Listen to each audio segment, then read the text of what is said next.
All right, so what you see here are the 6 basic die types in this game. There's one other type that you'll see later, but it's not nearly as important. So I'm going to start with the green triangular shaped one. Those are ability dice. They represent your actual stats, so your ability to do things. The yellow dice are proficiency dice. They represent the ranks that you have in skills that are determined by different stats that you have. If you look on your character sheets, you'll notice next to each skill you have a collection of green and yellow icons. Those represent the dice you roll when you make a check with that skill. Mm-hmm. Now, the way those are... Oh, yes, go ahead. So, like, for example, with coercion, I have 2 yellow dice. Correct. What are the green dice? The green dice are ability dice. So, the way these are tallied is you get 3 green dice in every skill, you get 1 green die in every skill for each point in the associated stat that you have. So Gilbert, your character has a... What did I give him in willpower? I gave him a 3, right? 2 in willpower. I have a 3 in agility. Everything else is 2. Oh, yes, that's right. Yeah, so Gilbert, your character has a 2 in willpower. So that means that normally your coercion roll would be 2 green dice. However, you also have 2 ranks in the coercion skill. Each of those ranks upgrades 1 green die into a yellow die. Yellow dice are better. All right, it's like a D8 to a D6. Exactly. It's a well, no, it's the other way around. It's a D4 to a D8, or whichever die type it is. I can't remember. That'd be a D12. Yes, it's a hex. It's the D12 is the one that has the pentagonal sides, right? Yeah, D12 has pent sides. Yes, so it's a D8 to a D12.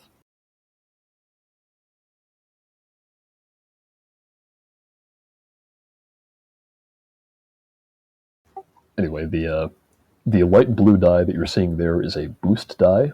Those serve a similar function to advantage in D&D. The only difference is that in this game they stack, so you can have multiple boost dice on the same roll. Now, over on the right side, we have the negative side of the dice pool. As you might guess from the shapes, these are all like the opposite of each of the first 3 types. So the purple dice are called difficulty dice. They represent the difficulty of a check that you're making. Difficulties can be 0 to 5. So if it's really hard, you'll have 5 purple dice. If it's totally straightforward, you won't have any. The red dice are like the yellow dice, but for difficulty. So if there's some explicitly defined mechanic that says, like, upgrade the difficulty of this check, that's what that does. It turns a purple die into a red die. Those are not too common, so I don't expect we'll see a lot of them. And black dice are called setback. They're like disadvantage. And similar to boost dice, they stack. We just lost Mick. We have lost Mick. No. Can you hear me? Yes, we can. We have gotten Mick. That was weird. Right. Did you miss the part where I explained about setback dice and what they are? You explained the D12 versus the D4 last I heard. Oh, okay. So, just to reiterate, the purple dice represent difficulty. More purple dice means a roll that you're making is harder. Red dice represent an increase in the difficulty, which is only triggered by certain conditions like abilities or some mechanics. And black dice are similar to disadvantage in D&D, except they stack, so you could have like 2 or 3 of these on one check if you have a lot of factors working against you. And there are ways to remove black dice and add blue dice and all this other stuff. Now, you'll notice below each of the rolls, the dice bot put out a little output for us that just counts up all of the successes and advantages generated by the roll. So if you look on the dice on the left side, that's the yellow, green, and blue. They have the little explosion marks on them, and then the I don't know what I call what to call that. It's like a pair of wings. The little explosions represent successes. So the way you succeed is by generating successes on your positive dice. And advantages are the little wing symbol. Those represent things that help you but are not necessarily success. Now, perfect demonstration under, you've generated what is called a triumph. Triumphs are the equivalent of critical successes in this game. However, you can generate multiple critical successes on the same roll if you get very lucky. Now, on the right side, you can see that there is the inverted triangle symbol. Those are failures. They cancel out your successes. So if you have more failures than successes, or you don't have any successes, then you fail. And that little hexagon symbol is a threat. So in the context of this roll that you've just made, 2 successes means you succeed, but you generated 1 threat.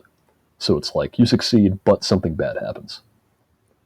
And meanwhile, this would be a failure and something bad happens. So that's sort of how it works out. And sometimes all the dice cancel out, which means you fail, but nothing else happens. So this will become more clear as we start to play, but I just wanted to sort of go over that at the beginning. But I think now we are ready to start. Okay. All right. So the first thing we do at the beginning of the game is all of you, not me, are going to roll an additional die type that I didn't tell you about. So everybody please type in chat /R space W.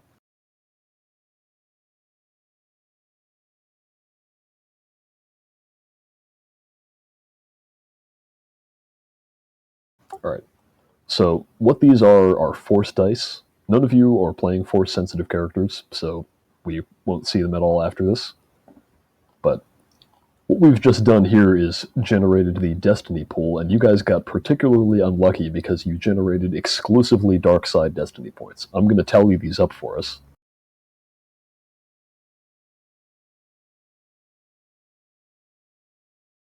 So Destiny points work a bit like DM inspiration or like the lucky feat in D&D.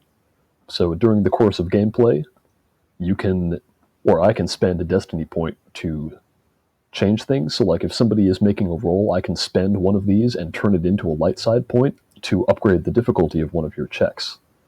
Or likewise, you can spend one of these to upgrade the difficulty of one of my checks. And there's also other narrative-based implications for them. One of the most useful ways that you can use them is you can use them to have like a Deus Ex Machina.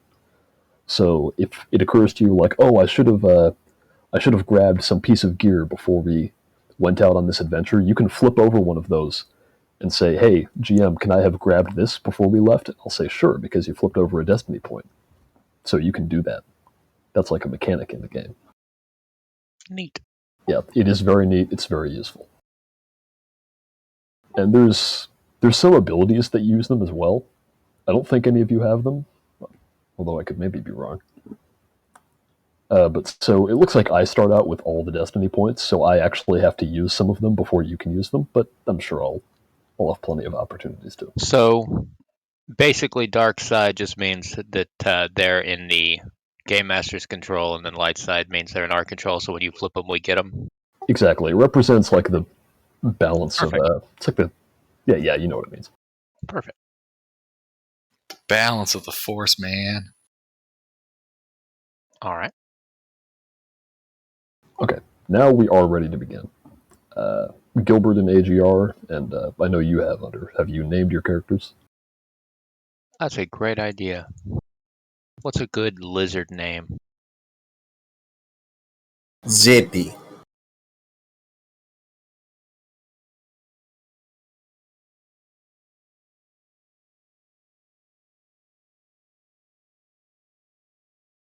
I don't think I'm gonna go with Zippy.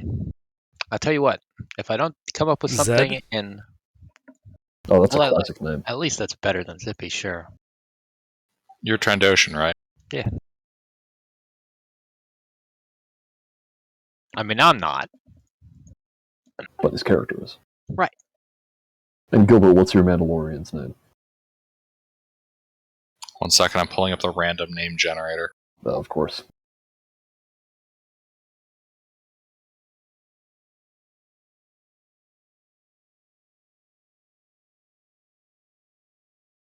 I like the name Deezer Micmic.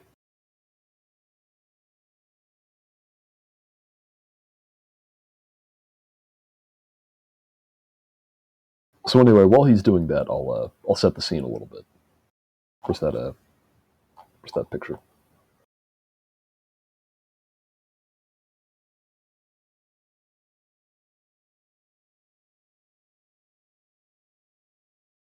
So that's what Coruscant looks like.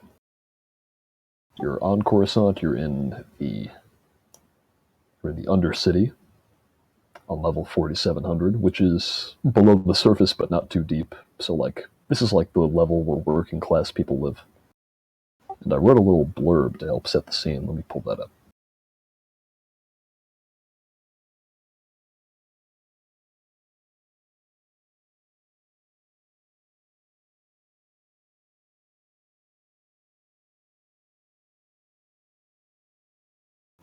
All right, there we go. You can all hear me? I can. Yes. Okay. We set our scene on the world of Coruscant, the capital of the Galactic Empire, whose entire surface is covered by one massive city. It's been roughly 1 year since the Rebel victory at Endor, and ever since, riots have been breaking out all over the planet. The Imperial Council, who came into power after the death of the Emperor, have declared martial law. Beneath the surface, on level 4700 of Coruscant's cavernous Undercity, you all find yourselves on a train. So yeah, you're on a train. Trains are one of the many ways people get around Coruscant, especially people without the benefit of a speeder, like all of yourselves. It's not too busy on this train. In fact, it's just the four of you in the in the one car, along with one other person, a male human who none of you know. You don't know each other either. You're all just going to and from your places of business or wherever it is you are. And that's when the train screeches to a halt and you see several stormtroopers step onto the car. I would like to say in lizard speak, fuck. Yeah, you say that. This is what these guys look like, and you would recognize they are members of the Coruscant Guard. As I mentioned a second ago, martial law has been declared, so these guys are taking over as the police. After these guys step on, they're accompanied by a guy in an Imperial officer uniform. However, this guy's uniform is white. He takes a look at all of you, steps back out, and then the stormtrooper looks at all of you and he says, "All right, everybody off. This is a lineup." They start waving for you to get off the train. The other guy, who none of you know, complies.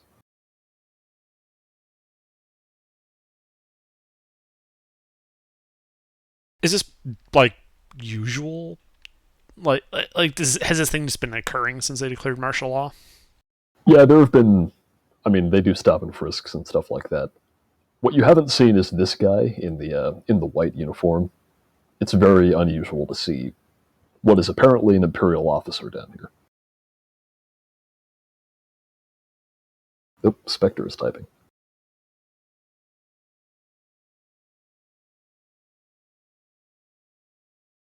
Is it actually an Imperial officer, or is it just someone playing dress up?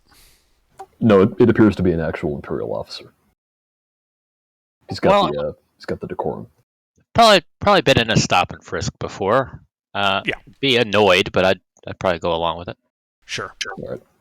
So I'm assuming all of you comply. You line up outside. They sort of walk you out onto an empty train platform.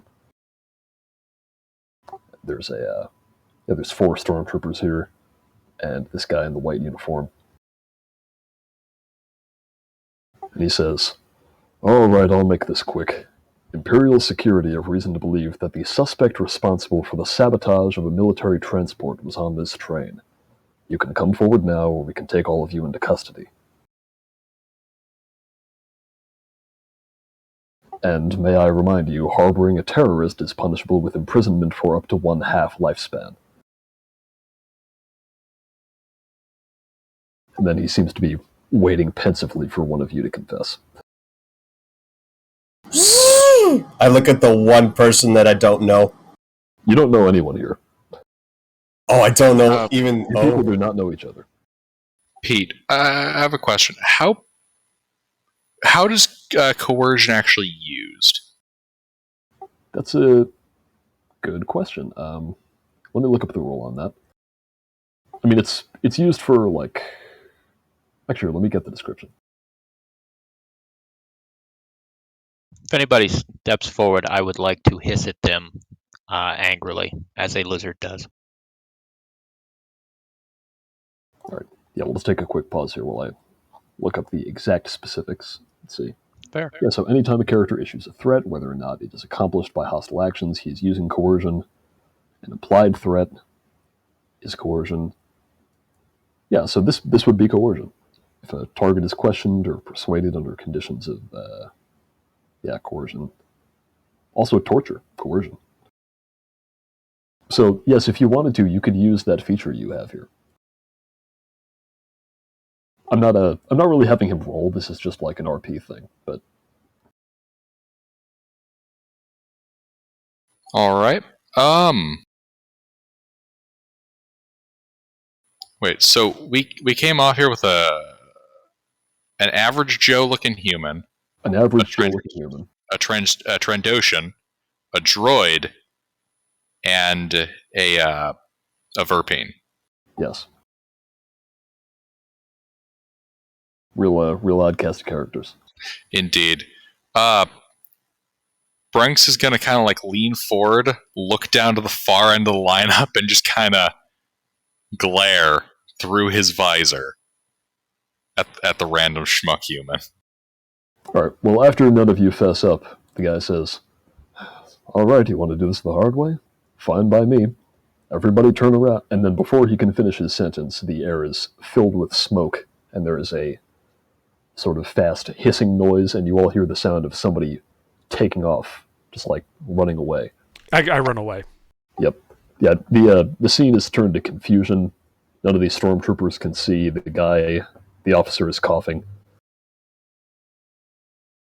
At least one person has already run away. Well, if the Verpine's running, I'm gonna run after him. I will also run. All right.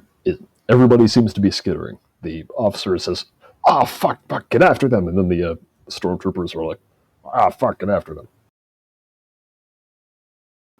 And at this point, we're going to enter structured time, aka initiative. So I'll explain the way that works.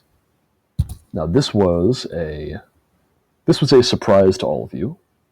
So actually, here, let me back up a second. There's two ways that you can do initiative in this game, using two different skills. One of them is for when you're surprised, and one of them is for when you aren't.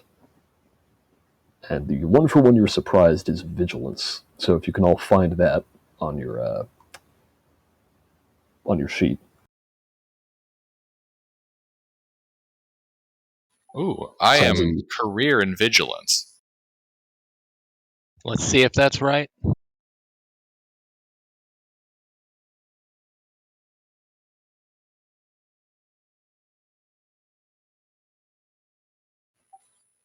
Um,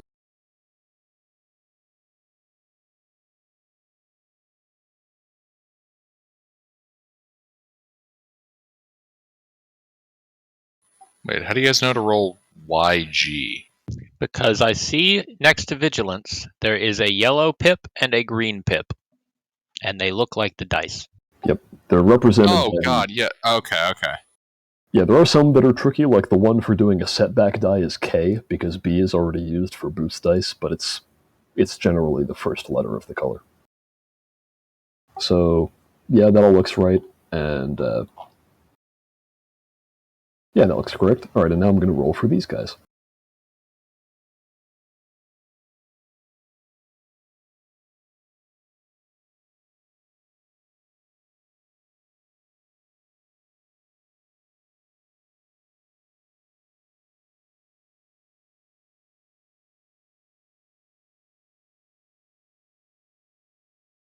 Okay, and now I'm going to assemble all of these myself. So give me a second to do that. All right, let's see here. We have...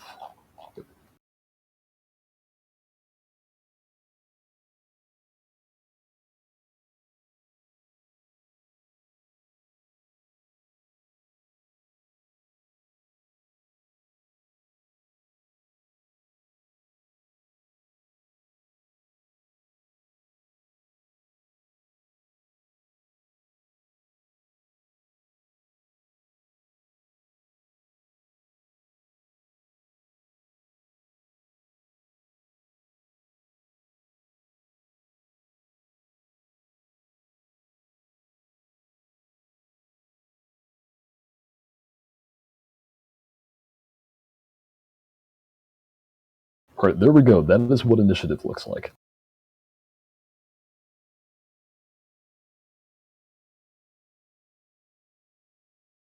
Now, you may have noticed that I labeled your initiative slots PC instead of putting each of your names next to them. That's because PC initiative slots in this game are interchangeable, so you get to choose which order you go in. Ooh. Yeah, cool, I know. Fun.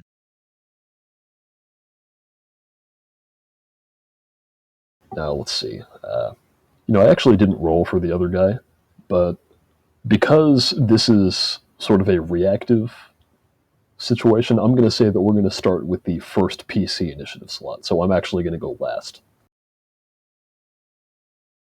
I'm at the top of initiative, but we're starting after me. So, whichever one of you wants to begin running away first, I'll wait for somebody to step up. I was the first one to say that I run. I think that'll work for me. Sure. All right. Now, in addition to being in initiative, this is also a chase scene, which has sort of its own set of rules. Now, chases are generally governed,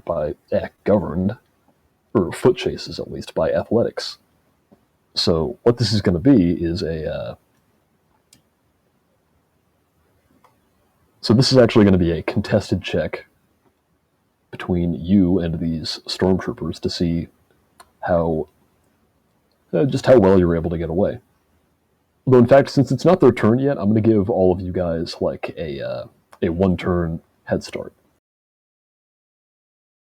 Now, do all of you have the cheat sheet open? Cheat sheet. Yeah, there's a cheat sheet in the group DM. It's up at the top. Ah, I will open said cheat sheet. Cheat sheet is open now. Yep, that is going to be very useful. There's a lot of information, but actually here, let me guide you to the part of it that we're going to use.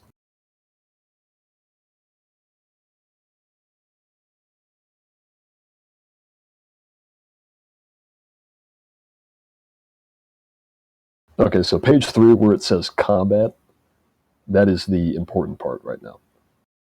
So the way combat works in this game is on your turn, you get one free maneuver and one action. And there's also things that you can do as what's called an incidental, which is like a free action, and you can do as many of those as you want.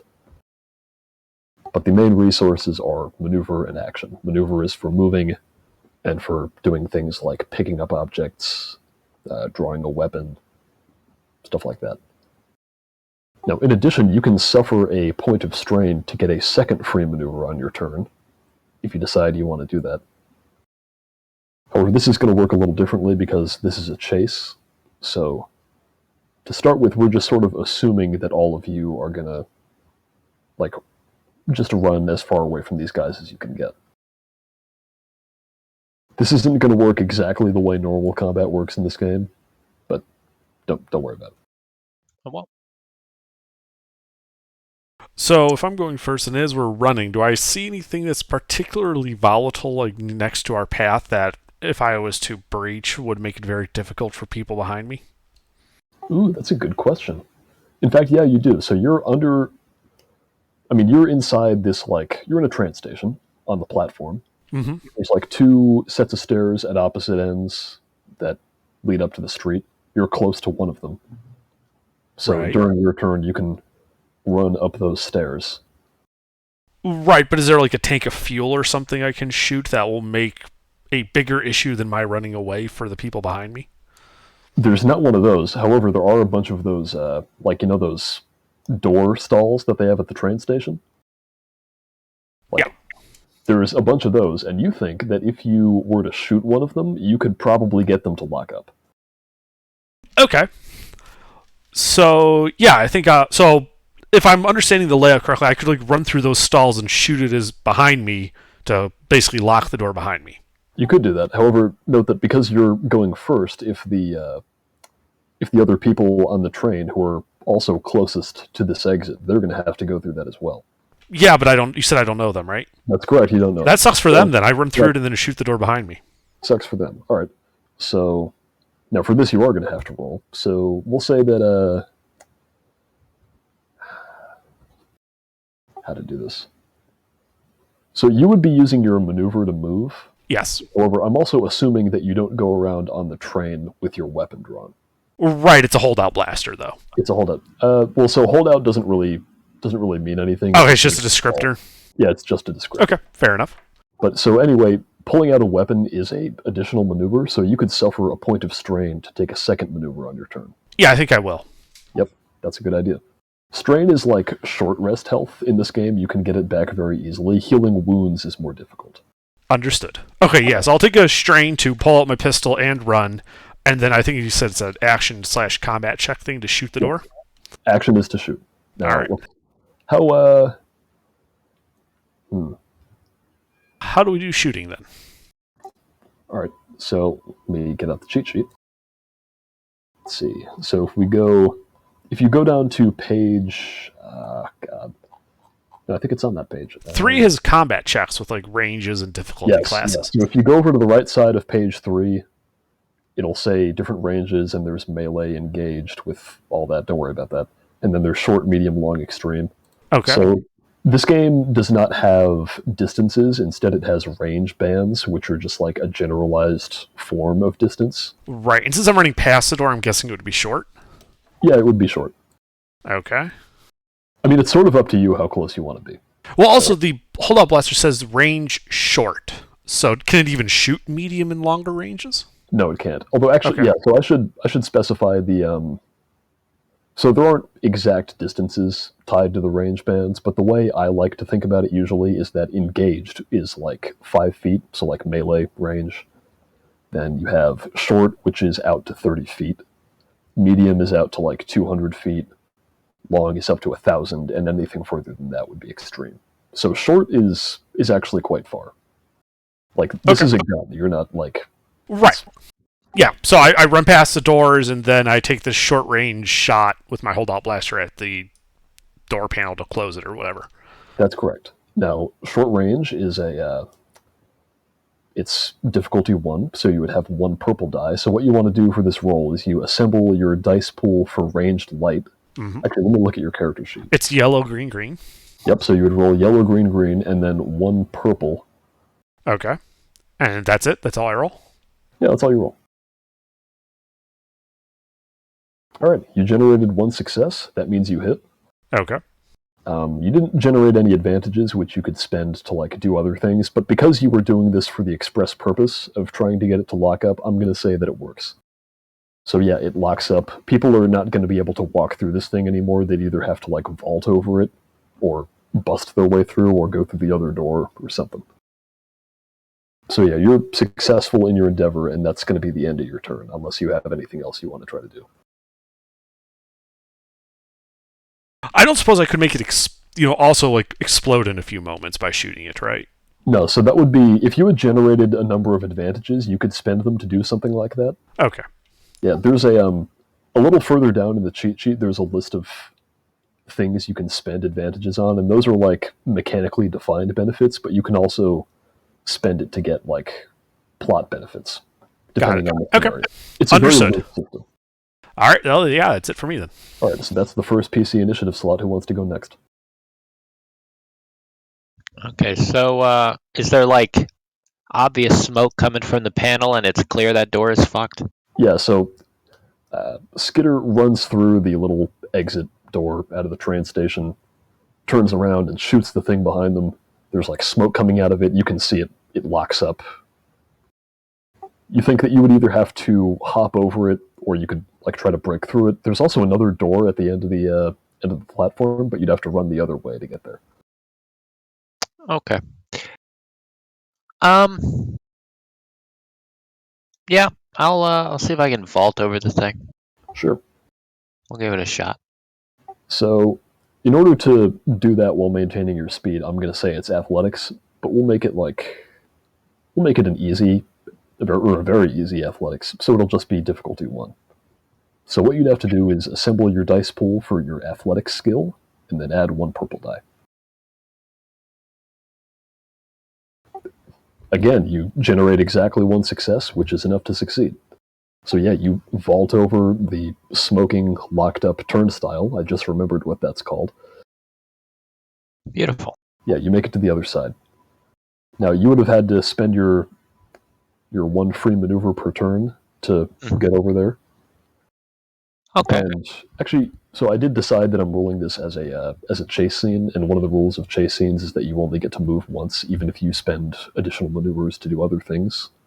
That's so fine. if you wanted to pull out a weapon, you could do what he did. But other than that, you've used your free maneuver. Okay. Let's see. Yeah, can I if I have more than 1 weapon, do I just draw 1? Yes. Okay, I will draw a blaster. Yep. There is a skill you can get that lets you draw 2, but I don't think I gave it to you, unfortunately. That is acceptable. I don't need. Yep. So in order to get that second maneuver, you do have to suffer a point of strain. So mark that off on your thing. Okay. And that is over here somewhere. Yep, it's right at the top of the first, or like smack dab in the middle of the first page. Gotcha. All right, that's Zed's turn. Deezer and Branks, who wants to go next? I rolled lowest, so I'll take last. Fair enough. All right, I guess I'll go next. All right, Mando. One of your the people on the train with you has ran through the turnstile, shot it out. It's locked up. The Trandoshan was able to jump over it. What are you doing? Do I happen to see like a ticket booth? A ticket booth? Yeah, there's a ticket booth down like in the other direction towards the end of the platform. Opposite way? The opposite way. I mean, you could get out that way. It would just be longer.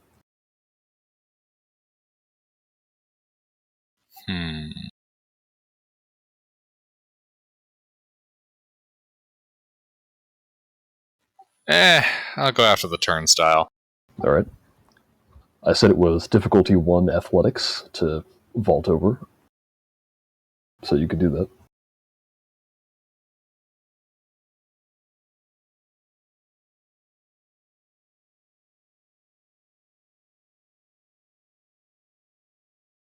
All right, yeah. So you not only do this, but you do this very well. And you generated 1 advantage. Now, I'll ask you, is there anything sort of plot-related that you'd like to do with that advantage, or do you want to try to get one of the mechanical benefits of it? And you can, if you scroll down the page... Actually, those are mostly for attacks, so these don't really apply here. But, Scroll down the page. yeah, actually, so I wouldn't worry about that right now because you're not attacking. So I would say if there's like an additional benefit that you want to try to get out of this, like actually, really, I should try to think of something that I could offer you for that. What's something good? It's not enough to give you like a free maneuver or something. Or actually, you know what you could do is you could vault over it and sort of like bend one of the panels, and that would make it harder for people coming after you to do the same thing that you've done. If you wanted to do that, you could do that.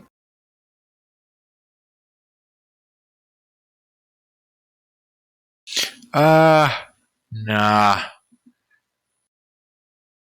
Might need the droid to come in handy. Always resourceful, this one. Indeed. Let's see. Am I able to draw a weapon and shoot? Is that something I'm able to do? Yeah, well, so you used your maneuver to move. You can use another maneuver and suffer 1 strain to draw a weapon, and then shooting would be an action.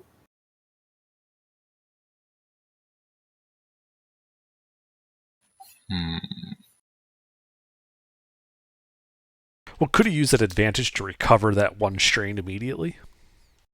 No, it doesn't work in that order. You'd have to have already suffered the strain when he vaulted over. Alright. Although, So, I mean, if you want to, you could have drawn your weapon first. oh yeah, I guess I'll draw on it first and then jump the turnstile. Yeah, sure. So you can use your maneuver to move, use a second maneuver and suffer one strain to draw a weapon, then jump the turnstile, and you can use that advantage to recover that point of strain. Alright. That is fine. I And will so do you that. want to shoot back at these guys now?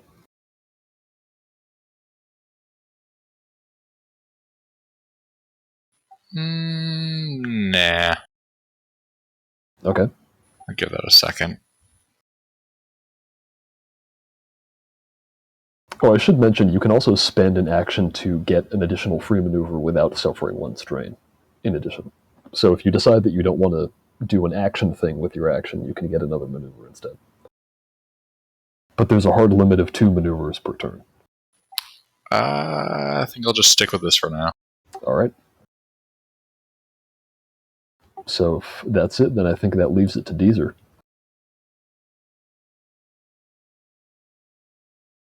See, I'm gonna go past the turn dial. Probably spout some generic sentry bot dialogue. Alright. Well, let's see. Fortifying position. It's difficulty 1 athletics to get over. So you would want to put together your dice pool for athletics and then add 1 purple die.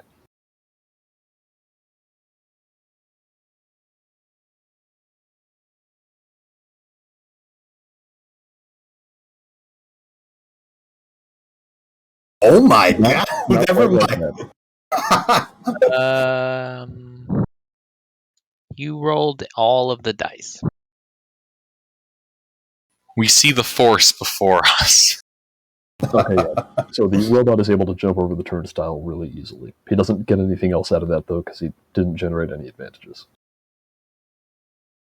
That's it for Deezer, Deezer. while you're on your way out, you see the generic-looking human guy running the other way, the long way down the platform, and he sort of dips around in the corner as you guys are coming out, or as you're getting up off the platform through the turnstile. Security sweep in progress. That's it. All right. I should point out you can get.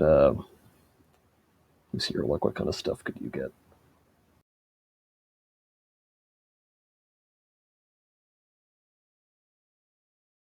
Yeah, I guess there's not really a ton you could do. So, withdrawing a firearm but not shooting require a strain. No, because you didn't use your action. So if you want to get another maneuver, you can spend your action to get a maneuver without having to suffer strain. Yeah, I'll just keep the firearm at the low ready. Okay. So are you using your action to draw your weapon? Yeah. Yeah. It's a heavy blaster. Yeah. I mean, you guys are just on the train with all these guns, but who cares? All right. So We that's it for you integrated. guys. These stormtroopers are finally going to recover from this smoke bomb exploding in their face, and they're yelling all their stock stormtrooper sound effects at you. According to the rules of proportion, one of them is going to head off the other way after the guy who went the long way down the platform. 3 of them are going to continue after you. Yeah, and they're saying, "Get down on the ground," and all that. So let's see if they're able to get through the turnstile.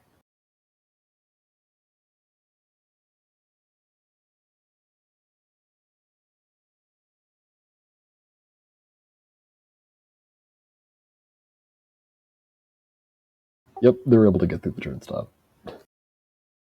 And let's see, what do I want to give them with that?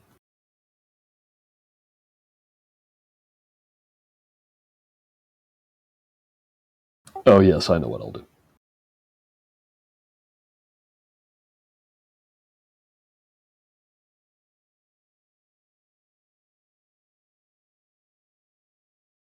Alright, So they are able to follow you over the turnstile, and it's now back to your guys. So you guys would have all come out of this. You come out of the turnstile, and you could continue up the stairs. Well, we'll say that as part of your movement, you did continue up the stairs because that's the only way to go, and you sort of all pour out onto this big open plaza. Across the way, you can see like crowds of people moving, like in between storefronts and all these different venues.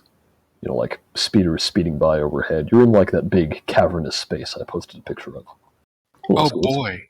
Do we spot Sleuth's character in the crowd?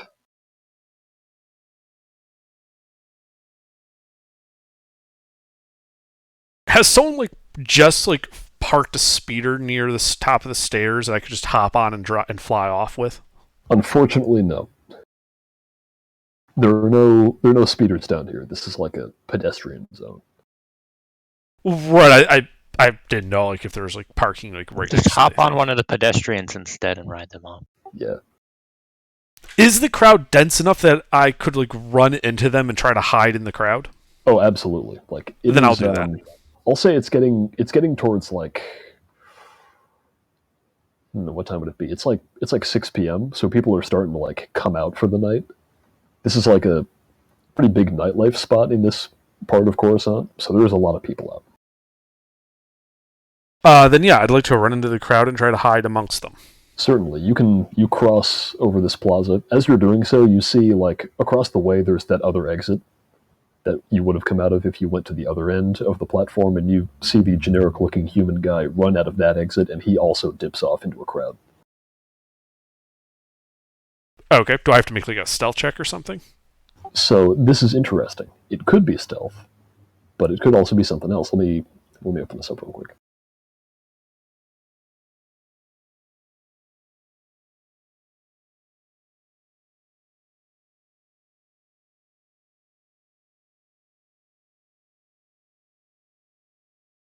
Yeah, so in your case, it would probably be most beneficial for you to make this stealth. So you can just sort of make your way among the crowd, looking for out of the way places where you don't think those stormtroopers will be able to find you. But for the rest of you, if you wanted to do something similar to this, you could also make this streetwise. So you could use your familiarity with the streets to like navigate the crowd and try to lose yourself in there. So you've got options. Now, exactly where are you going here? Are you just going down the street, or are you going into a store? What do you do? I'd like to like break line of sight. So if I can like get through this crowd, hiding amongst the crowd, and then head down an alley that I know I could then like go a short ways down, then turn again, and then turn again, and turn again. Basically, I want to put as many corners between me and these stormtroopers as possible. Yep. All right. So I said before that we were going to do this as a chase, and I gave you guys like a sort of one-round head start. But now this is actually going to become a chase. So the way that works is, I said earlier I was going to make it a contest. So this is athletics contested between you and these stormtroopers. So what you have to do is make another athletics check to run away. And we'll say Do I have to make that stealth check first? Because I still haven't done that. Oh, so actually, why don't we hold off on that? Because you can also try to find a place to hide, but before you do that, you're going to have to sort of escape pursuit by these stormtroopers. Well, then can I like I'm literally trying to hide in the crowd as one of the crowd. Yeah. You know, if there's like a couple hundred people walking across like that big intersection in Tokyo, if I can just blend in with the crowd and just walk away. Yeah, so I'm running. Sorry, I haven't been super clear about like the order in which this is happening. So right now you guys are coming up the stairs out of the train station. These stormtroopers are they're hot on your tail. So in order for you to blend into the crowd, you first have to make it across the open plaza into the crowd. Yeah. And like if they're faster than you, then they might be able to catch you. Oh, I see what you're getting. Okay, yeah. Sorry, I wasn't super clear about that.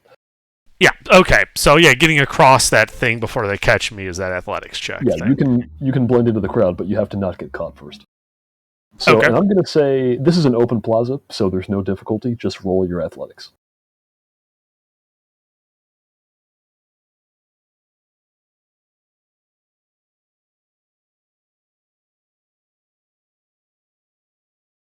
Okay, so they did do better than you. However, that does not mean they catch you. That means they move one. They move one range band closer to you. So they were at. We'll say they were at medium from you because you guys got out of there first. But now these guys are at short with you, Skitter, or one of them is. It seems like only one of them is broken off to come after you, seeing as there's three of you and three of them. So this one stormtrooper is sort of coming after you. And he's like 30 feet back, roughly. Okay. But you do make it across the plaza without him catching you. Oh, but I'm sorry, you generated 2 advantages, so let's see what you could do with that. You could... Oh, one thing you could do is you could add a black die to the to my next check, if you wanted to do that. Well, if I would have been able to do that before you had rolled your thing for chasing me, I would have done that. No, those occur simultaneously. It's technically the same check. But if you wanted to, you could spend those 2 to make my next check harder. There's other stuff you could do too. I think you could recover a point of strain with one of those.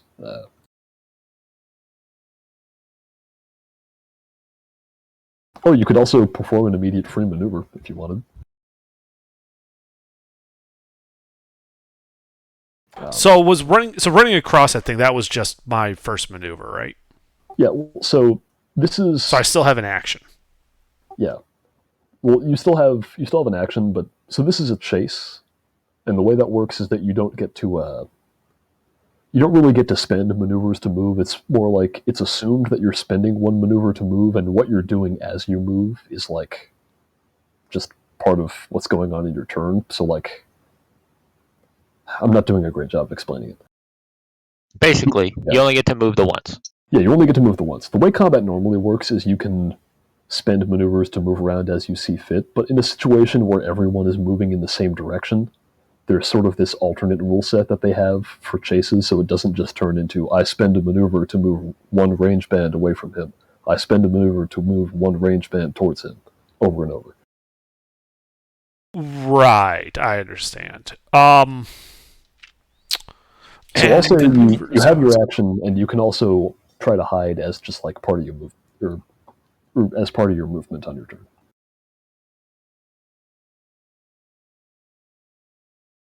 Well, I guess I would next want to try to hide as part of my movement then. All right, you can make your roll. And I'm going to say this is... Now, could I use that advantage to do the whole add a blue die to my next check? You can. Okay. Now, it says that that's one advantage for next allied character's next check. Can I do that twice then for that, or is that just any allied character has hit myself? Okay, so the exact text of those is important. The first one says +1 to next allied character's check, so that wouldn't be to you, that would be to one of the other people. However, Okay. if you spend 2, you can get 1 to any next. Any characters. Okay. Including your own. Right, okay, then I'll spend the 2 to get a blue die in the stealth check then. Yes. So that would help you hide. Right, so it'd be this Yep. way, right? Yeah, and this is going to be another contest, because they're trying to find you. Right.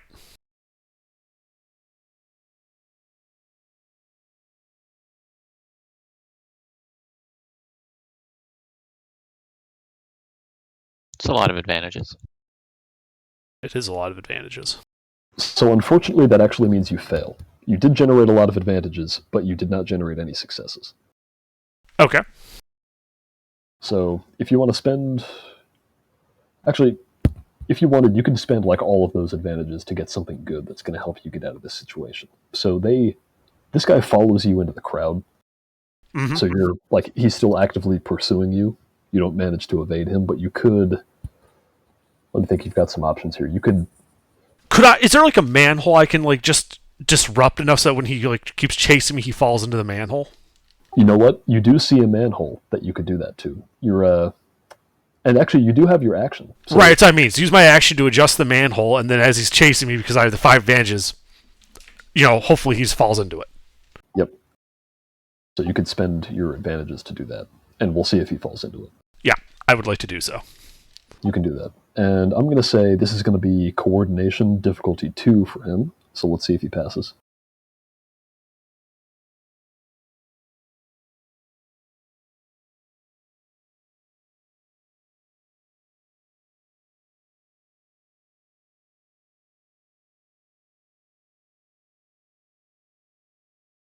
And actually, no. Just to make sure that this doesn't happen, I am going to spend a destiny point to decrease the difficulty of this by 1. It was difficulty 2, but now it's difficulty 1. Unfortunately, he does not succeed. He falls down a manhole. That's rough.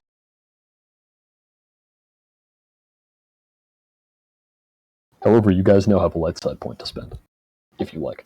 This is good. This is good. Yeah. He says, "Ah, my leg." Does he go, ah?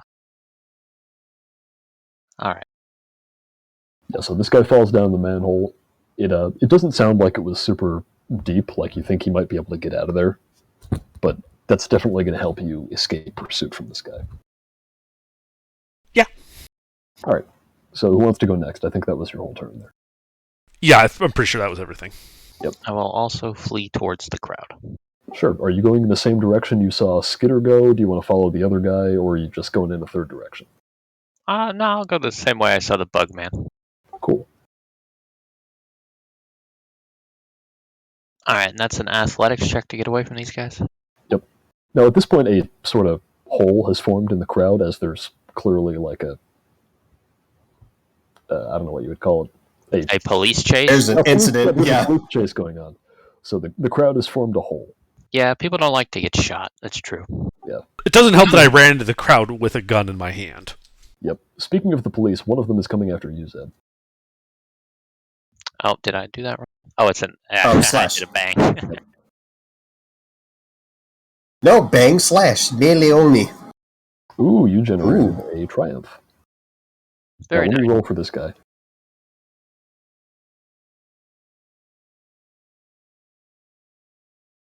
Okay, so a triumph, in addition to being a crit, it also counts as an additional success. So you actually tied, which means, I think in this case, defender wins, so they don't get any closer to you. Like they're just keeping pace with you. Great. Now, do you want to spend that triumph on something? You could. Let me see here. Yeah, as I just like to make sure as I'm running through the crowd, there's probably like a stormtrooper's head popping through an empty manhole cover. I just want to step on him as I'm running past. That's all. Yeah, you can do that. You footstool him. Actually, if you want, and this would be like a narrative use of that triumph, you could knock him down with that. Yeah. And make it He can really get hard fucked. for him to get up out of that manhole. Yeah, and I'll hiss "get fucked" at him as I do it. Yep. He doesn't appear to understand Trandoshan, but he got the message. Alright, are you doing anything else? You still have your action. I will draw my other weapon and take a backwards glance, and that's about it. Yep. Alright. Branks, Deezer? Thanks. All right.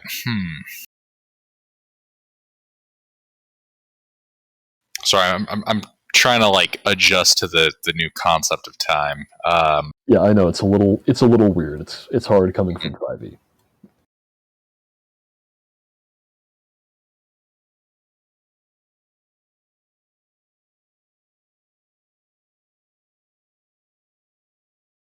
So each of you, I mean, you two are still sort of together because you both just came up out of the stairs. You've got 2 stormtroopers bearing down on you. The other 2 have ran off after each of these guys. All right. Out of curiosity, is there a trash receptacle or some such relatively large, vaguely cylindrical container near me? You know, there is actually. There's one sort of near the middle of the plaza. Also, I lied. There's actually only one stormtrooper. I miscounted. There's just one stormtrooper left for the 2 of you. But what do you want to do with that trash can? All right.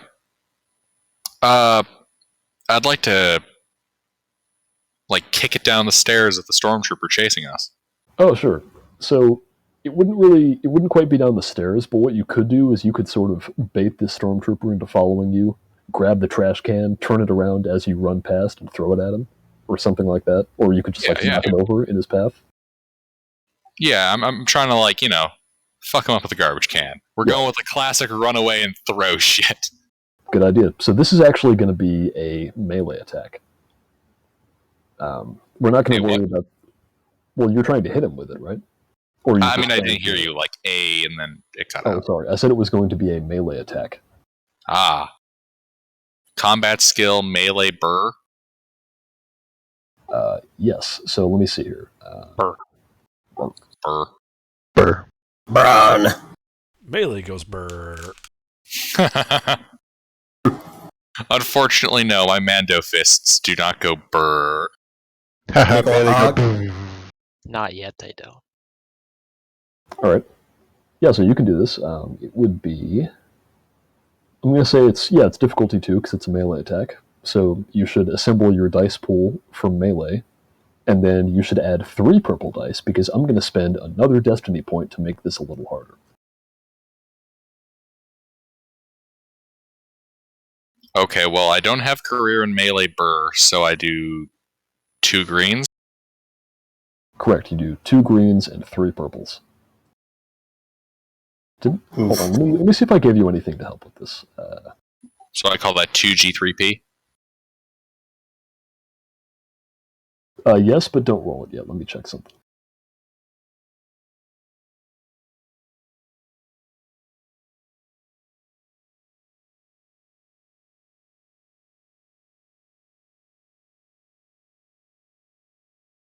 No, never mind. I didn't give you anything to help with this. Yeah, so 2P, 2G, 3P. No, it would be GG, PPP. GG no re. Yeah, this bot doesn't like numbers. Ooh. Yeah, so you miss him and you generate 3 threats. I prefer to think of it as 3 opportunities for entertainment. He angy. I mean, I hate to punish you for a cool idea, but No, man, you're not punishing me. The dice are punishing me. yeah, I'm also really trying to use these destiny points so that you guys have some to use. But let me see what I want to do with those. Does he call for backup? A swarm of Gizka spring from the trash can as I toss it.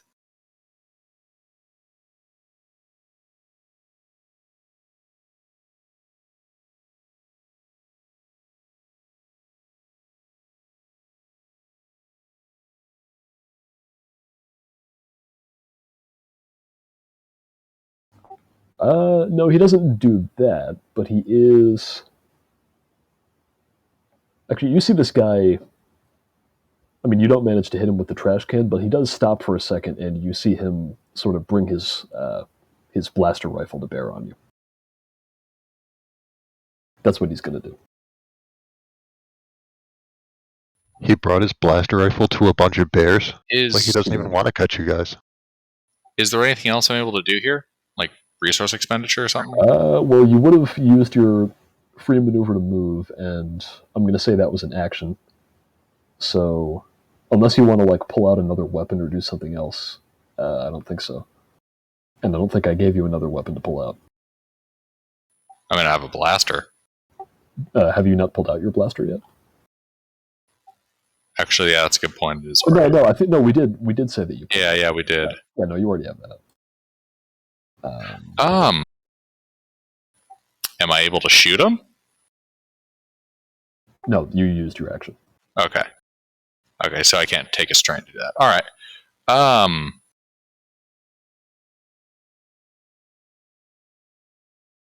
mean, if you wanted to shoot him on your next turn, you could.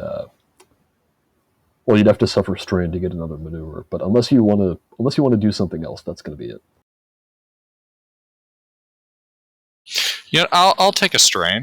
Okay, what do you That want way to we do? both draw blasters on each other with that pause before we shoot. Yeah, well, so what this guy actually did, I used those threats to give him a free maneuver, and he took the aim maneuver, which gives him a blue die to his next combat check. So if you wanted, you could spend a maneuver to do that as well, and that'll roll over to your next turn. Fuck yeah. He aims at me, I aim at him. Okay. We're so, going to have a standoff. Yeah, so jot that down somewhere in your brain that you have a blue die to the next combat check that you make. Already? All right. Yeah, so you're having a standoff with this guy, Deezer. What are you doing? Downloading escape and evade routine. Is there any place that has, like, I don't know, like I'm thinking of a dank, shitty parts and repair service, probably smoking. Got welders on scene, anything like that in this. Not quite. This is more of like this is like a nightlife spot, kind of. So there's clubs and storefronts and bars around, but nothing. Strobe Really. lights might help in evading. I'll go through the club. Okay, yeah. So there's a couple.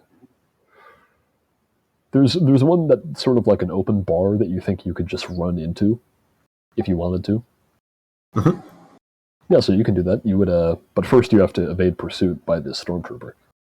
So it's going to be an athletics check. So just put together your athletics die pool.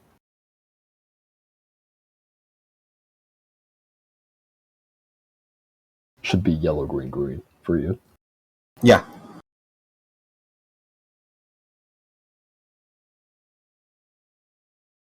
Oh yeah.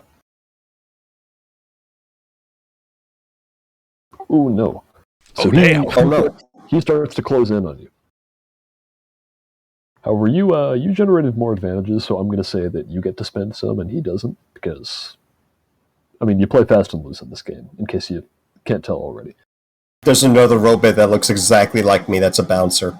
That's not quite within the realm of what you could do with 4 advantages. But if you wanted to, actually, there might be another robot in that bar that you ran into. That's like a bar serving robot, like a bartender, but like he's like carrying drinks around or something. He's got like a platter of drinks. It sounds like I'm gonna yoink the platter to look like a waiter. You could do that. Actually, I mean, I gave you the class bodyguard, and you are armed. Do you? Actually, we'll say that you're a model of droid that could pass for like a pleasure droid or something. I don't know. Shrek? Okay. Do I need to roll something to yoink this thing? Like coordination? No, because you're spending your. Actually, yeah, that would be an action. You're right, but you can just do it. You don't need to roll anything. Okay. Neat. Yep. Now, as part of that, you're yoinking this plate of drinks, but you're trying to appear as a waiter or something like that. Something like that. Okay, so let me see here. This is going to be a bit of a challenge for you with your stats. Yeah, I bet. Yeah, let me see. Which one would this be? This could be. Was this like cool? Like composure? You're right. It would be cool. It's like you know this game better than I do. Did I didn't give you a level in cool, did I? You gave me, yes, 1 level. That's right. Yeah, so if you wanted, you can make this cool. And because you're not super good at this, might I recommend that you use a destiny point to decrease the difficulty by 1? Sure. Or actually, no, this isn't. This is going to be a contest, so don't. Just add a. Let me see. What's your die pool again? Hold on. It's just 1 yellow die.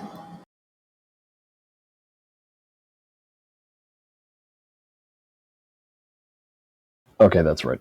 So you could, if you were to use that, you would use it to upgrade the die pool, and that means that you add an additional green die in this case. So you could make it yellow green. All right. All right.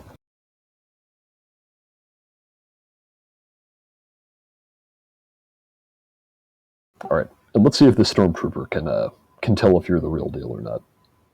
Because you were able to like he closed in with you, but you were able to get in and do that before he sort of rounded the corner and was able to get into the bar himself.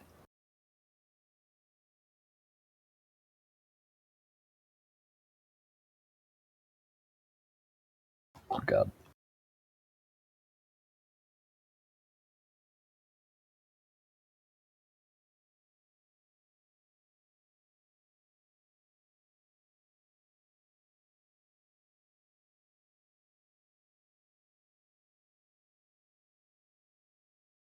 And you know what? I'm gonna use a destiny point to make him a little better at this.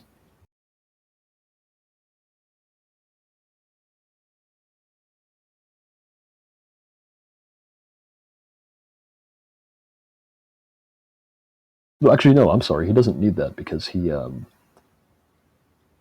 So I spent some advantages on one of my prior turns to give myself a boost die. On the next check I make, I didn't. Actually, you know what? No, I should have used that earlier. We'll nix it. So yeah, I am going to spend a destiny point.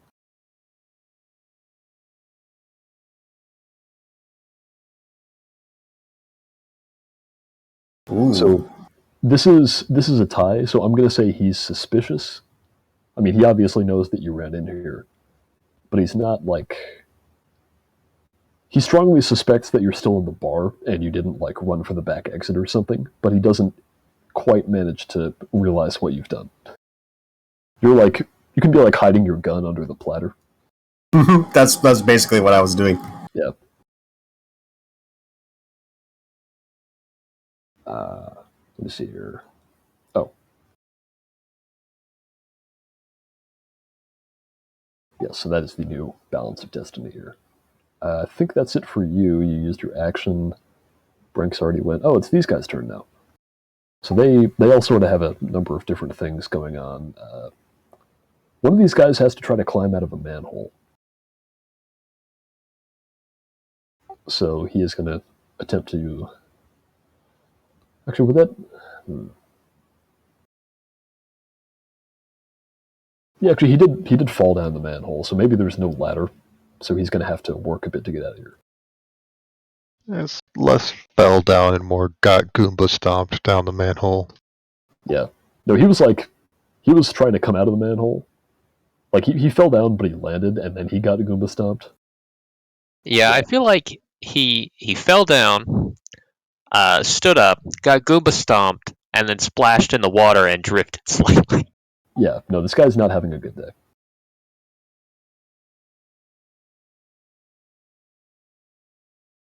However, he does manage to get out of the manhole. Good for him. Yep.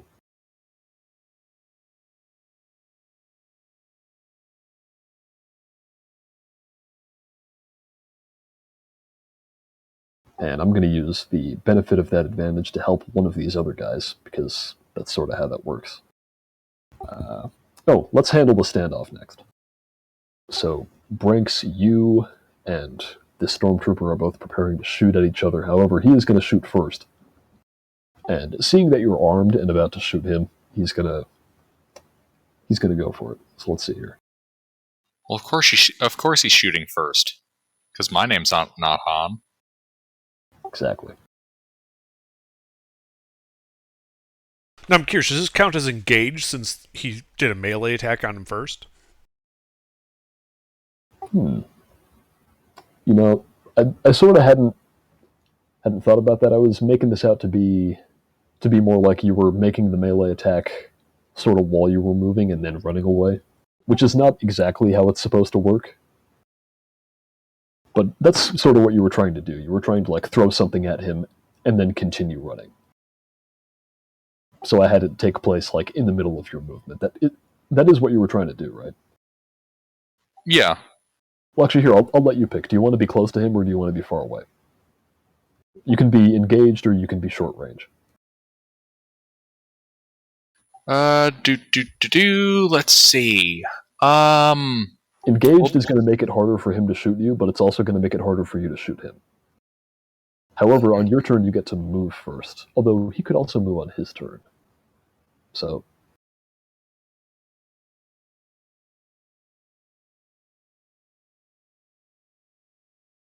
I'll let you pick. I like the idea of engaged. We're like blaster barrels right next to each other's heads on each other. Yep. Unfortunately, that is going to make it harder for him to shoot you, and being a disciplined soldier of the Empire that he is, he's actually going to back up. However, that's good for you because he's backing up in the direction you two came from, so he's not as close to you as he was. And then he's going to shoot you. Backs up right off the stairs. Thump, thump, thump, thump, thump. Backs No, up, not trips on the garbage can, and rolls down. I mean, if he rolls really badly, that might just be what happens.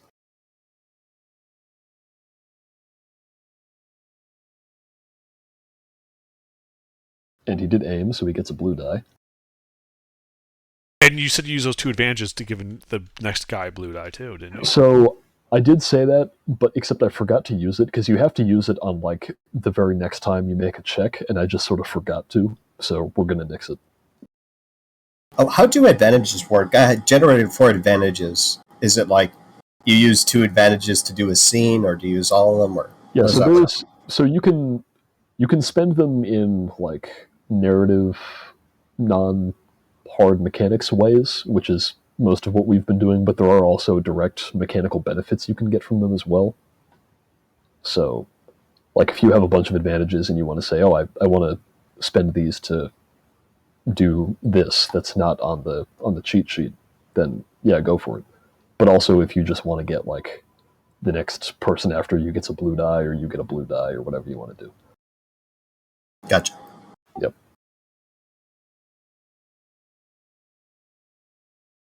So he does. Oh, I'm sorry. I forgot to actually factor in the difficulty.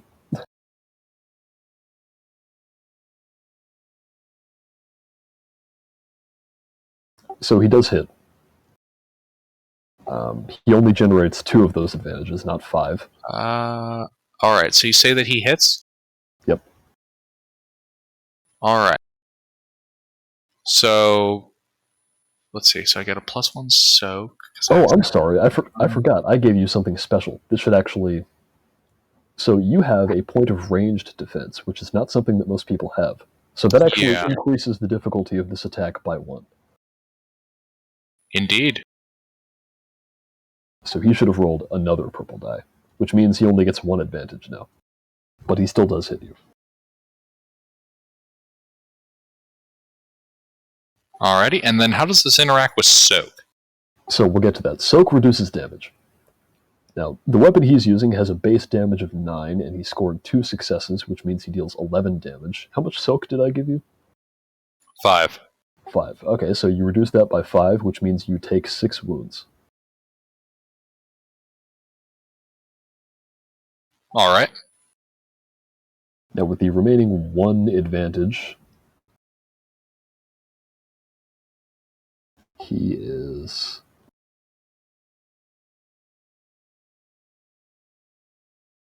He is going to give the next person a boost die with that.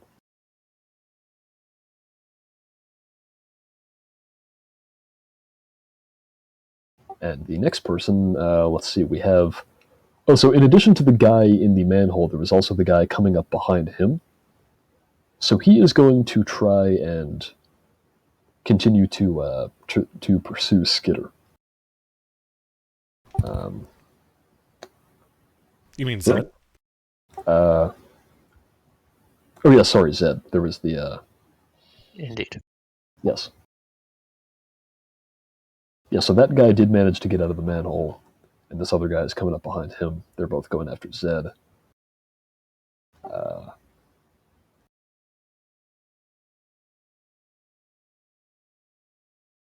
Yeah, well, so Zed, you and Skitter went down like the same alley, so they're coming after both of you. And I don't think either of you managed to successfully hide. I don't think I try. Correct. All right, so eeny, meeny, miny, one of you, he's going to take a shot at one of you. I mean, I did just hiss "fuck you" at him a minute ago. Yep.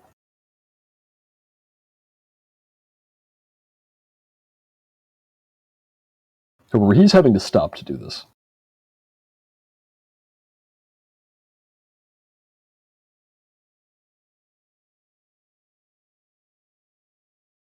And the difficulty is going to be...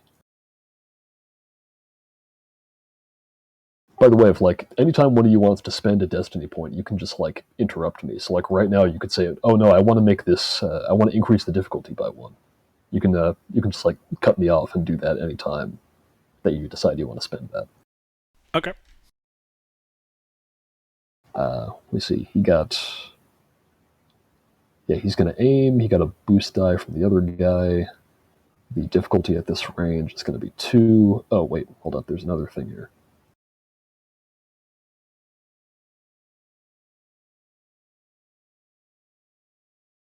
So you're in a crowd. So there are, let's see, engaged. Where is it?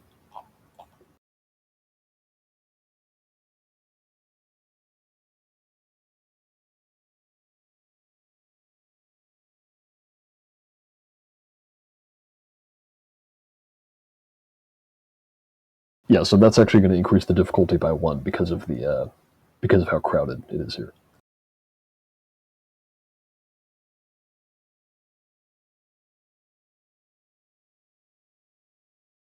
Okay, so he does hit. And he's going to go for you, Zed, because you were such a dick to him. That's reasonable. Now, let me see. Did I give you anything that matters for this? I have some things that'll matter, but not yet, I think.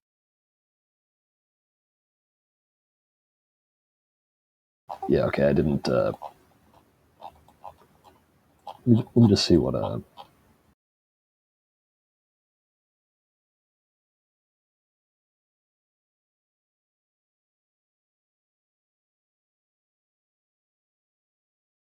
Oh, so you do have one thing. If you wanted to, you could have upgraded the difficulty of this attack by 1 and spend 1 strain in a. Right, that strain. would have been with like my maneuver last round. No. So that's something you can do. Oh yeah, no, right. You're correct. That would have been as a maneuver. Yes. Yeah. Yeah. No. So he does hit. He does generate 1 threat, however. So we'll get to that. But first, he's gonna deal damage. Acceptable.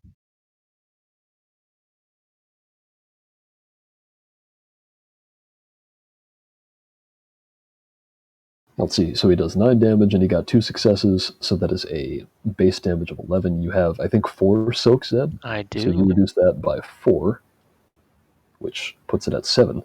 However, he is not shooting you with a blaster bolt. He is shooting you with a big sort of of like blue energy. Mm. So this is going to do strain damage to you. He's using the stun setting on his blaster. Understood.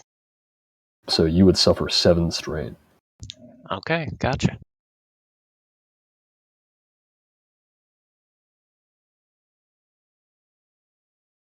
All right. Let's see. That's it for him. The other guy is going to try and figure out what's going on in this club. Oh, but first, this threat.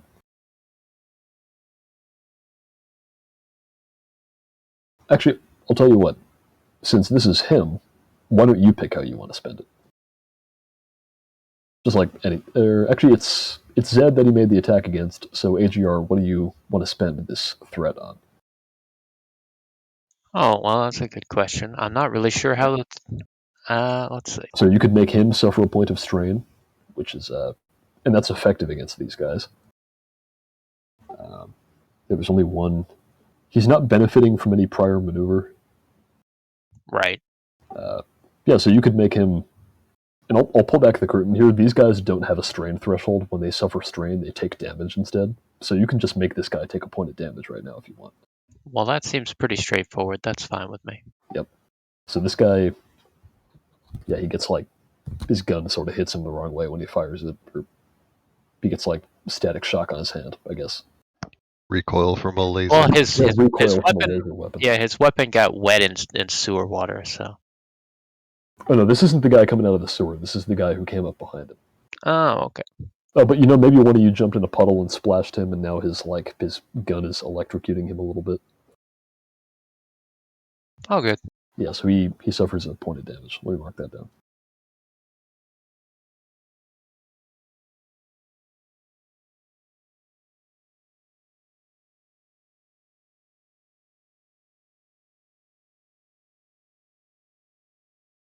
All right, and now this other guy is going to try and figure out what's going on in this club.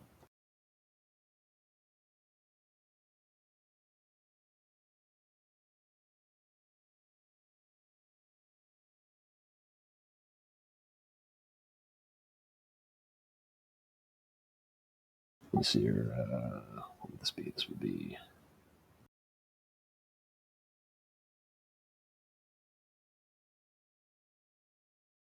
All right, you rolled a 3 before, so we're going to use that again. Do the dancing lights and strobes give me any sort of advantage in hiding? Oh, you know what they do? Yeah, no, this is a nightclub, so it's not easy to see in here. So you're absolutely right. And what Mick did is great. So like if you have something in the scenario that you think should make it harder or easier for the for me or for you, then bring that up because that's important. Cool. I'm going to say the lighting conditions in this club give him 2 setback on his perception check.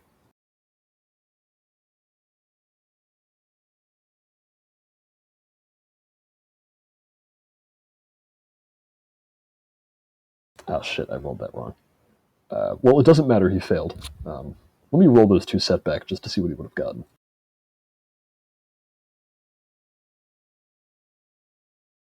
Yeah, he failed. He failed hard.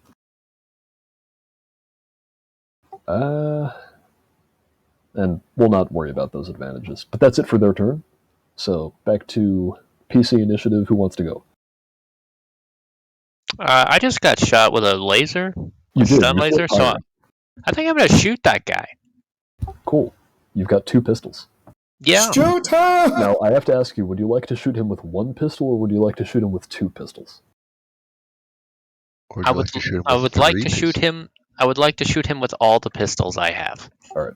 So he is no longer actively pursuing you, so if you want to stop moving, you can. You can. Yeah, I'm going to use my sidestep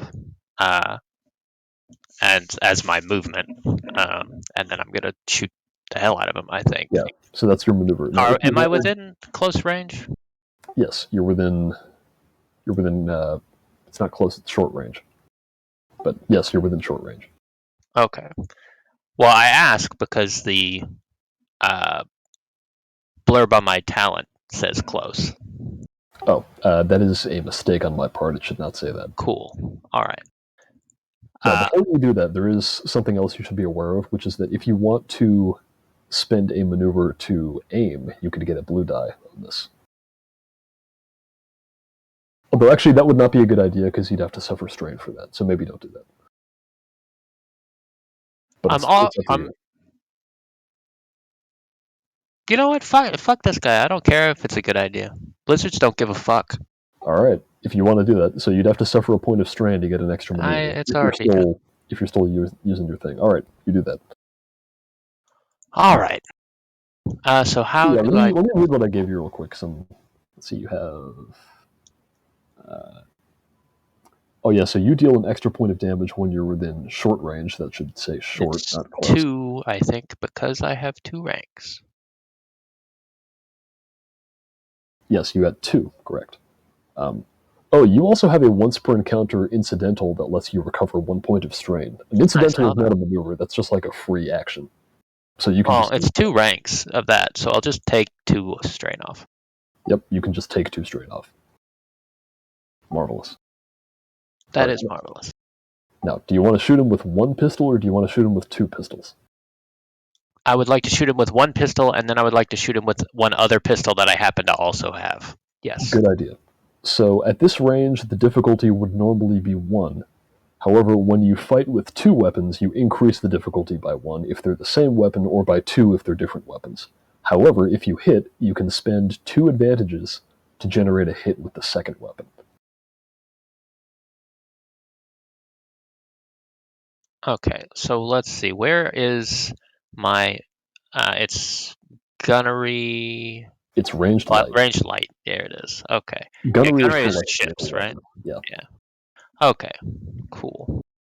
So you want to assemble your ranged light pool, which is going to be, let me open it. Yellow, yellow, green. It's going to be yellow, yellow, green, and you get 1 blue die because you aimed. So And that's yellow, still yellow, with green, blue? Okay. And then 2 purple. Okay. Yep, so go ahead and roll it. So you do hit, however, you generate 2 threats. So you only hit with 1 of your pistols. Okay. And I'll decide how to spend those threats after we do the damage. So let's see, what did I give you? Did I give you a... Just blaster pistols. Yep, just the regular old blaster pistol. Alright, so if you scroll down to your weapons section, you can see the damage numbers on all of that. It has a base damage of 6, and you succeeded twice, so that means you deal 8 damage.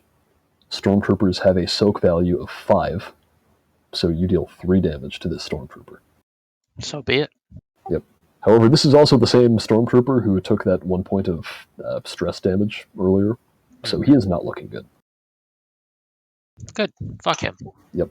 Now for those 2 threats. Let's see here.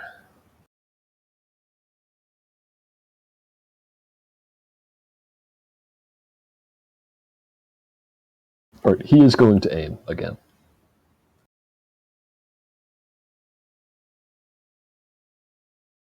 Okay. I gave him a free maneuver, and he used it to aim. So that's going to be it Fair. for him. I think you did your whole turn. Yeah, pretty sure. Yep. All right, who wants to go next? I'll go next since I'm right there. Yep. What range are the stormtroopers from me? So you're in the same alley with Zed. I think you made it a little further because you went first. So behind you, through this, the people have sort of moved out of the way. By now, they realize that there's like a crime scene going on. Yeah, it's a fire. Yeah, there's a firefight going on here. You're shooting at each other. Yeah, so past you, or behind you is Zed. Behind him is the stormtrooper that he just shot, and behind that guy is the one crawling out of the manhole. Okay. So before I move, Yep. what is my range to the guy that's been shot a bunch of times? Your range to both of them is short. Okay. They're both within 30 feet. Then can I fire my pistol in stun mode at the closer one, the one that Zed shot? Yep. So you can, but it doesn't actually matter for these guys because they don't take strain damage. It just does damage to them. So the stun setting on your pistol does not really make a difference against these guys. Like, it's the same as just shooting them.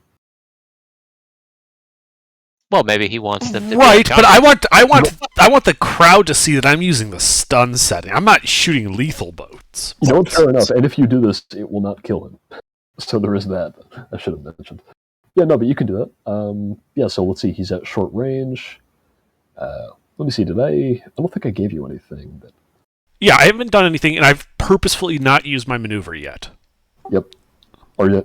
So you don't want to aim. Correct. That's fine. So it should just be yellow, green, green, purple, I think. Yep, yellow, green, green, purple, because the difficulty is just 1. Slash. Yep. Alright. You hit, and we're not going to worry about damage because you knock him out. That stormtrooper falls over, he drops his gun. And you do also have 1 advantage if you want to spend that.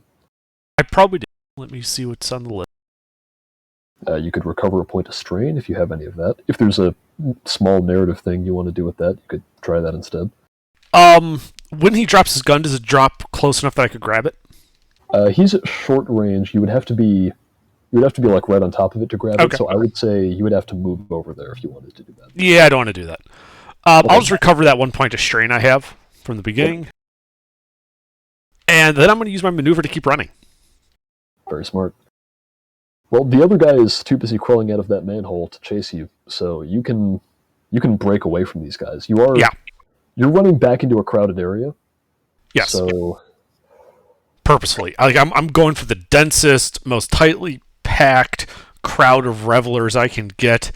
Especially if there's more insectoid-looking guys, because we all know stormtroopers can't tell insectoids apart. Yeah, there's not. Actually, you know what? There might even be a couple of Verpine. Like you're down in the Undercity where all the working class are. I mean, the Empire is. Point is, I'm trying to run into the crowd and disappear. Yeah, you try to run into the crowd and disappear. There's all these crazy aliens all over the place. You know, these humans. They think all aliens look alike. They do. So, I'm gonna say make a. It is going to be a little difficult to get through the crowd, so I'm going to say make a difficulty 1 coordination to try and like push past or slip past these people. Okay. Very good. Yeah, you managed to make it past these people. You do get another advantage if you want to like recover another point of strain. I'm ready at 0. Can I just holster my weapon to better blend in? Yeah, sure. I'll let you do that. Okay, sorry, I'm talking a lot. I need to go get something to drink real quick. Sure, go. I'm gonna use the toilet really quick. Is there like a wrist-mounted grappling hook? No idea. I mean, there's a good chance it exists.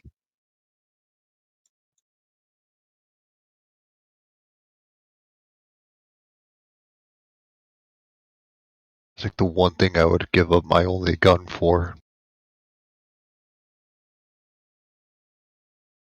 Of course, it's apparently not in the book we're using. I feel like that'd be pretty easy to write up. So for the force, it says to roll for the force pool, but it doesn't say what to roll. Unless I just missed it.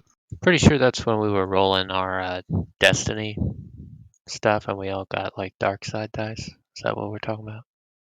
So that's when we rolled at the very beginning. We rolled one of those W dice. And they all ended up in the pool. Yeah, and we turned out that this is going to be a complete dark side encounter. When a force-sensitive character attempts to activate a power, he creates a dice pool that consists solely of a number of force dice equal to his force rating. He then rolls the dice every light side. So it's supposed to be a force rating, but I don't see that anywhere on the sheet. On the first like page, if you have a force rank, I think is what it is. It's where all the characteristics are: brawn, agility, intellect, etc. Far right side. Okay. Oh, I'm apparently not a great force user. That's fine. I'm good at using force, just not the force. Specific applications of force. All right, thank you all for waiting. I have water now. Very good. All right, yeah. So I kind of try to just disappear into the crowd, holstering my gun. So you haven't tried to hide yet. If they manage to follow you, we'll handle that on their turn. But you managed to sort of press into the crowd. Yeah. So I think that's it for you. Who wants to go next? I think another person got shot. They should go. Sid, do you want to go? Or Brink? Is it Brink? You got shot. I just got back. So I had to use the bathroom. All right. Yeah, I'll go. Okay, so I think you just got shot. You got shot for real damage because the guy saw you had a gun. Indeed. Yeah, no, that's right. Yeah, so I'm going to take the hit, and because I aimed, I'm going to pull the trigger and shoot a stun blast at him. Interesting. All right. So, yeah, it's going to be difficulty 1 because of the distance. You're just at short range. Yeah, so you want to do your... Did I give you you say that I'm within... Yes, I have a blue die. You said I'm within short range, right? Yes. Add 1 damage per rank to ranged attacks within short range from point blank. Did I give you 2 ranks in that or just 1? Just 1. Yeah, so you add 1 damage when you deal damage with that. Alright. Oh, and I think we forgot to add the damage that Zed did from that skill. I totally forgot to. Oh well. All good. Yeah. And the guy's not having a great day either way. Yeah, that's right. I just gave you a regular blaster pistol, so it's going to be ranged light, difficulty 1. And you aim, so you get a blue die, so go ahead and roll it. You forgot to do the difficulty, so roll a purple die. Oh, my apologies. That's all right. I mean, none of you have played this before. I'm not expecting any of you to be perfect. I am. Okay, so... Yeah, that didn't do anything. So yeah, you hit you... Let me see. If you scroll down on your character sheet, you'll see the blaster pistol has a base damage of 6. You succeeded twice, so that's 8 damage. Plus 1 making it 9? Yes, plus 1, making it 9. Stormtroopers have a soak value of 5, so you deal 4 damage to this guy. And he does not look good. In addition, you generated 4 advantages, which you could use to do a number of things. Now, where can I look at on this cheat sheet for advantage? This is on page 5 of the cheat sheet. Thank you.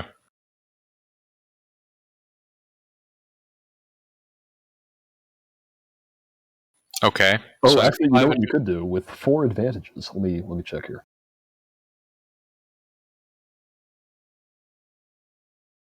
Yep. So every weapon in this game has a crit value. And what that means is that if you hit, you can spend that many advantages to trigger a critical hit on the enemy. Now, these guys are weak enemies, so if you trigger a critical hit on them, they just die. Or they get knocked out, in this case. So if you wanted to, you could just spend 3 advantages to knock this guy out. And he's just done. Yeah. Alright, and that leaves you with 1 more, so if you want to, recover a point of strain or something, you could do that. And I cannot store this advantage? So you can store it, but it would go to the next allied character. So that depends. Do you consider these other people fleeing from the law your allies? No. Okay.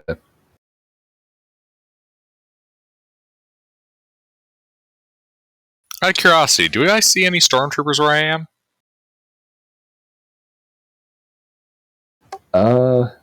So you're still sort of out in the plaza. You didn't even make it into the crowd. The other stormtroopers all ran past you after the other fugitives. 2 of them ran off into an alley. One of them didn't even leave the station. He went after the other guy. One of them fell down a manhole. So you would have seen them sort of disappear down an alley. You know which way they went, but you don't see them anymore. So, the stormtroopers currently cannot see me. Yeah, just everyone around on this, around the periphery of this open plaza can see Just you. a great number of witnesses. Yeah, just a great number of witnesses and the ever-present Coruscant police surveillance state. Yes, the police surveillance state. You think all of this isn't being filmed? Oh, no, I know that. It's all over the HoloNet.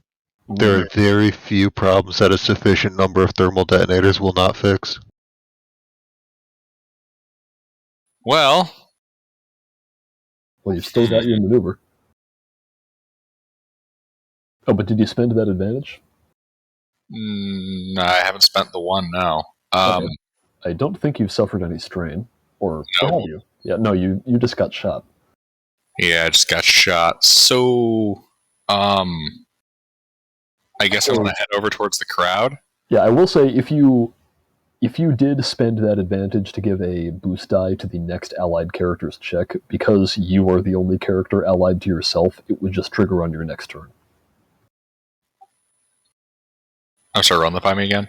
Okay, so when you spend 1 advantage to give a boost die to someone else, it goes to the next allied character in initiative the first time they make a check.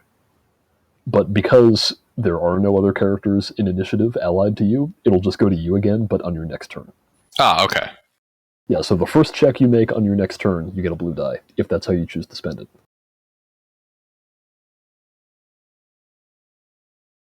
Either way, you can spend it on something. Yeah, I'll do that. Alright, so you can do that. And are you going anywhere? You still have your maneuver. Yeah, I'm going to head towards the crowd. Alright. Am I able to holster my blaster? That would be another maneuver. So if you wanted to suffer 1 point of strain to do that, you could. Yeah, sure. Yep.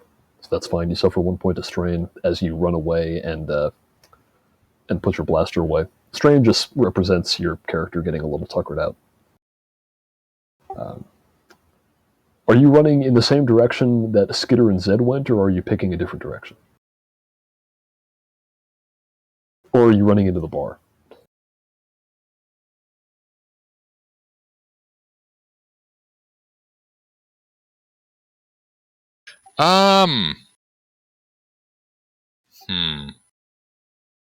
So I saw a stormtrooper go into the bar, and You I saw stormtrooper go into the stormtroopers bar. chasing other guys. Yep. That stormtrooper, I should point out, also saw you back in the train station. This is true. Yep. There aren't any other people in this crowd wearing Mandalorian armor. Yeah, that's a problem with looking baller. Yeah.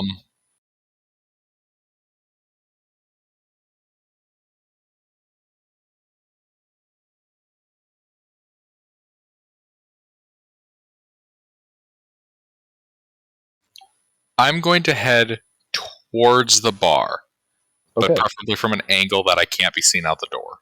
All right. What exactly are you doing? Are you running over? Are you trying to approach casually? Like, you said you put away your blaster. Indeed, I'm going to, as they say, fly casual. Yeah, that's actually the name of one of the expansions you can get for this game. Huh. Yeah, so you can fly casual with your feet. Yeah, so yeah, you just you sort of saunter up to that bar. A robot and a stormtrooper just ran in there. There seems to be a bit of a commotion, but the place is pretty busy, so it's chaotic. The light show is still going. It's dark in the club, but there's also like all these strobe lights all over the place. So yeah, you walk in there, and I think that's probably it for you. And then we move to Deezer. All right. There's a lull in this pursuit. I feel like there's a lull in this pursuit as this incredibly inept stormtrooper is unable to find you. Well, seeing this moment of evasion, I will spend a stress to holster, to get an extra move to holster my firearm. Cool. And I would like to go to the back with this. What's this? A pan of drinks. Yep. And I want to get out of the back room. Yeah, through the back room. All the commotion that's sort of going on in here after you ran in here, and now there's a stormtrooper in here, and everybody's confused. You're able to slip by there like no problem. Okay. I do leave the plate on the way out. Yeah, you can leave the plate on like a counter or something. Okay. That back door in question goes into... Here, let me just make up an area real quick. You're in a hallway. There's a door off to the right which is open and seems to lead into a kitchen. At the end of the hall, you can see a door propped open with like a garbage can to prop it open, and that seems to lead out to like a back alley. Let's go to the back alley and attempt to stealth, like using shadows and corners, bends and such. Maybe even altitude, if there's like a ladder that's hard to reach or something. Like, those collapsible ladders? Yeah, I know what you mean. I guess I'm just a little confused by what you're doing, because like, as far as you can tell, this stormtrooper is not following you.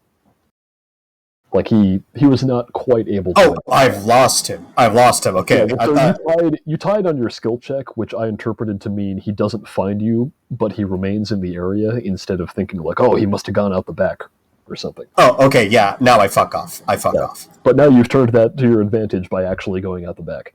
Yeah, so you fuck off. Yes, I would like to... let's see, the garbage thing was leaving it open, right? Like leaving the door open? Do you want to close it behind you?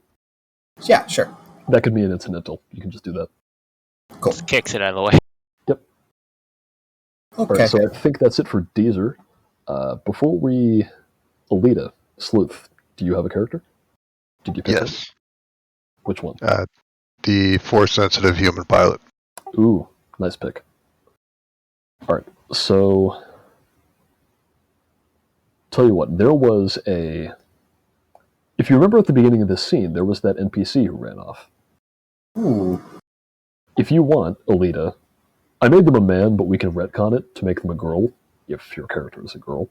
Maybe all of you just misjudged them.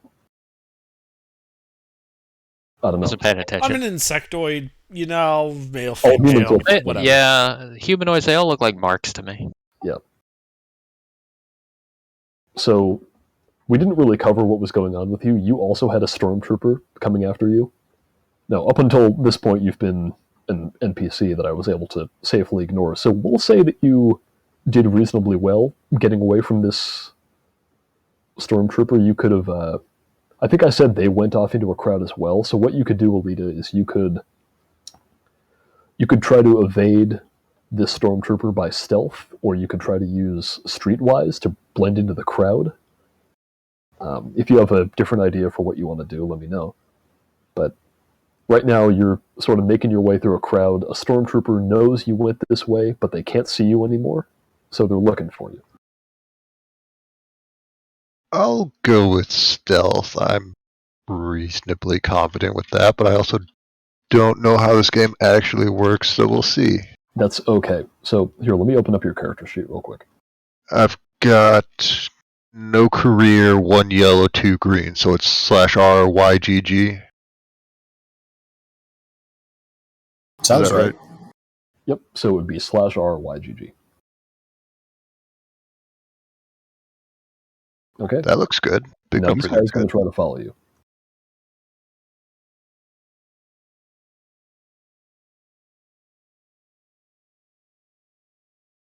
Okay, so you tie, but you did generate more advantages, so that means you succeed on the check.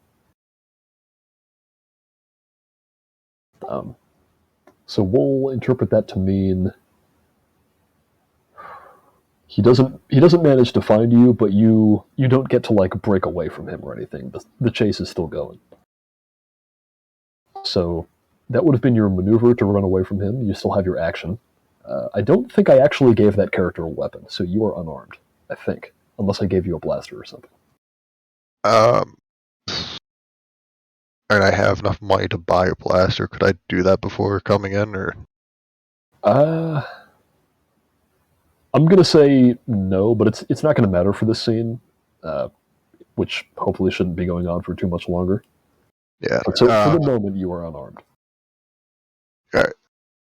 I'm just going to look for a corner or something, because I have heavy clothing as an armor. If I can just take that off and swap it out for like a shirt or something. Oh, so heavy clothing is just regular clothing. You can blend in that just fine. Okay. Yeah, like all of the, I think aside from, I know I gave Branks his Mandalorian armor and Deezer is a droid, but I think most of you just have heavy clothing. I can't remember if I gave Zed. No, I gave Zed padded clothing, but Skitter, you just have heavy clothing. Right. Yep. Heavy clothing is just like the difference between being naked or not being naked. Okay. Being naked probably is not going to assist you in this instance. Probably not helpful. All right. They won't be looking for a naked human. They'll be finding one though. Yeah, so you used your maneuver, you still have your action, which you could use to get another maneuver if you want. That sounds good. Yeah, this is a pursuit, so you can only move once, but if you want to use a maneuver to do something else, you could do that. Do you have the cheat sheet open? Do I have what? So go into the group DM up near the top, there's a PDF that says cheat sheet. That's going to be super helpful. Cheating is helpful, especially if you don't get caught. Yep.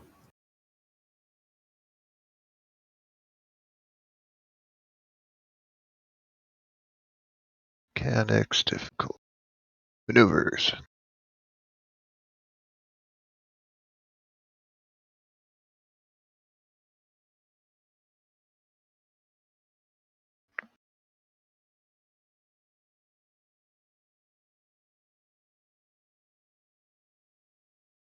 Is there something I could just use for cover? Put like Yeah, if you want the to, corner of a building or a garbage can between me and this guy. yeah, so this would just be like a, yeah, you can do that. You can try to break line of sight with him, and you succeed at doing that. There's like you turn a corner in the alley. It's not a dead end. You can see there's like, it leads out to somewhere else, but you break line of sight with him. Yeah, So alright. that's your additional maneuver. I think that's it for you, and we're back up to the stormtroopers.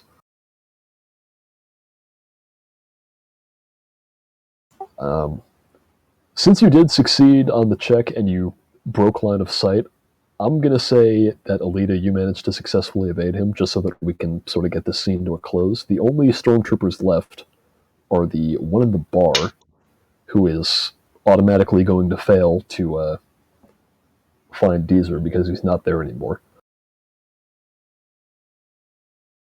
And the one in the alley, who is just now finished climbing out of that manhole. He saw that his buddy has been incapacitated in the line of duty. So he is going to level his blaster at Skitter. You ran off. Zed, you're still there. He's going to level his blaster at you, Zed, and try to shoot you again.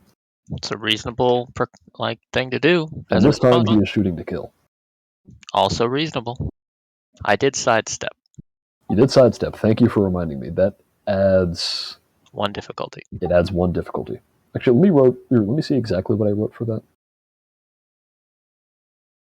We should probably spend one of those light points to make it more difficult. Because I don't think you can take another shot, Zed. I can't take too many shots. But Okay, yeah, so I this can is... take some. Yep, so are you going to do that? You should do the thing. I guess since people want me to do the thing, I'll do the thing. All right, so this is an important distinction. That ability does not increase the difficulty, it upgrades the difficulty. So this is a rare situation where you're going to see one of those red dice. Neat. So let's see, he makes his attack. It's at short range, so it's difficulty 1. However, that purple die becomes a red die, thanks to your ability. And you wanted to increase the difficulty by 1 with a destiny point, right? Mm-hmm. Now, he is going to aim first. Yeah, this is going to be a shot with all the dice. It's going to be a shot with all the dice. Although, actually, no. We'll say the crowd has cleared out of there by now with the gunfire. There's no people milling around or anything like that.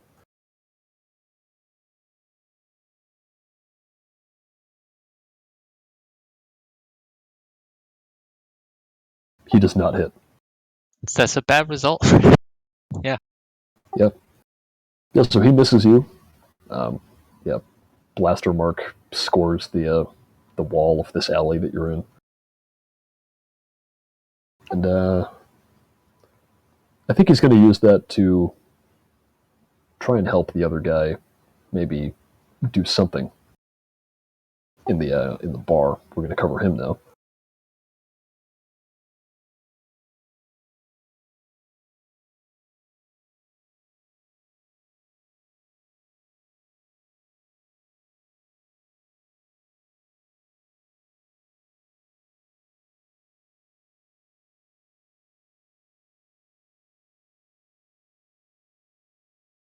Yeah, so this guy is trying to get people in the bar to stop moving to see if he can find the missing robot that ran in here. But he is just not able to. They're panicking. Some people are running out of there. It's a confused situation in there. This also means for you, Brinks, that he is too caught up trying to calm these people down that he does not notice you. All right. So that's going to be it for him. We're back at the top of initiative. Who wants to go? Neat. I think Zed was getting a shot at. Zed was getting shot at. I suppose I should respond in kind. That's the tradition. I'm not one to shirk tradition. I will fire my my blasters at this asshole who can't hit a barn. Yep. He's like a stormtrooper or something. Yeah, nah, fuck that stormtrooper. All right. So it's going to be difficulty 1 because you're at short range. If you're firing both, that increases the difficulty once. Yes.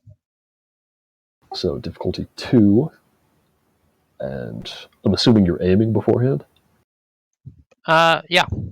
All right. You do that. And that's a blue. That adds a blue die. So it's yellow, green, blue, and then that's what's the difficulty? 2, 1, 2. The difficulty would be 1. It is 2 because you are attempting to aim, or because you were attempting to use 2. Gotcha. Okay, let's see how I do. You do hit, however, you do generate 2 threats. But yeah, so your blaster does 6 base damage. It's 8 minus his 5, right? 8 minus his 5 is 3, so he takes 3 damage. You do generate 2 threats, however. So Okay. how am I going to spend those? The opponent is going to immediately perform 1 free maneuver to take cover back in the manhole. He's sort of coming halfway up out of the manhole when you shoot him, so he pops right back down. Fair enough. All right. So that was your action and maneuver. Unless you want to do anything else, I think that's it. I believe that is it. All right. Who wants to go next? Well, Skitter will just keep walking casual through the crowd. Yeah. So Head Skitter, down. I'm going to say that you have successfully evaded pursuit. You are effectively out of this encounter. Like, you're Okay. done. Same with you, Deezer, actually. And Alina. So really, it's just Brinks left. You're in the bar. What are you doing? Well, seeing as this is not going to be a good hiding place, is there a nearby alley?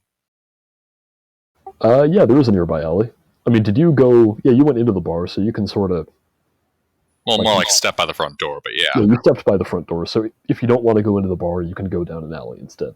That Yeah, guy head did down not an see alley. you. Yeah, so if you do that, I'm going to say you're out of this scene. Which means that all of you are now out of this scene, except for Zed. So it's just Zed and this stormtrooper having a shootout in an alley. So it's going to get back to him. He is going to... Let me see.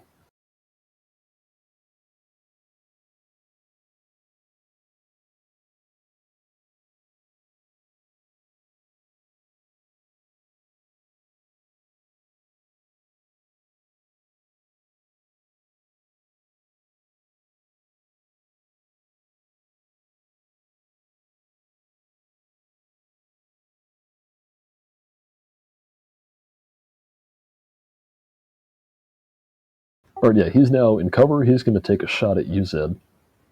Again. Acceptable. Oh, I'm sorry. And you guys flipped over a point. I forgot to mark that down. I think. Let's see. When did I last do it? We're at 2-2. So we're at here now. Yep. So he is going to do green, green, green, and he's going to aim blue, and it's difficulty 1.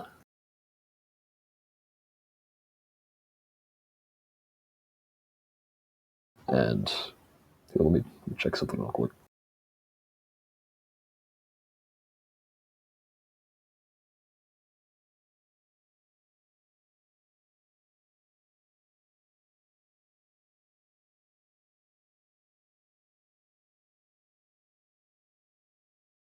Actually, hold on. There's a combat rule I gotta look at. Give me a second here. Mhm.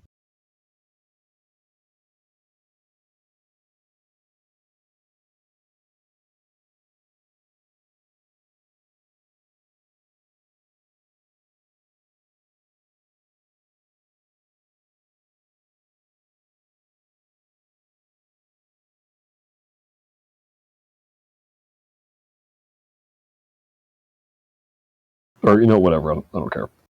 Acceptable answer.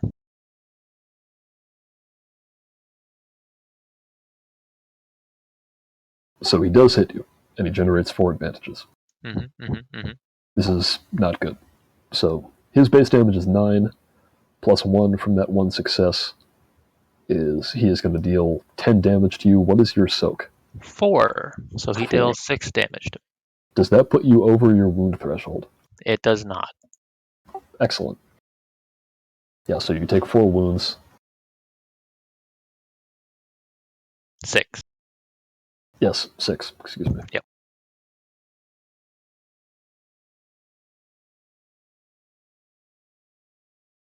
He has only succeeded in making me more angry.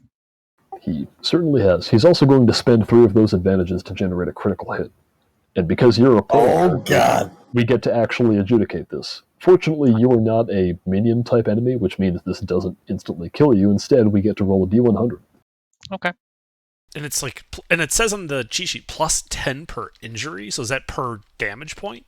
No, that's per critical injury. So, Ah, so what happens when you go over your wound threshold is when you fall unconscious, but you also take a critical injury. You can also get critical injuries from getting hit if the enemy decides to inflict one. And for each critical injury that you have, you add 10 to the roll. And if you roll above a certain number, you die.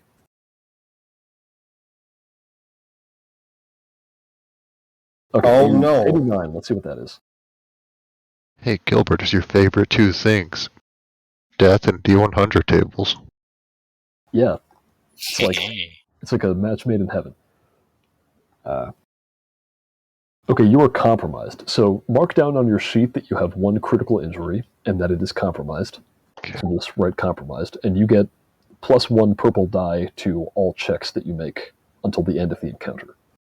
Okay. So that's going to be it for him. Yeah, that's it. So it's just your turn, Zed, because you're the only 2 left. So do what you're going to do. All right. I think I'm gonna tell this guy to get fucked, and I'm gonna shoot him.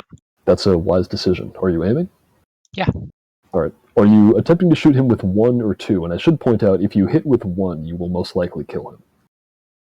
All right. I'll You can judge that by yourself. I'll just bring one gun to bear on him, and I'll go for a nice simple shot. Excellent. So that's difficulty 1 plus 1 from that compromised injury. So the difficulty for this is 2. Mm-hmm. And you get a blue die. So I'll leave you to put that together. I will put that together.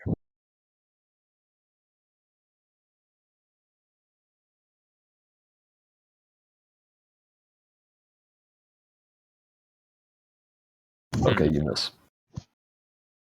Which is unfortunate. That is unfortunate. I'll, Oh well. Alright. Let's see. Unless you would have, if you would have liked, you could have spent a destiny point on that. I'll let you do that retroactively if you want to. For no other reason than because I'm trying to get this scene wrapped up. Normally I would say no, but sure. Alright. So that would upgrade this to, yeah. So just roll a yellow die. A yellow die. Oh man. Oh,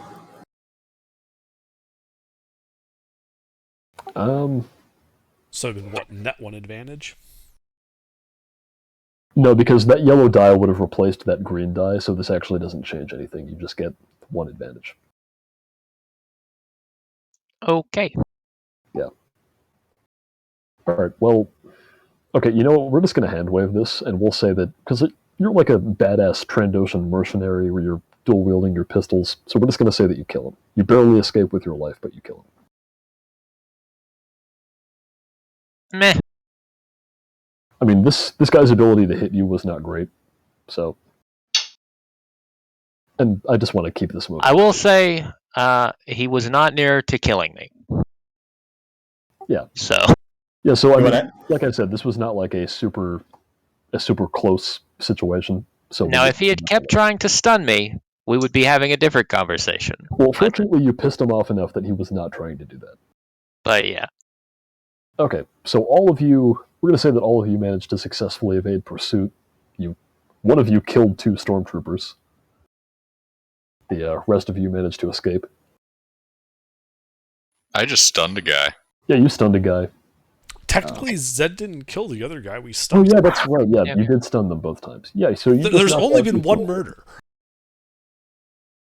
Yeah. Wait, who? Who died? Did anyone die? I don't think you killed anybody. Zed killed that last guy, you said. I mean, all Or things did he considered, stun him? he could have just been a coward No. and hidden his manhole. So you would have. He killed him. Well, he didn't kill him. He finished him off with a critical injury, but because he used the stun setting, that would not have killed him. So no death happened today. Well, see, that's all nice, isn't it? Yeah. Right. I'm sure this will go great in the secret police courts. Yes, I'm sure nothing bad will happen after this. No, so all of you would have somewhere on Coruscant where you live, I assume. So yeah, this has just happened. Where are all of you going? To the pub. To the pub. All right. To find some sufficiently, I guess we could call it dumpster wizard looking, like robes I can put over my armor. Cool. Not Jedi looking robes, dumpster wizard. Oh, yeah, Very maybe, different brand. The Dumpster Wizards of Coruscant are a prolific organization. I think a couple of you are injured, so you could try to seek medical attention for that. Wounds in this game do not just come back when you go to sleep for the night. You have to they do come back, but they come back very slowly. You have to seek out medical attention. Wait, are you telling me I can't just sleep off a blaster around to the shoulder? I mean, Sleeping gets I'm like rid a of weird the- lizard man, so I can Yeah. do that a little bit. You can regenerate a little bit. Doesn't it say at the end of the encounter they can do like a discipline or cool check to recover some strain? You can, and spoilers, nothing. There's not going to be another encounter for the rest of the day unless you decide to start one. So we're going to not worry about that. Acceptable. Let's start a bar fight. I'd probably also be looking for dumpster wizard attire and a gun. Mm-hmm. If you want to buy a gun, you can try to do that. A blaster pistol would be great, and I have a budget for it. But if that's considered contraband, I can go for a slug thrower pistol. It is not considered contraband. Wonderful. I know there are some unconscious stormtroopers you could grab one from. Not in the area that Alita was in. Alita ran off in the complete other direction. Oh, I think yeah, she that's was right. talking about- Or he or she. I don't know what gender your character is. It. So I think these are, let's see, you got here hired gun bodyguard. And my first instinct was to go to the bar. I'm probably some sort of, what would you call it, bouncer? Yeah, I'm probably a bouncer in a pub. Yeah, Alita is a she. Cool. Yes, so I'd probably report to work after this.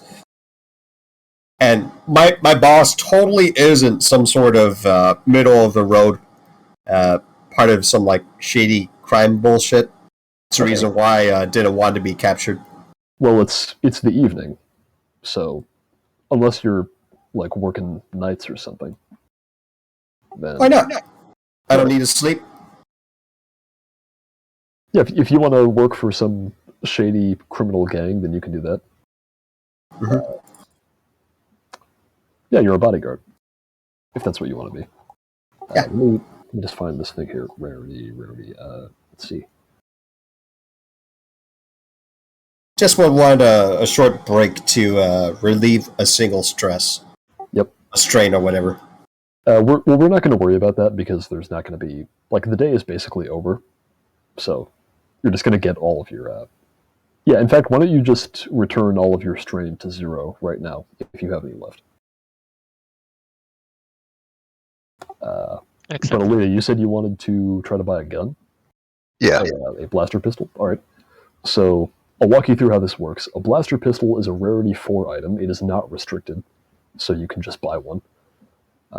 You're on Coruscant, so the effective rarity of all items is decreased by 2 here, which means that the check you're going to have to make to find one of these is just difficulty 1, and it's going to be negotiation.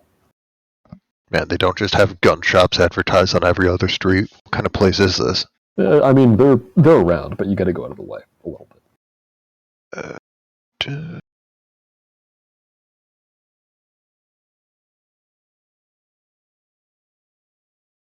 Yep, and you should roll 1 purple die for the difficulty.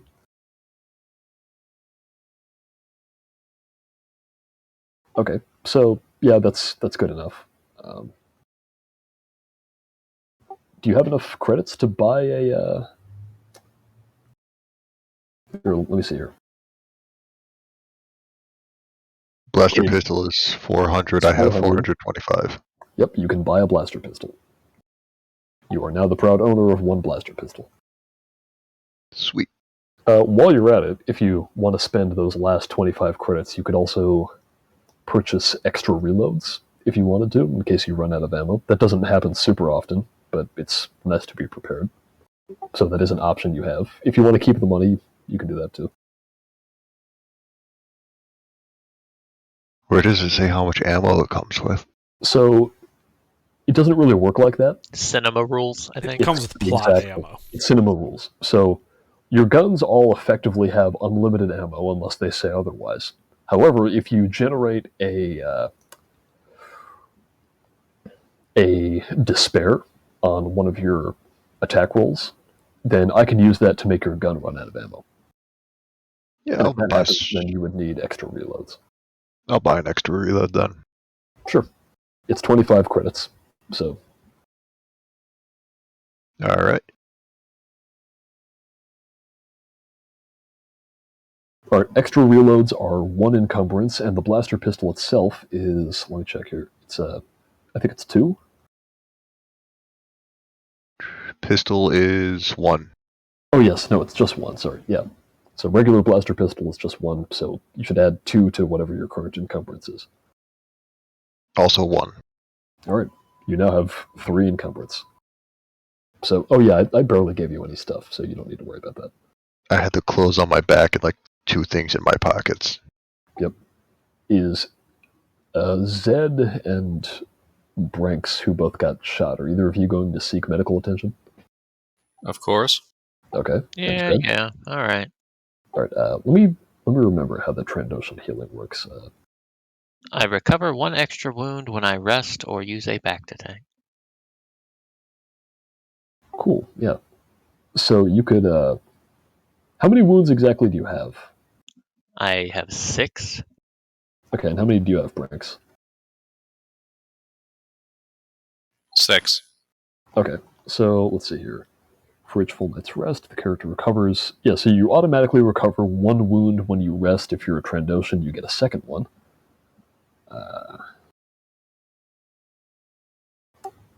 Let's see, one of you also has a critical injury.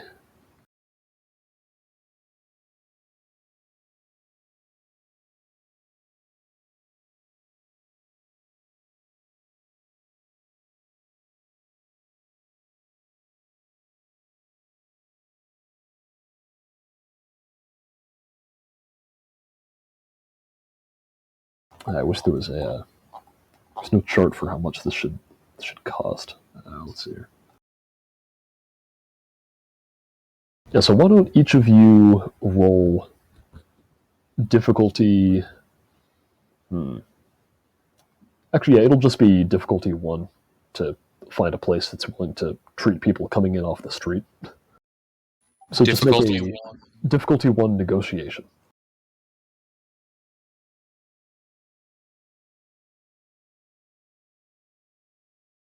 Apparently, I'm better at negotiation than one would think. Yep. However, you should roll a purple die for the difficulty. Oh, yes. And you should roll an additional purple die because of that injury. Okay. And so should you, Gilbert. Lots of dice. Yeah, lots of dice.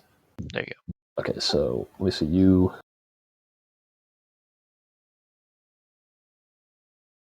Okay, so Zed, I think you failed, actually. Yeah, those are all whatchahoos. Those are all advantages. Yeah. Oh, you only should have rolled 1, but that would still cause you to fail. Okay, I'm going to bed. Yep, you can go to bed.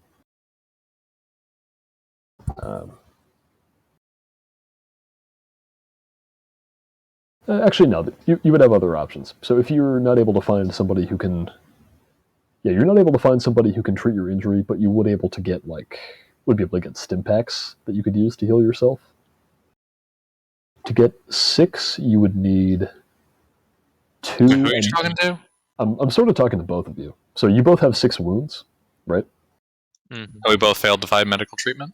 You both failed to find a doctor. However, you can still just go into a store and buy a stim pack, which is like a health potion. Do What we in the happen world? to go into the same store?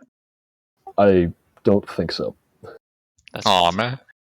Is there something we can expend to both walk into the same store? Well, I think... Oh no, you used up all the destiny points, and I... If haven't we used did, them I'm literally just going to give him a nod and go home. It doesn't. I was about to say the same. Yeah, you know what? You walk into the same store, and there's the little little noise that plays in The Mandalorian when something cool happens, where it's like, dum, like that happens, and you see each other. And then we cut to nod. credits. Yeah.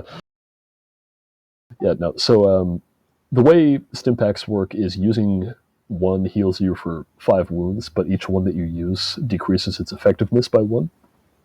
So if you each just buy one, you can get down to 1 wound. They're 25 credits. That's acceptable. So whether or not you buy that and use that is up to you, but you can do that. I can and do the thing. Yeah, so you're not able to find a doctor. I think all of you are going back to your place of residence and or business. So yeah, I guess you all put down for the night, right? Or in Dee's Yeah. case, he's like working. So yeah, all of you do that. You would get your the benefits of your rest, so you lose any strain that you have. However, those of you who go to sleep, when you wake up the next morning, each of you finds a piece of paper that has been slid under your door. And Deezer, you find one that's been like left at your little droid station that you have, wherever it is that you are. You have like It's probably some patron that like slips me a piece of paper while he takes his drink and leaves or something. Well, this is like a fairly big piece of paper. It's a poster. In fact, if you were to turn it over, you would see that it is a wanted poster for you. And each of you receive a wanted poster of yourself at your place of residence. So I get pin it on my wall. Yeah, so I get an image of my cool helmet. Yeah, there was a little more to this as well. Give me a second. That combat took like way longer than I thought it would, so we'll just see how far this goes. Fine.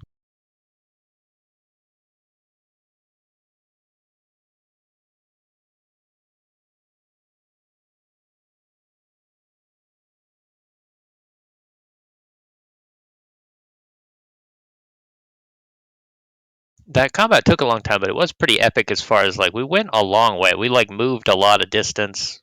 We did a I'm lot happy of that you things. enjoyed it. So I actually didn't prepare anything for this. This is I thought I wrote something down, but I didn't. Anyway, each of these wanted posters has a note to each of you written on it. It says, "You're in danger. I can help. Meet me at Zisto's tomorrow night, 8 p.m."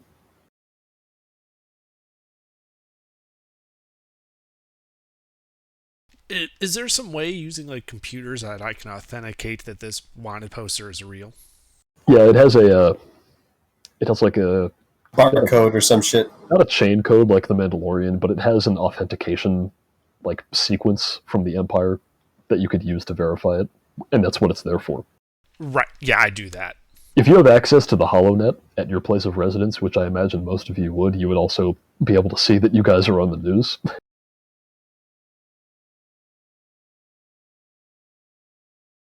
Well, in Totally. that case, Surprisingly, you're not receiving top billing because Coruscant is in a bit of a state of unrest. There's been like yet another raid on a like Imperial dock facility. Some stuff has been stolen.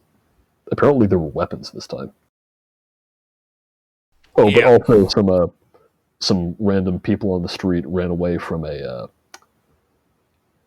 stop and frisk, and there was a shootout. Nobody died.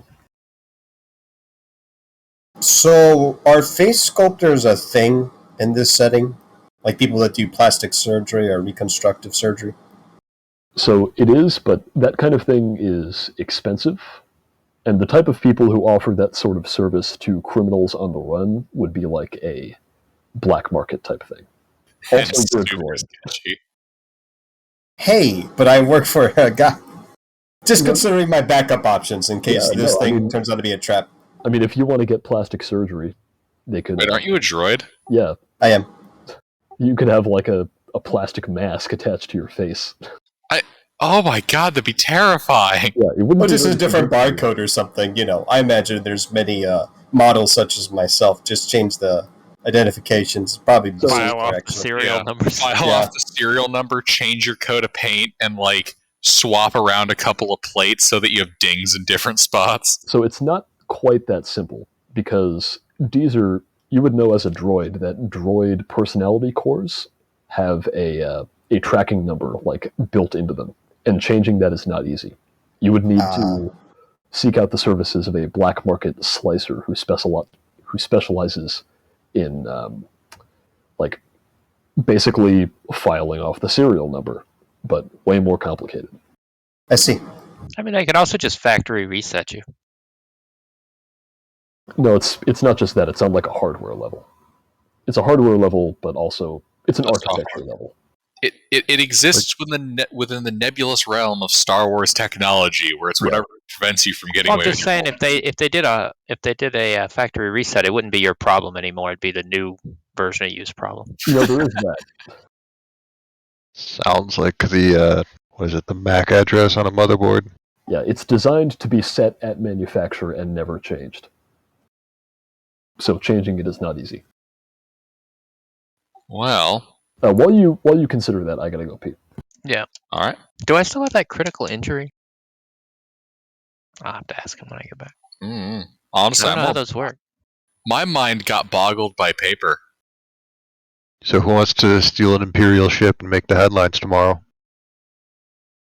Well, I mean, that's what I was about to start talking to Pete about, was, my character's response to this news. It's not going to be good. Well, I'm going to find a ship, and I'm going to return to Mandalore. Right, so I need to disappear. How to do that? I'll just fake my death. I'd like to rig my place to explode about a couple minutes after I leave. Oh, I mean, you're going to want like a an permanent insect man? detonator for that. You're an insect man, so you just leave an empty exoskeleton in the blast zone, and there you go. Mm-hmm. What you need is a permacrete detonator. No. I figured I would just rig my stove. I'm a mechanic. I can just rig my stove to explode or something, right?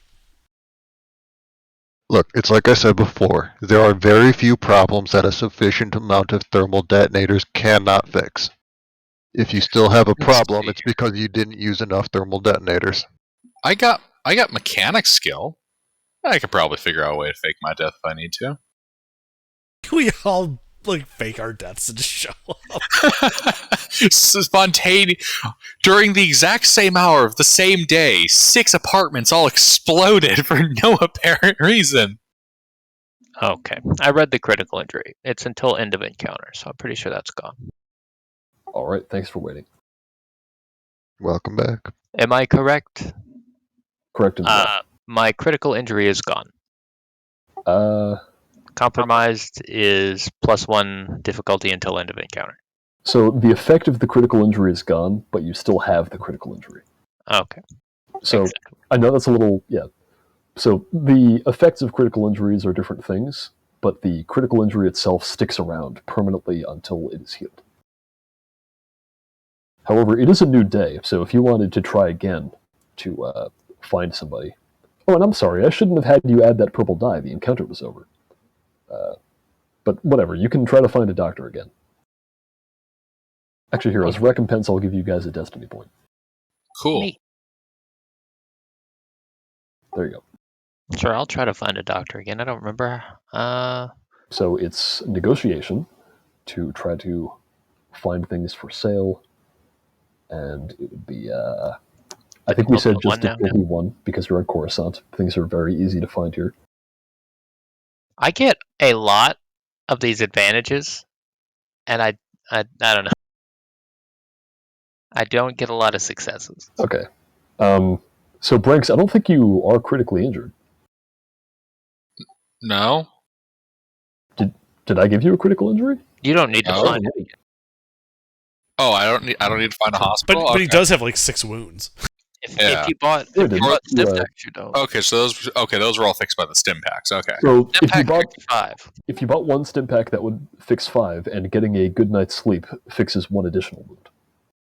Ah, okay. Oh, okay. So I'm all kosher. Yeah, you're all kosher. Actually, let me make sure that's... Yeah, for each full night's rest, the character recovers 1 wound.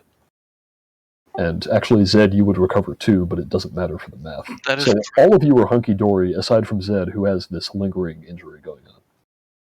And while it's doing that, because I received notice that obviously I've been compromised, I'd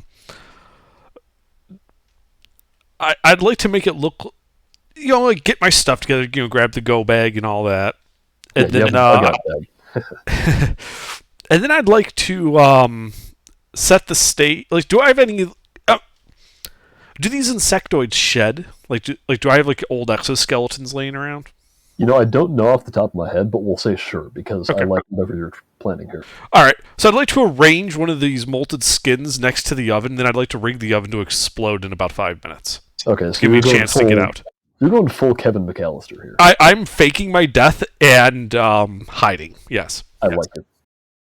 Now, I should remind you, you've all sort of received this invitation to a clandestine rendezvous with somebody who claims they can help you. Yeah, absolutely. But also, I want to fake my death before I go. Very smart idea.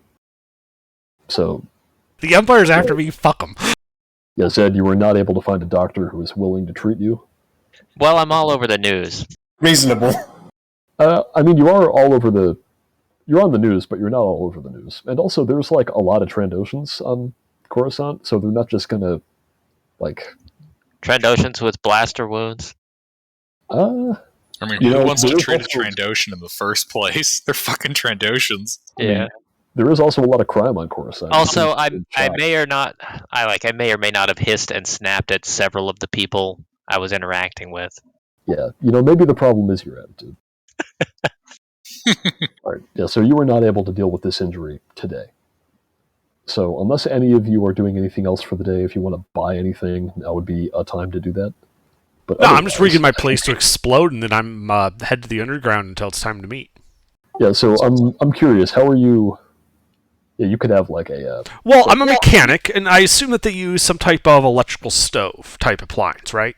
Yep. So you High can try current. to overload that. Yeah, I'm gonna try to overload that and basically blow up the apartment I'm staying in.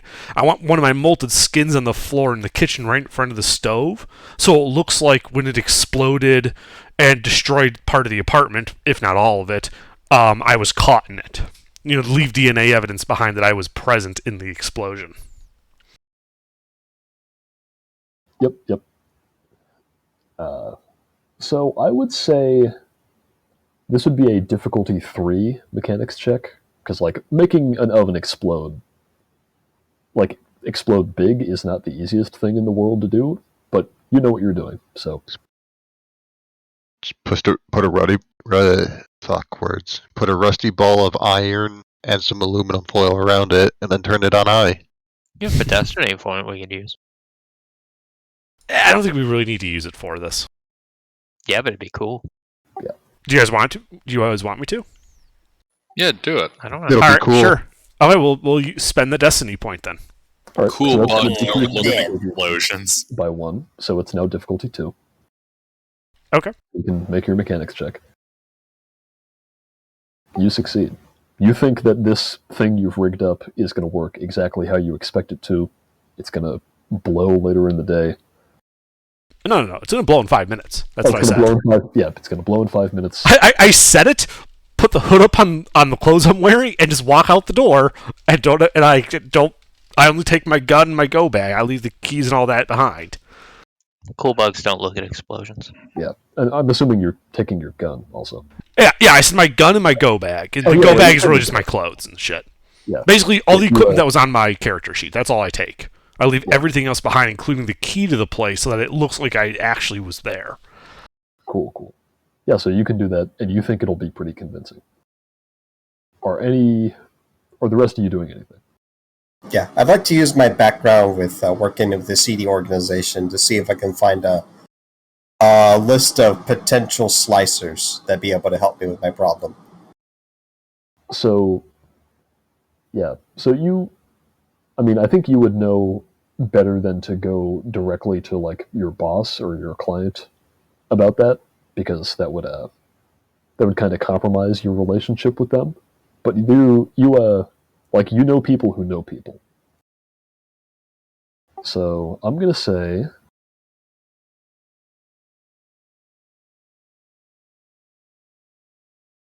Yeah, let me see.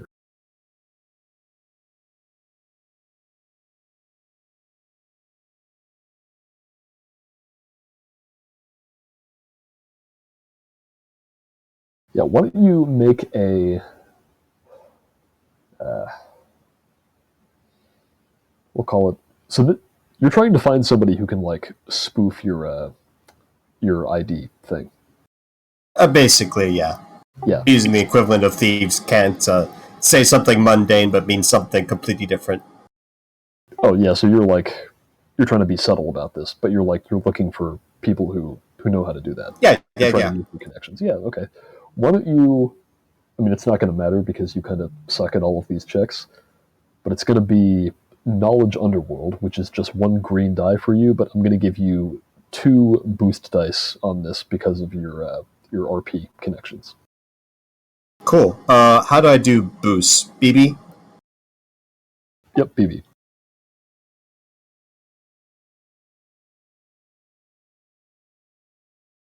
Yeah, so it takes a while, and you have to go to some people who you maybe would rather not associate with, but you do manage to find people who know how to do this and would be willing to. Okay. Problem is, it's expensive. I don't have money. Yeah, I don't have money on me right now to complete it. But it's good to know. It's good to have that in a pocket. Okay, so are you going to pursue this right now, or do you just want to know somebody? I just want to know somebody. Okay, you have that information now. Yeah. All right, is anybody else doing anything?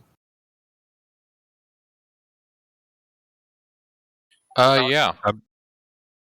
Yeah, go. I'm going to, for one of the first times in a long time, I'm going to take my helmet, put it inside my rucksack, get my trash wizard robes on, and, step out onto the streets of Coruscant. All right, that's very wise. That's going to cause you to not be immediately identified. Indeed. Lots of people have vaguely metallic-looking body parts covered by trash wizard robes. Yeah, I mean, and the nice thing about armor in this game is there's no penalty for not wearing a helmet. Mm-hmm. So, yeah, you don't lose anything by doing that.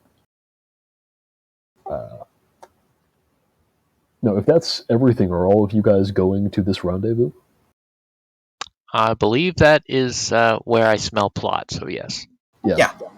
I'm just going to grab a spare shirt in case I need to cover my face and hope that a blonde-haired, green-eyed human female doesn't draw attention in the underbelly of Coruscant. Well, the population of Coruscant is primarily human, so I don't think you'll stick out here. Perfect. Even in the aliens are more common in the underground, but there's still a lot of humans. So how common is it for a robot to wear like a coat or something of the sort? It's not unheard of. Robots don't usually wear clothes unless that's like part of their function or something. The coat hanger 9000. No, but there are there's like fashion model robots who work at department stores or something. I don't know. I don't think I quite fit in that. I mean, I think there's a lot of instances where there are droids that wear clothes, but it is the exception rather than the rule. Yeah. It's not enough, but it's not normal. Yeah, any unique identifying thing I'm going to plaster over, like the barcodes or whatever. I'm going to make myself look a bit more generic through easily, conceivable means. Yeah, you can do that. You can. I found a picture of what Gilbert's character looks like without his helmet on. Let me see if I can post it here.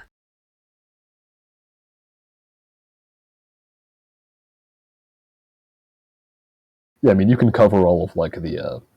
Only a couple of your parts have exposed serial numbers that you can see just by looking at it.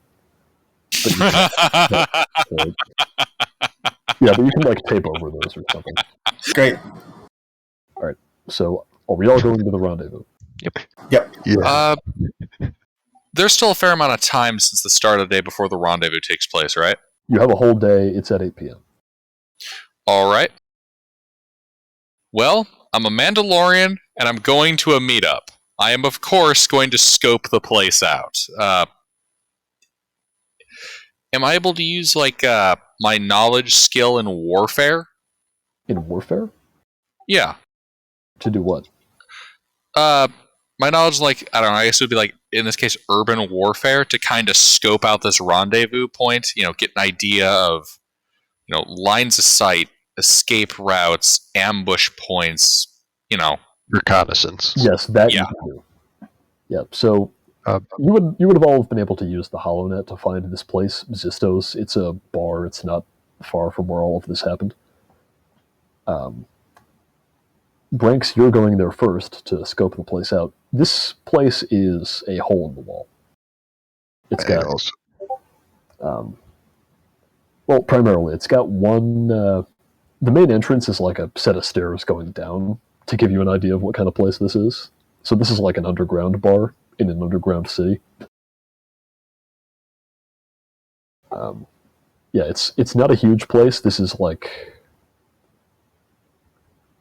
it's really just a room with like a bar along one wall, some stools, facing a low window that looks out onto the street at like ankle height.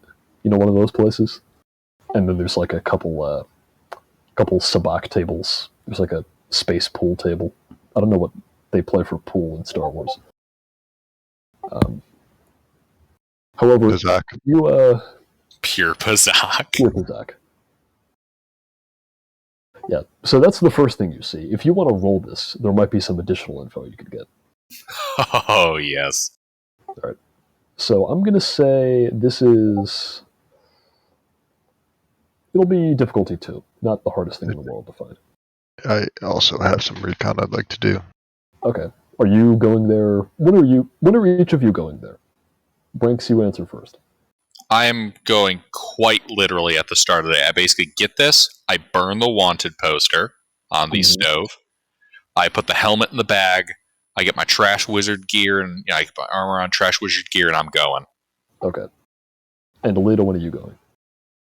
I'll go at like 1 or 2-ish in the afternoon. So we'll handle Branks first, and depending on how long he sticks around, I don't think he's going to be there all day, unless you want to. But, yeah, so why don't you make your roll? I think I said it was difficulty 2, knowledge Yes. and warfare. I got a YG, and is there any kind of advantages I'm able to get out of this? Not Kind of benefit? I don't know, man. I don't know. What not really, and in fact, I'm going to use I'm going to spend a destiny point to make this harder. So this is now difficulty 3. Oh, you bastard. Hey, I got to give them to you somehow. Oh, this is true.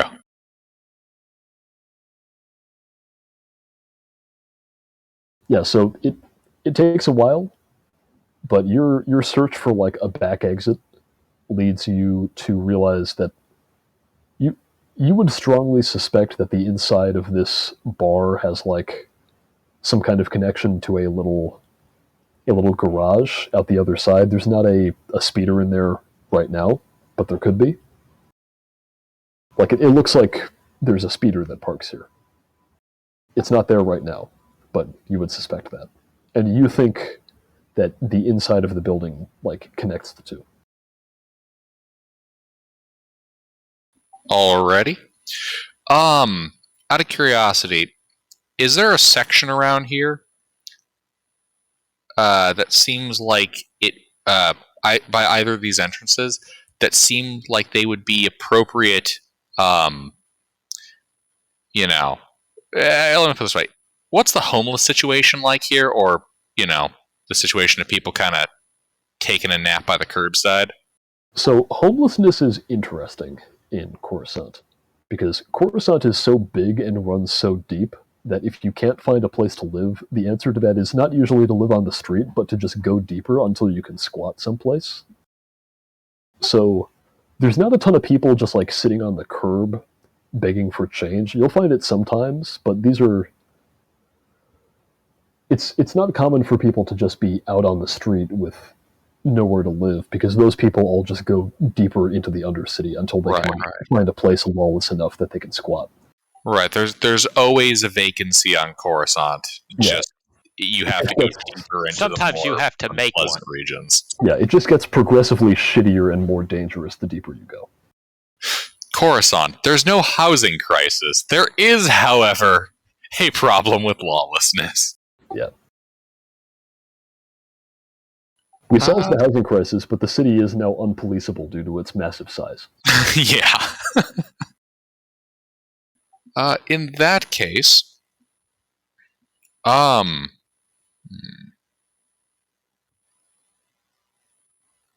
is there any kind of area around here that would make for a reasonable location to kind of do a stakeout? To do a stakeout on what, on the bar? Yeah, on this installation. Yeah,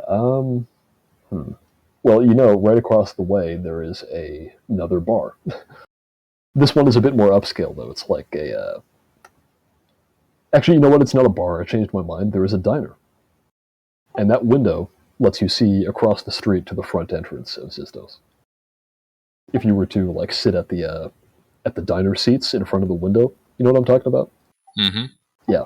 So if you sat in front of the window of this diner, you would be able to get a clear line of sight to the front entrance. Alrighty.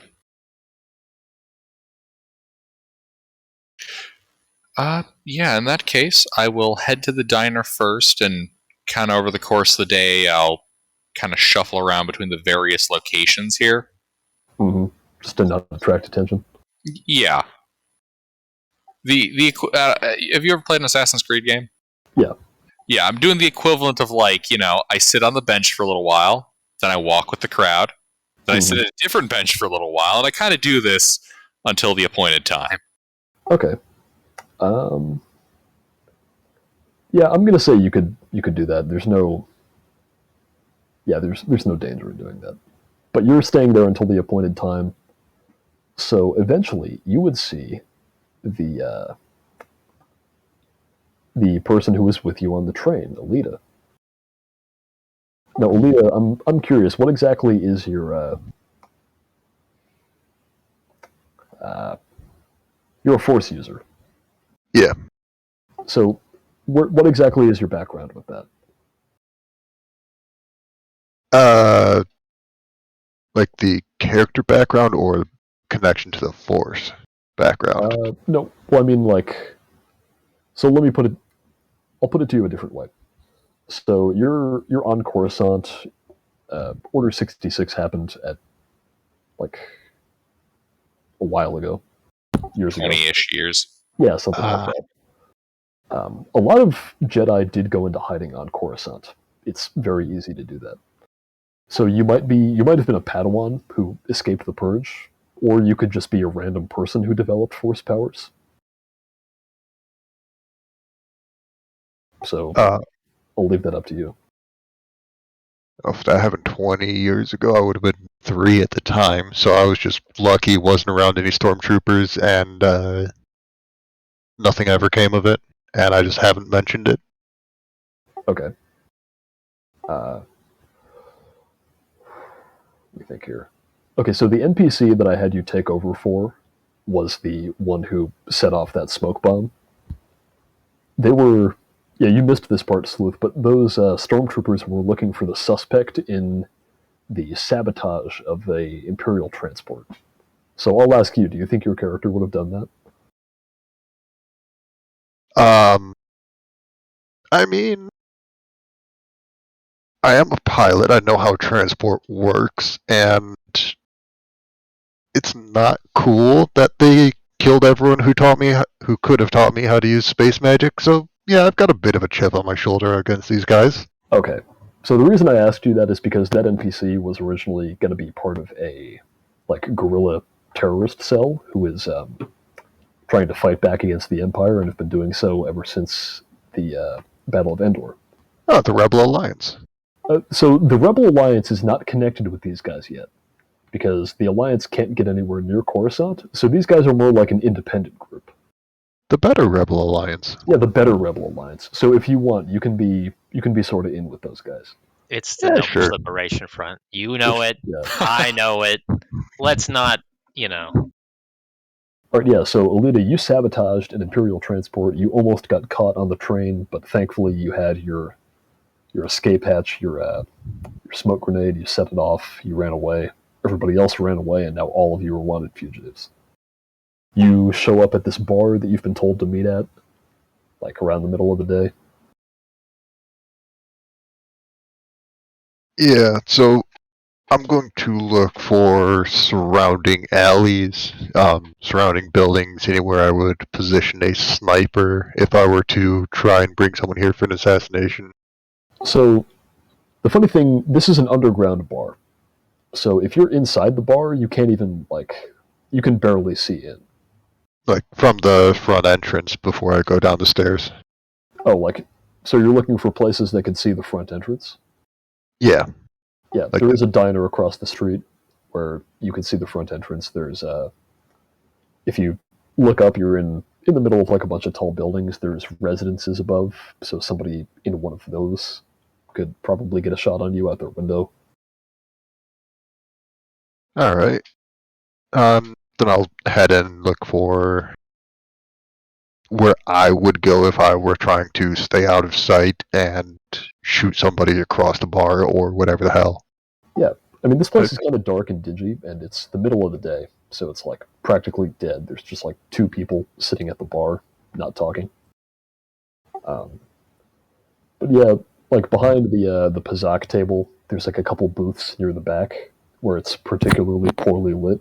You think if somebody wanted to wait for somebody to show up and then shoot them, they would sit there. All right. Any back entrances visible from? Right. You can. There's a door that leads into the kitchen.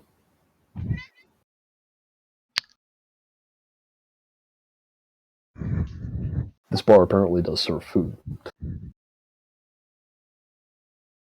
Food in air quotes. Yeah, food in air quotes.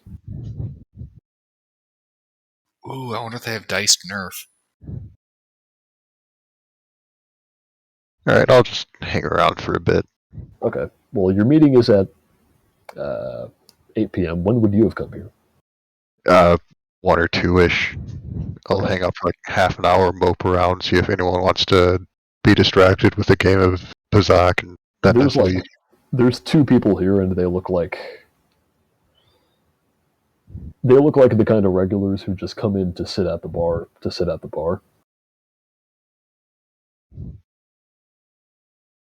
The bartender does at one point ask if you're going to order anything. Not right now. And then I'll just head out. All right, you head out. So it's getting towards 8 p.m., the time of the rendezvous. Is anybody else doing anything before that? On chance, do I happen to notice any pattern Oh as yeah, I'm well, kind of around here, like spotting, several faces over and over again, or so no, this is a fairly busy area. So I would say make a. Let me look here. vigilance? So not quite. Vigilance is more for. Here, let me look at the thing.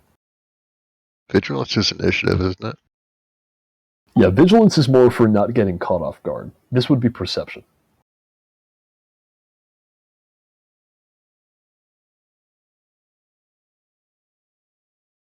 All right. Now, Alita, are you trying to avoid being noticed? Like, are you trying to keep a low profile?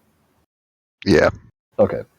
So, hiding in plain sight, I'm going to say would be streetwise. So, make a streetwise check with no difficulty.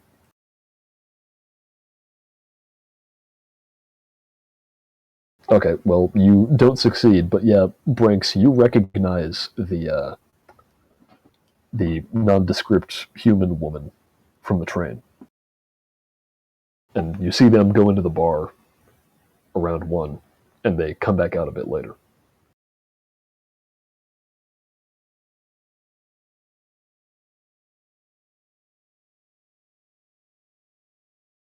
So if you're not doing anything else, I think the time for the rendezvous is approaching. It's getting to be about 8 p.m. Well, then I guess I make my way to that bar. Yep. Same. Before we run this scene, I'm going to get more water so I can run my mouth. All right.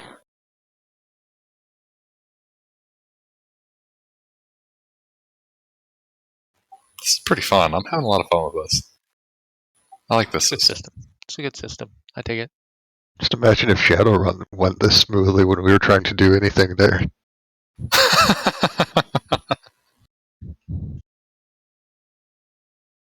The detective that can't detect, the internet troll that can't hack, and the street monk who got, quite frankly, completely outdone by automated turrets.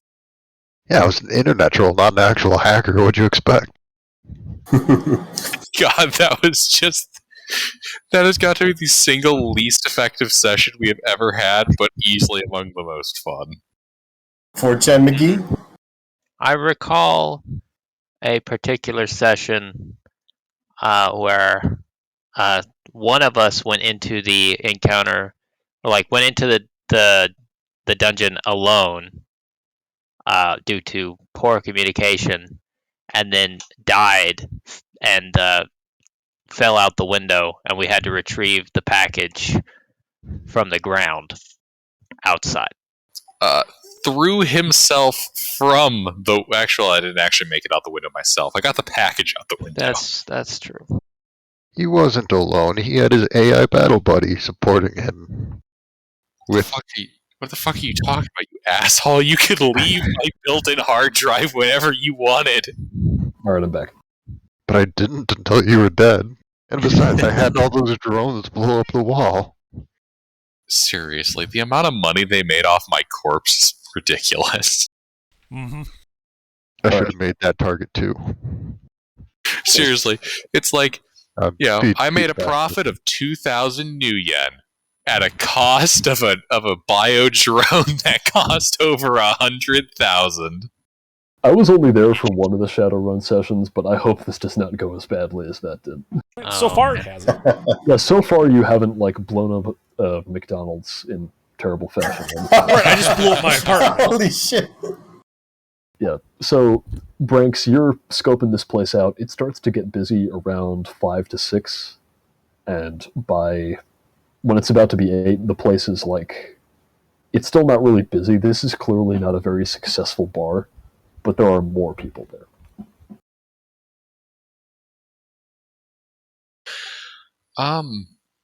Yeah, I guess it's starting to reach a certain set of hours. I guess I'm going to scope it out until just a little bit after the meeting time, at which point I think I'd like to head in through the secondary entrance I believe I've deduced. So I should specify, you were able to conclude that the kitchen likely connects to the inside of that garage. However, you would be trespassing if you did that. You would be going into this people's garage, going through their residence or whatever is in this building, and trying to find your way into the back of the kitchen. Okay, so it's not a direct route. All right. Yeah, all right. you know of an escape route, but you don't think it would be wise to go in that way. Understood. Okay. In that case, I'm going to wait till a little bit after the meeting time, and then I'll head in. Okay. How about the rest of you? I would probably, if it's at 8 o'clock, I probably would have waited till 7:50 and then walked into the bar. Okay. Yeah, I'll show up 5-10 minutes early too. Yep. Same. I'd be half an hour and I'll be looking for obvious signs of one of those stormtrooper fucks. See if there's any abnormal amount of presence of them in the streets. Yeah, you do see at one point, one of these big sort of gray and blue air speeders goes overhead, and you can see a bunch of white and red stormtroopers in there, but they don't take any notice of you. There seem to be bigger things going on in Coruscant. Yeah. I'll probably head inside then. Yeah, so you all head inside. Are you telling us we're one amongst untold billions? Yes, that is exactly what I'm telling you. Also, Alita, you remember that dark sort of spot that you saw before? Where somebody could hide if they were going to shoot somebody from the back of the room? That's the meeting place, isn't it? There's a guy sitting there now. Alright. Looking very purposefully inconspicuous. Just like Aragorn in the back of the tavern. Uh, bu- bu-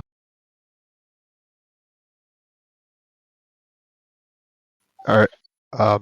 Does he seem to notice people as they walk in? Yeah, he seems to be sort of taking the measure of the place and watching people as they come in. However, as all of you show up, you would notice that you recognize a bunch of these people, except for Branks. Most of you, I don't think, would be able to recognize Branks. Do I have a sense? I'm going to spend a force point to sense the mental state of one living being I'm engaged with. Can I do So, that? engaged is like 5 feet. You would need to be right next Ah, to him. Did I give you the okay. range upgrade for that power? I don't think I did. No. Yeah, so you can't do it from any further away. You have to be close. All right. Yeah, I gave you the more useful upgrade to that power. The one I don't have enough force points for because it takes 2 and I only have 1. Which one are you looking at? Oh wait, no, never mind. I'm reading numbers wrong. I have to commit 1 force die. Yes. So if and when you decide to use that, I'll explain how it works. But committing a force dice is like concentration for magic. Okay. When you commit a force die, it means that you can't use that force die to do anything else force related. So if you wanted to like sense somebody, you wouldn't be able to do that because you only have the 1 force die. And do I get the force dice back when I rest, or is that once per No, combat? you get the force dice back whenever you stop using that ability. Ooh. Yeah, it's like concentration. So I've seen a series of familiar faces enter the bar. Yes, they don't seem to recognize you though, not without your helmet. Yeah, my guy's just kind of just standing there, like in like the middle of the room, just looking around awkwardly. Yeah, you recognize these people.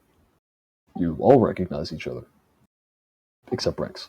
I pretend not. I just don't acknowledge their existence at all. Yeah, I completely ignore them. They don't exist. It's a bar. I'm going to socialize with the people until 8. I want to be in like a corner of a bar where I can see the maximum amount of field of view around the bar. Get a understanding of my surroundings. Yeah, you can Entrances, exits.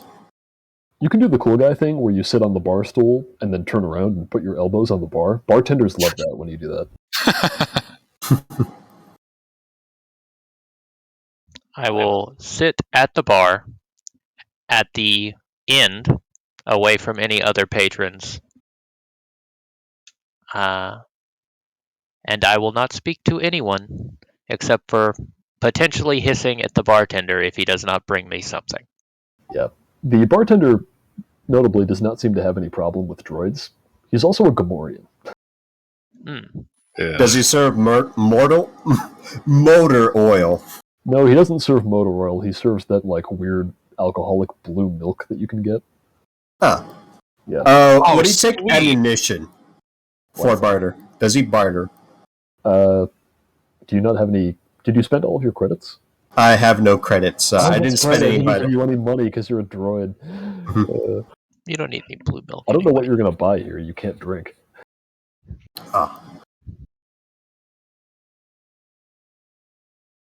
He has no mouth and he must drink. All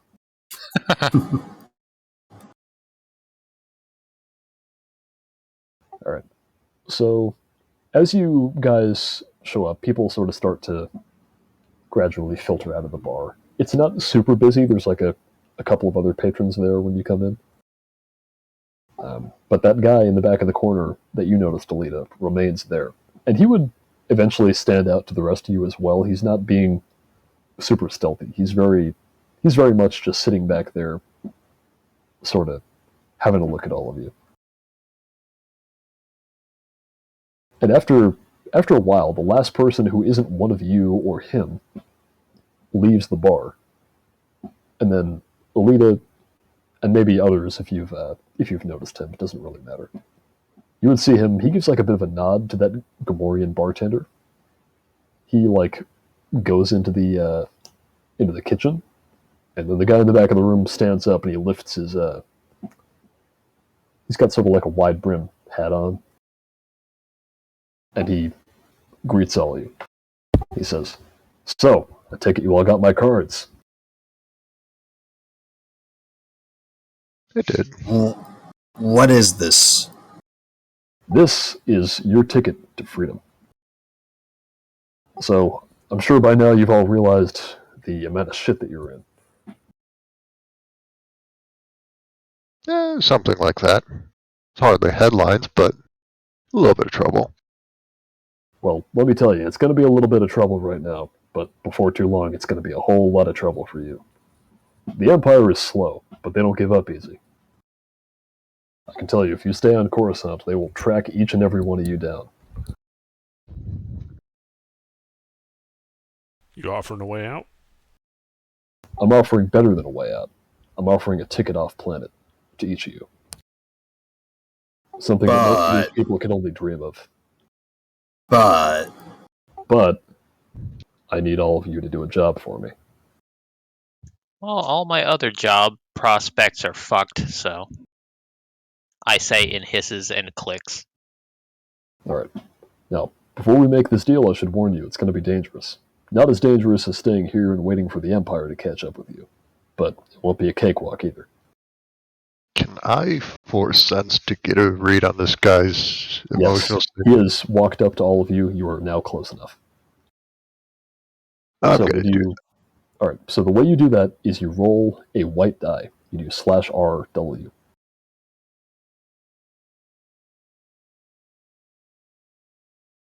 Okay. Hey.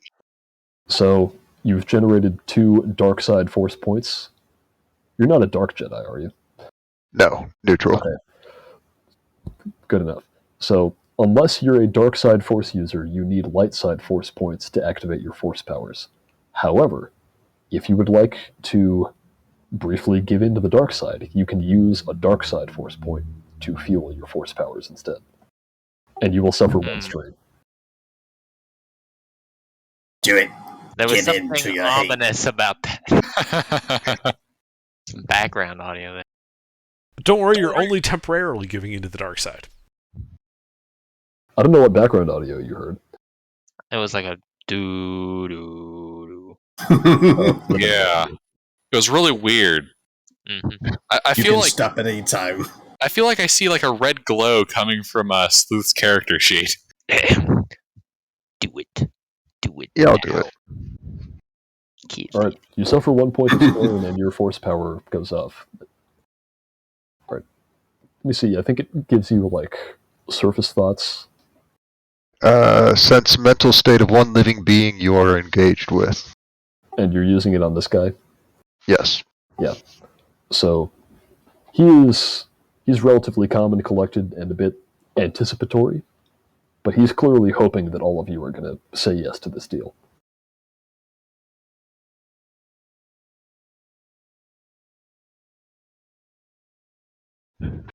What kind of dangerous? What? What kind of you're dangerous? asking. Yeah. Well, you'll be putting yourselves in harm's way, shall we say.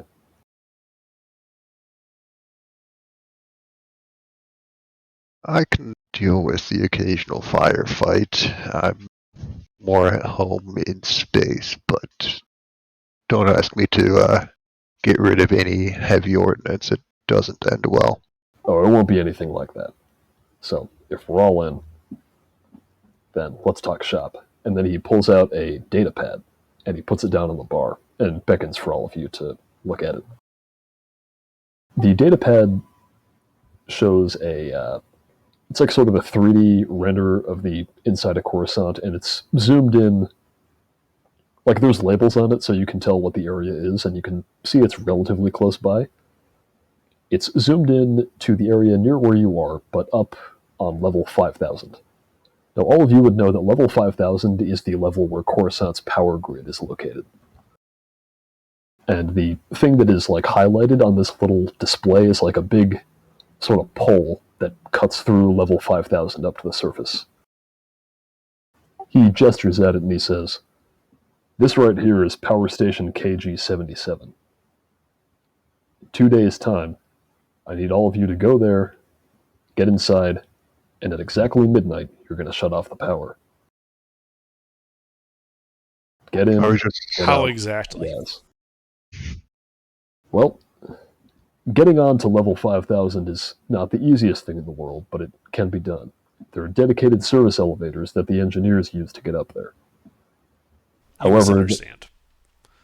You say at exactly midnight. What's the margin of error we got on that? hey, I mean, this ain't got to be like clockwork, just around midnight. That's the Okay. agreed upon time. reflipping the switch or blowing the station? Let's say you've got until 12:30, and then the deal's off. How about that? That works.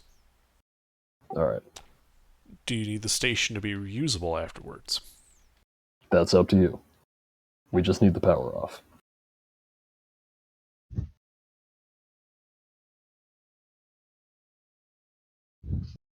Acceptable. I assume that means you also don't care if we leave a trail of bodies if that becomes necessary. What that's going to become is your problem. Not like we're going to be staying on planet for long. No. Praise you're the not. scorekeeper. All right. Well, if you're all in, I'll leave this with you. When the deed is done, I will contact you. And with that, he tips his hat at you and leaves the bar.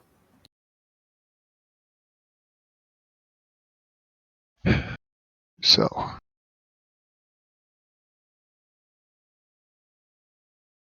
I As he's don't want leaving, do our comlinks have a camera function?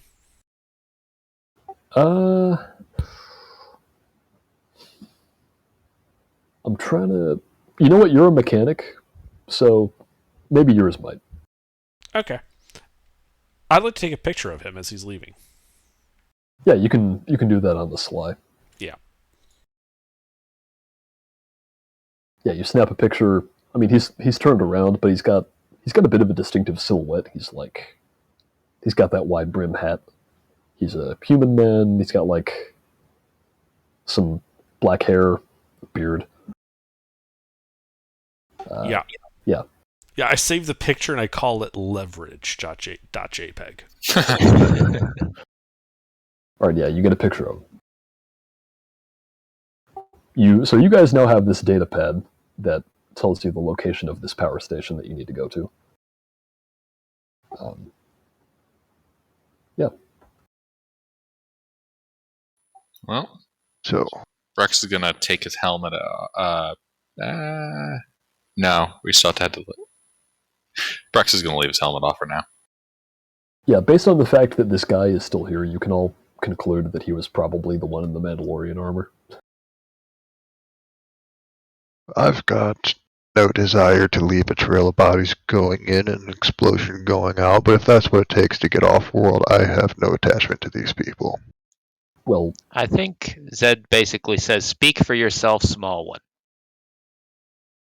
being residents of Coruscant yourselves, you all might know a thing or two about level 5,000 and power stations, especially you, Skitter, being a mechanic.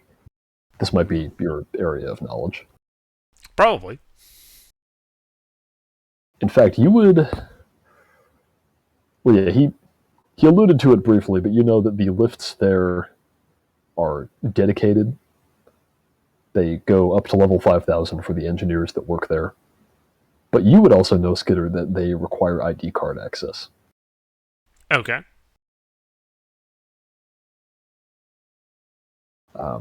As for the rest of you, you know where level 5,000 is. It's in between the underworld and the surface. It's where the power grid is.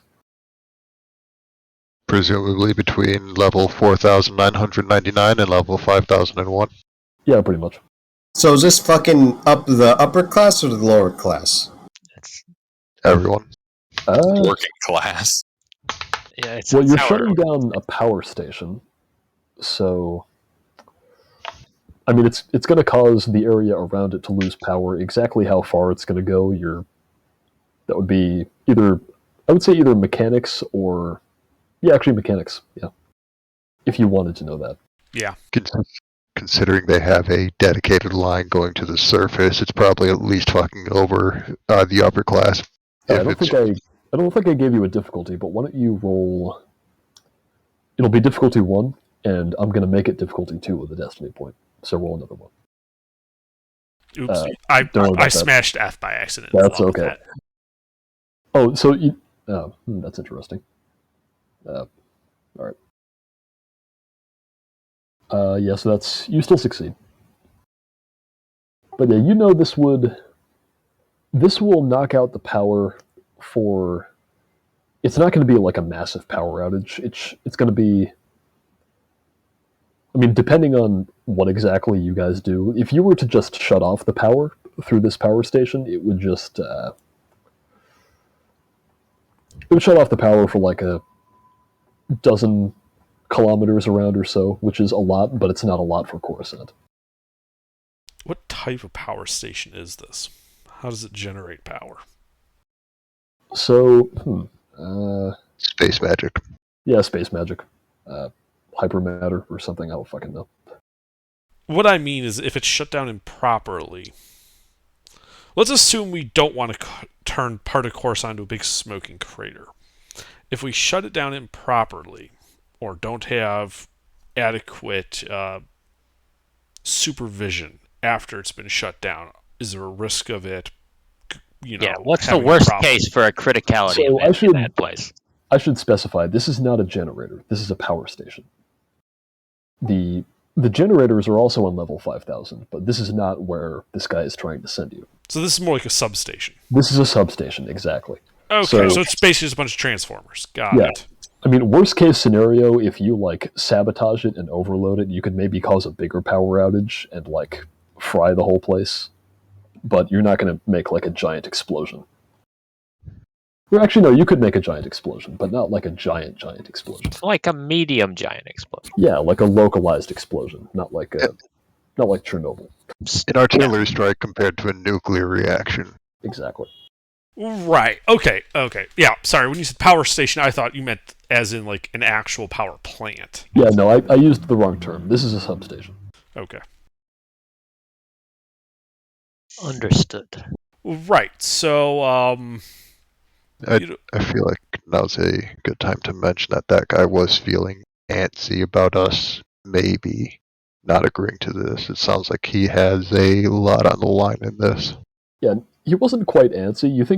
You recall him feeling pretty confident, but he was amped up. You get like the vibe of like a stockbroker who just signed a really good deal. He was excited. we could always just take this information to Imperial Intelligence and turn it over in return for, not prosecuting us for fighting some stormtroopers. I would How like would that. that work? I would like to be able to work. They fucked me. Now I can't work. So I think most, if not all of you, would know that the Empire doesn't quite do business like that. No, And they might promise not that. under martial law. Yeah, they'll claim that, and then they'll be like, "Okay, we need your confession," and then they'll gather all of us and say, "We'll need your confession," and then they'll just jail all of us. That's how that goes. Yeah, Actually, if you're lucky, they'll send you to a spice mine. If you're unlucky, actually, no, that is unlucky. Never mind. no, there's an even unluckier place they could send you, but I won't spoil that. Brazil. But I have a picture of somebody who's Thank you. attempting to recruit us to Detroit. perform a terrorist act. I'm sure they would love that. And you might even... You would maybe get The Empire also doesn't like aliens. Yeah, but we got Good relations. Yeah. look, We one of us might be able to get Trandoshans enslaved all the Wookiees, thank you very much. The Imperials like us okay. Enough. one of us might be able to get pardoned posthumously.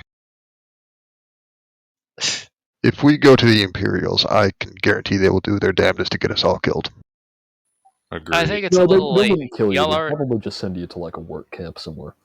Yeah, I can't. I'm not doing that. That's not an option on the table.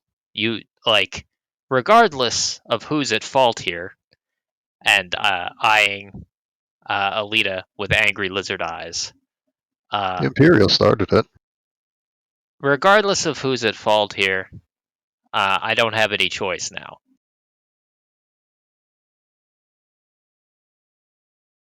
Yeah, sounds right.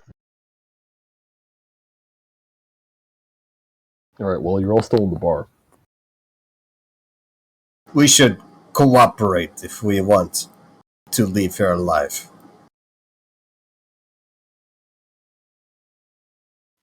Agreed.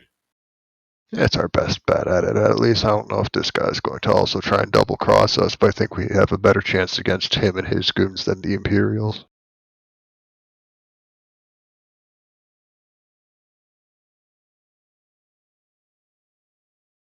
Right.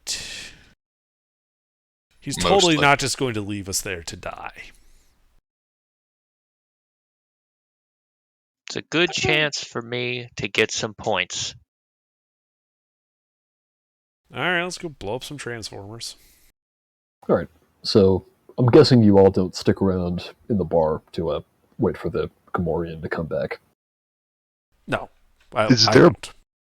Is there a bottle of alcohol I can grab on the way out?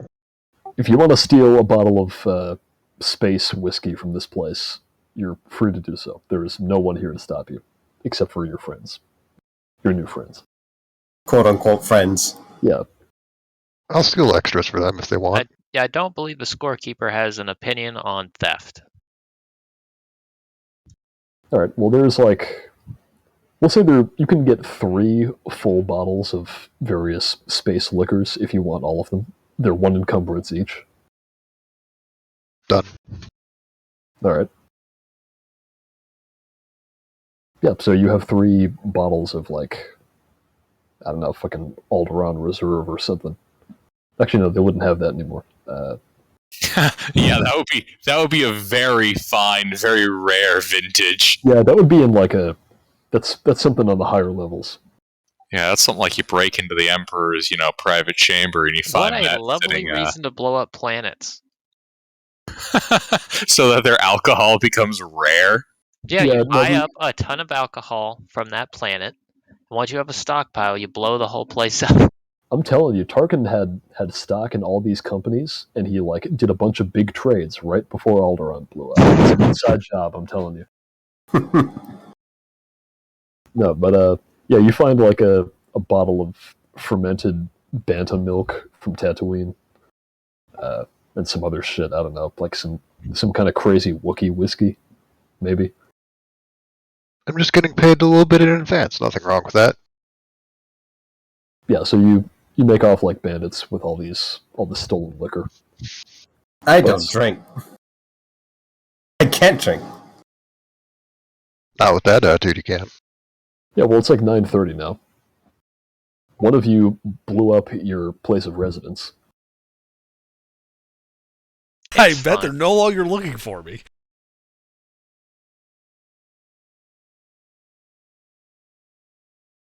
We should probably start heading in that direction then. Yeah, let's go to the substation. Mm-hmm. Interesting. Okay. So Didn't they say in 2 days we're supposed to do it? yeah, No, he said we had until 12:30 at those 2 days. It was a deadline, not a window. so you would have known that's not what he meant. He said a 12, and then he said by 12:30. So the deal's here's the off. thing: if it's down early, he didn't give us any consequences, so we just have to make sure it stays down. What are you gonna Take out do? the power and then leave the Trandoshan in the room every time they send in an engineer. Actually, I was thinking we should just install a remote kill switch. There you go. That's interesting. So mug one of the engineers on their way out. Yeah. Stun him, steal his ID. Yep, so we probably need to find some materials because I don't have any. Make a remote kill switch of some kind. Apparently, Verpine can communicate using radio waves up to medium planetary range. You normally can, however, you are on Coruscant, and there is a fuck ton of interference, so you cannot pick We up. should stuff like that. figure out where the main employee in and out is, tail somebody, and then see if we can get some kind of access to the building How via them. expensive are comlinks? Like cheap So, ones? I already gave all of you a comlink. The default I'm type of comlink are, so all of you have one. Yes, but how expensive are they? So 25 credits for the basic one handheld. is 25 credits. If you want a long range one, those are more expensive. However, before you go and buy that, I should specify, or I should clarify rather, the ranges on those comlinks do not refer to the personal range scale that we've been using for combat. They refer to the starship range scale. So anything within like a few miles would be considered close range on the starship scale. So you think you could wire that to the comlink you already have? You might need another one to act as like a transmitter or a That transponder. was why I was asking about that. Okay, I'm sorry. I didn't quite know what your question was, but I wanted My to question make is sure you- I want to improvise a remote kill switch. We need some way to activate said remote kill switch. If normal radio waves have problems here, we need something that doesn't. So I started asking about comlinks, since those are probably some type of either repeated or encoded signal that can be read through the interference. Yes, I'll just hand him my comlink. Okay. you could use his if you want. I mean, Yeah. you're not going I mean, the whole point is, we take it apart, you rig up some wiring to it, and then so you end up with this box with some duct tape on the outside that contains the comlink and two wires coming out of it. You hook up those wires to a switch, and when you call the comlink, it dumps the switch. Yep, that sounds like something you could do.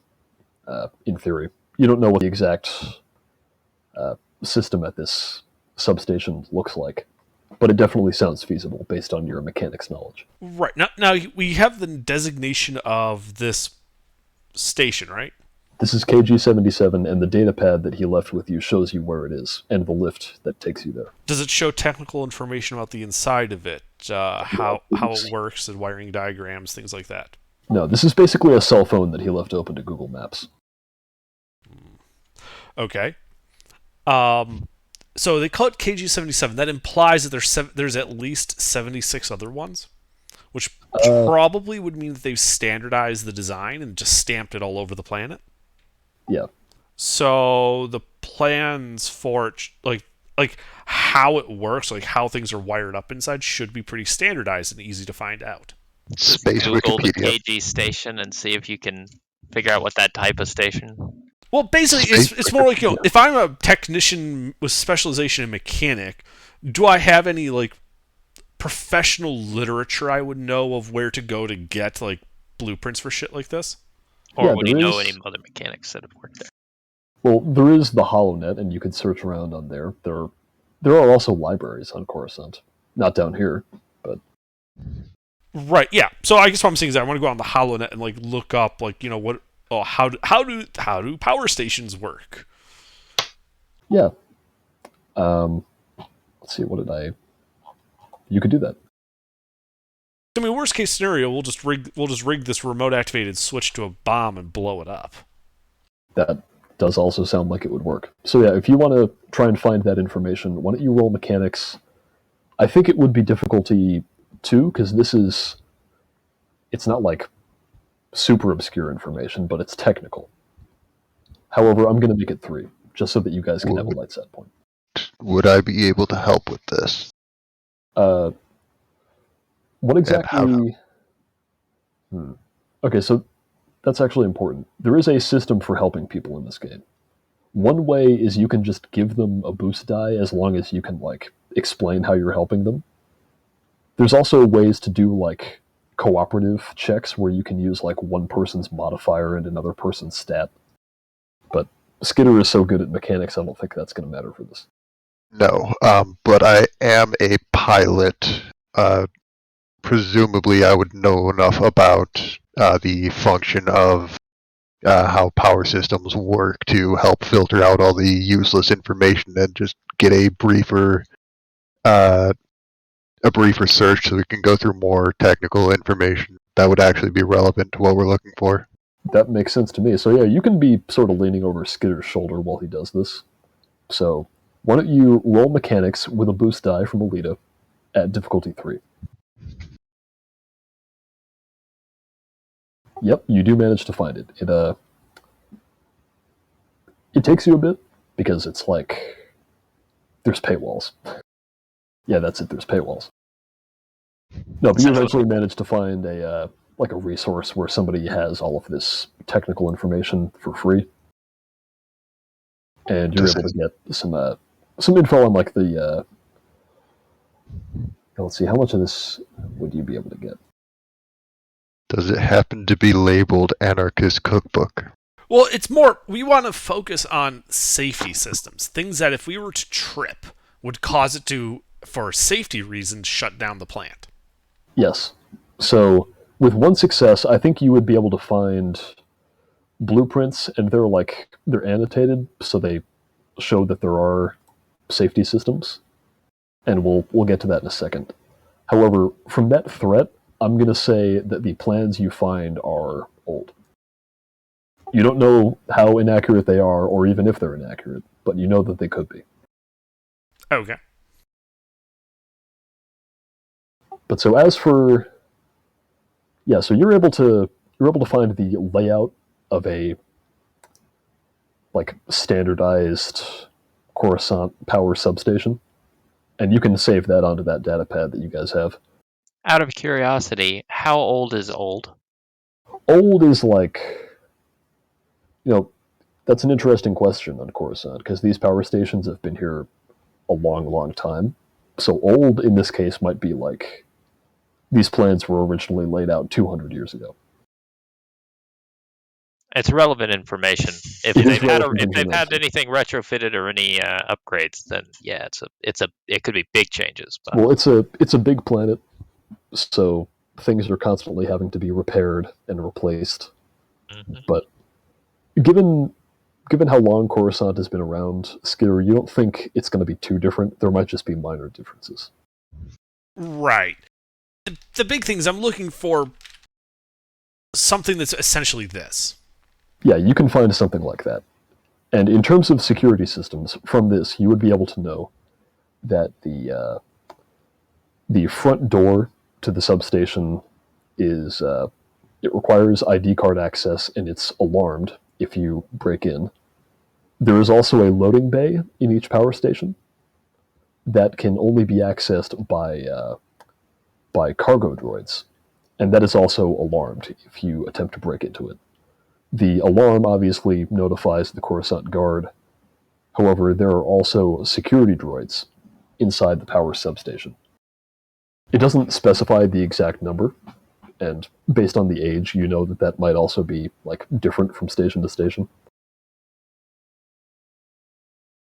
But you know that there will be some kind of in-place security droid system.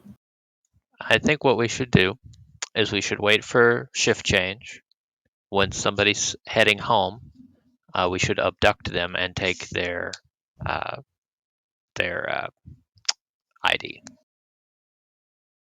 All right. Well, it's still the night of the meeting. It's getting towards like 9 now. When's the shift change? We don't necessarily know that without staking the place out. Yeah.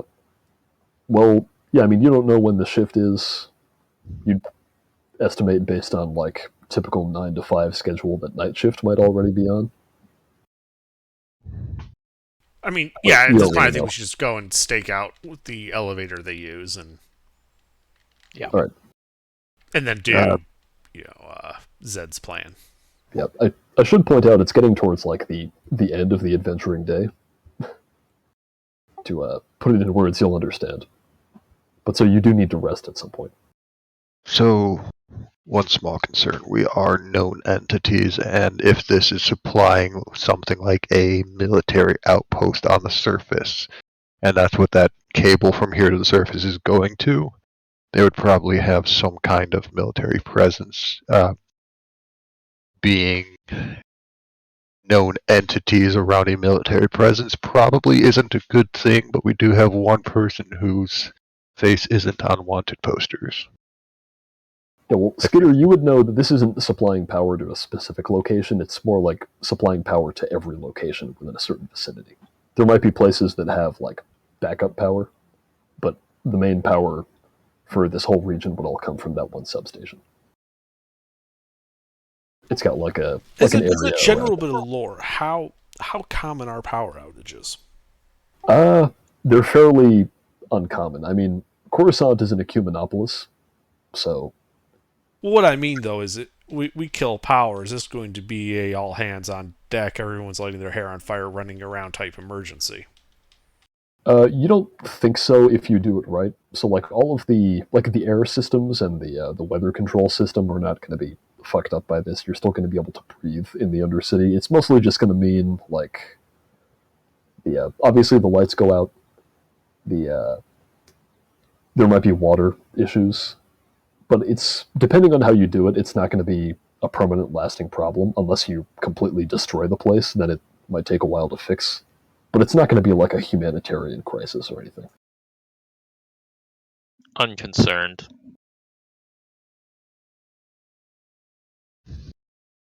Okay. I just wanted to know, let's say shit goes tits up and we have to destroy the place. Should we be expecting, the entirety of the fucking, military to be like, do we opposing need us? rebreathers or something? No. But no. So the weather system on Coruscant is all done through specialized facilities that have their own power source. It's also worth noting, like, it's different. I assume, they have probably better systems and protections for the things that are up top and older systems and protections for the things down below. So the backups up top, they're probably fine. Yes. This, I mean, this is going to hurt like the lower city more than it hurts the upper. But you think unless you really fuck it up in there, it's not going to be a huge deal.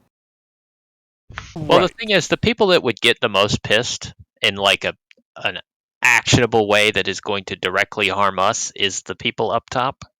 So if they're not going to have their power out, that's fine. It sounds like on the surface this is going to be a moderate inconvenience at worst for the most part.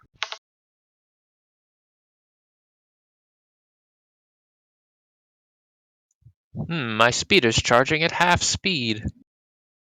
Yeah, meanwhile in the Undercity, the first thought through a lot of people's Hospitals aren't fucking powered. Yeah, well there's that. But the first thought through a lot of people's minds would be, now's a really good time to steal shit. Oh, the looting. That'll be a good distraction. No. It's a great time for us to slip off world. Yeah, if we can. Some people will be looting hollow screens and spice and weapons, and we'll loot a couple seats on a transport out of here. I mean, things are tense on Coruscant. You're in like the middle of an insurrection, not like a super active insurrection, but like a guerrilla insurrection. There's like all these terrorist plots happening, at least according to the media. So what you're saying is this guy actually works for the media that we're dealing with? No, that's not what I'm saying. Anyway, so staking out the elevator then? Yeah, well, so it is the end of the adventuring day, so you guys do need to sleep at some point, otherwise it's not going to be good for you. I mean, I guess it doesn't matter what shift it is. It'd be better to see the night shift if we're going to do this at night, and it'd be better to see the day shift if we're going to do this during the day. I don't need to sleep. Okay, you stake out the thing. Well, you're not going to... You can't abduct a person by yourself, can you? No, but he could probably follow them home and we can abduct them when we're awake. That's a great idea. I'll have one of you on comm links to help me with the abducting, just in Not case. me. I gave away my comlink. I'm going to sleep. Yeah, I'm going to go to sleep. Just follow him home, know where he lives, and then we can just kidnap him from there. And if I'm spotted, I just blast him, stun him. No. Pretend you're a droid that has a malfunctioning, I don't know, facial recognition. Or Pretend that Alita, give me like one of these crappy bottles of liquor. Done. Bantam milk. Yeah, I hand that to Deezer. If you get caught, you're a solicitation bot, and you're offering to sell this to him for 100 credits. Only 100? 150. That might be worse than being an abductor. if he questions why you're attempting to sell it to him, just Then zap him. Prove it's all good by trying to drink it. And when he's No. confused by why you If he- failed to drink If it, he gives you a hard time, just raise the price. Tell him he drives a hard bargain, then raise the price. I'd like a shifty cloak. I'll do it.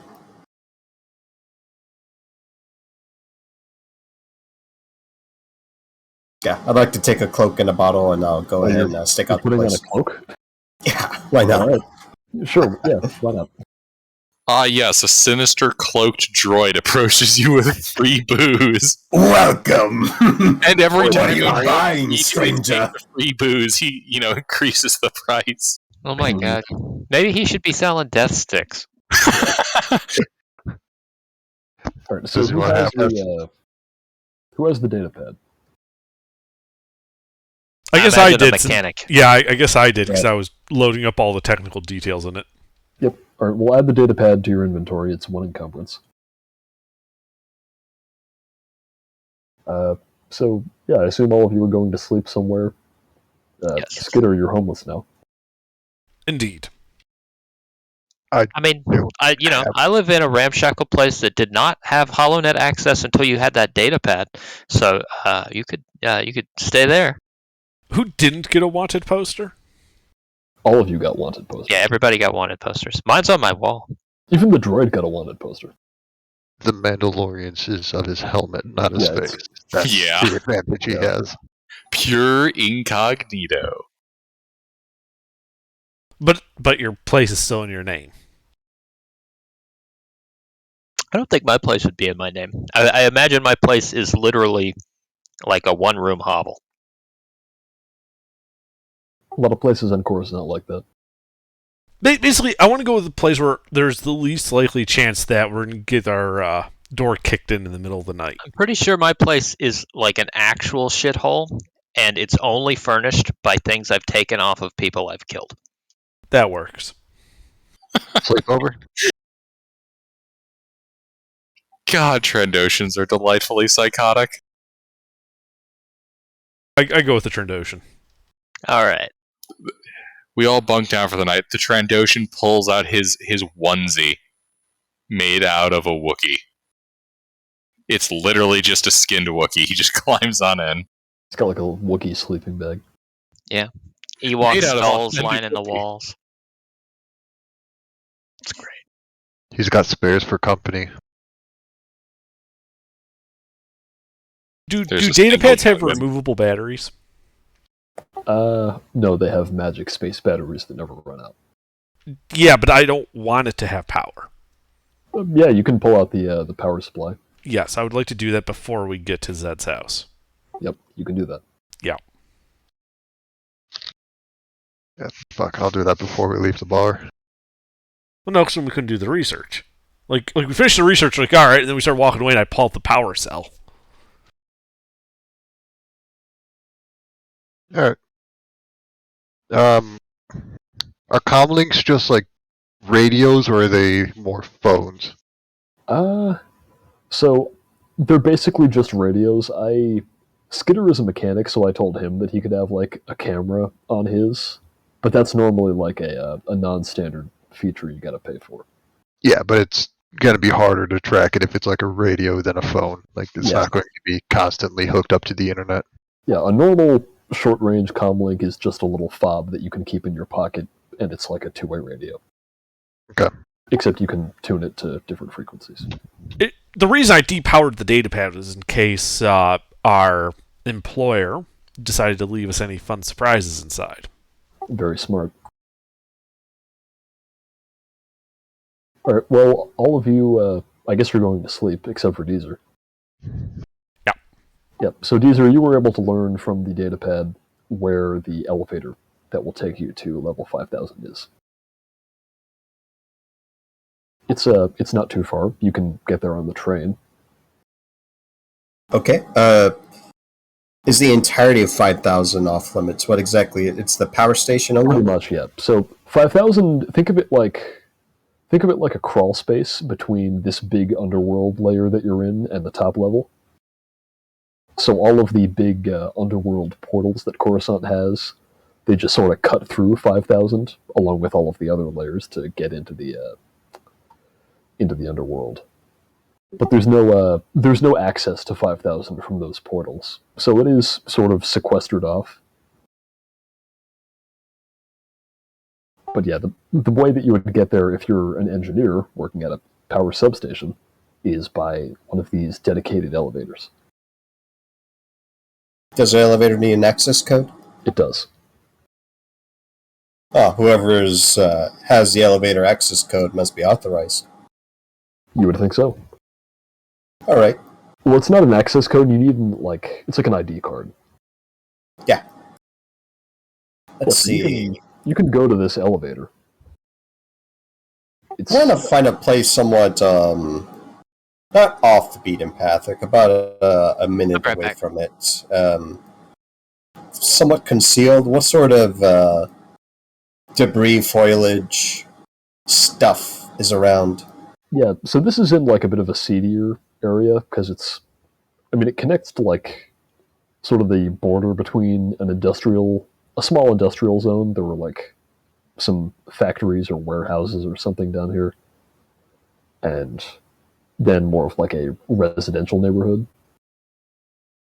Branks at Ordo, I like it.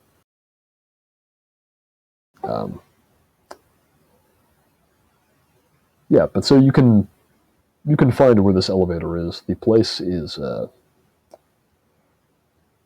mostly deserted. It's getting towards the middle of the night. Okay. At Well, I'm one looking for point you things say- like No, go ahead. I'm looking for things like dumpsters, places to conceal, hide myself for long periods of time, Oh yeah, you could do that. In fact, there is a pipes, wires, or whatever.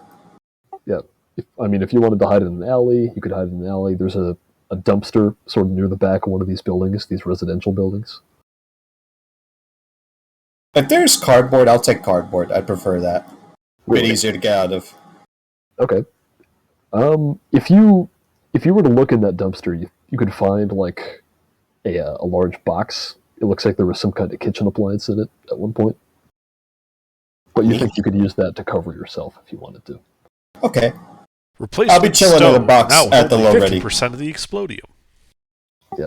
Yeah, like basically I'm doing the jihad squat inside the box with my firearm at a low ready. Stun mode. Just kind of like peeking, and I'll probably get some more Murero and mostly cover the top. Just looking for signs of footsteps. I want to hear footsteps before I see people. Yeah, you can do that. Do you want to have a direct line of sight on the elevator, or do you want to be like closer to it so that you can? Well, I don't know. Where do you want to be? Do you want to be near the entrance? Do you want to be far away and have like a good view of the area? Do you want to be hidden off in a corner? If this is a one-way in, one-way out situation, It is. and there's not a lot of noise, well, what's the background noise like? It's not as quiet here. This is like, it's not a super busy area. At one point, there is like a speeder bike gang that goes by, but it's not a super busy area. Okay. I'll be a bit off the beaten path. I'll trust my sight and hearing, Okay. seeing there's not a whole lot of activity going on here. Yeah, you could do that and still have like a view of the elevator. Sounds good. Yeah, you do that. It's about like 10:30 by the time you get set up. But yeah, so you stay there. And you stay there. It gets to be midnight. Then the wee hours of the morning. 2, 3. And then Holster this firearm. Yeah, I've holstered the firearm and I have it a bottle on me. yeah. Eventually, it starts to get into like the early morning of like 4, 5 o'clock, and you see the area of the city around you begin to wake up. This is like often off behind you is like a residential area, and ahead is sort of industrial.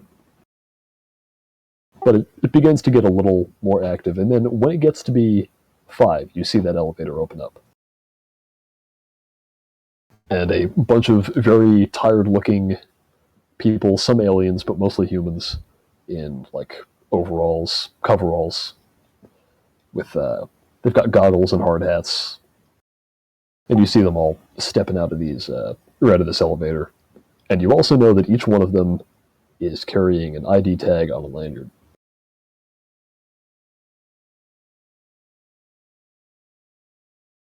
A lanyard. You mean like it Like hangs one off of the neck? It's a bit long. Yeah.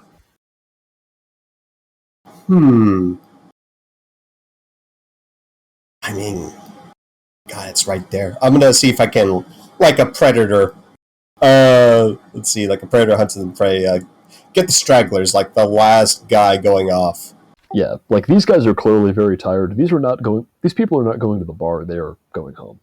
But most of them seem like they're headed back in the direction of the train station where you came from, but you do see one guy who seems to be headed off in the opposite direction by himself.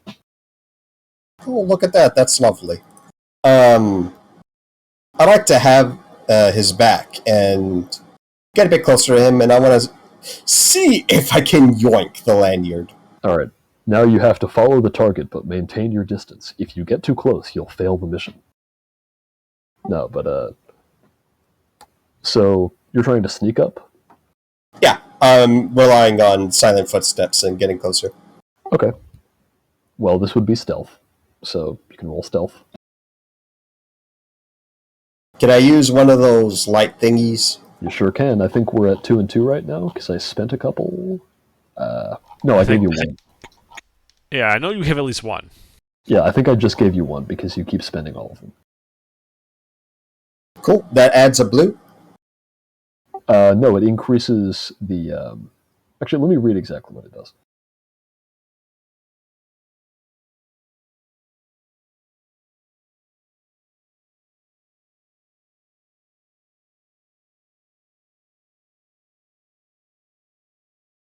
Yeah, so you can use it to upgrade your side of the check. You can use it to... or upgrade the difficulty of a check that I'm making. So, in this case, it's going to be a contest. So you could use it to add a green die to your side of the check. Oh, no, sorry, I've been using it wrong. We should be upgrading, not increasing difficulty. So we'll have to start doing that. So you would upgrade. Okay, so one green die turns into a yellow die? Yes, that's correct. If you have no yellow dice left, you add a green die. Okay.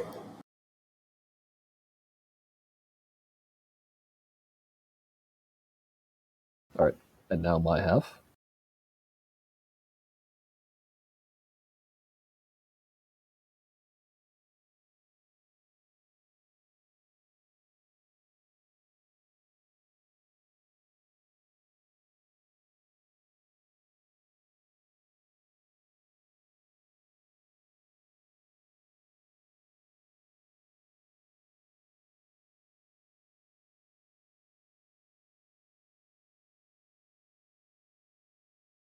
Alright, so you got more advantages, so you succeed on the check. You are able to remain undetected, barely.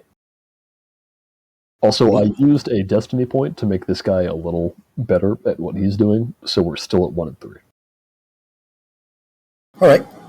Well, I'm gonna leave the area. Oh, no, so I should clarify, that was to follow him without him Oh. So Okay. the direction he's heading, he's sort of skirting the line in between this industrial zone and this residential area. But eventually he starts heading off towards the residential area. And he's heading down like a street. It's still pretty deserted because it's early in the morning and this is not a busy area. But yeah, you're able to follow him while being undetected. Now, Yep. Well, I'll put this hood up for my head, and is there any way for me to like sleight of hand this lanyard undetected? With the way lanyards work, I don't think so, unless it's got a little lever at the bottom that allows it to be detached from the necklace. No, the whole point of the lanyard is so you can't do that. Yeah. Yeah, so pickpocketing something would be skullduggery, and this would be very hard, because pulling something over somebody's head without them noticing is quite Go difficult just to go do. traditional. Go cut purse on them. Or you could do that. Or cutthroat. Or cut throat. So how does choking someone out work? That would be brawl. You use your Okay. cold droid hands and wrap them around that stupid motherfucker's neck. Do you want to buy cut- some fermented yak's milk? So he currently hasn't detected me. Can I just like wrap my arms underneath his like left shoulder and let's see over the right shoulder? You know what I'm talking about? I'm basically hugging this guy, squeezing really, really hard, just one arm in his neck. Oh yeah, so you want to come up behind him and just like get his neck in a vice with one of your robot hands? Both of my hands. Oh, just both right on there at once? Yeah, you can do that. So you can still aim, even in melee combat, which is something interesting about this game. So if you wanted to, you could get a blue die from that. And you also have another blue die, because he didn't see you. Okay. This will be brawl.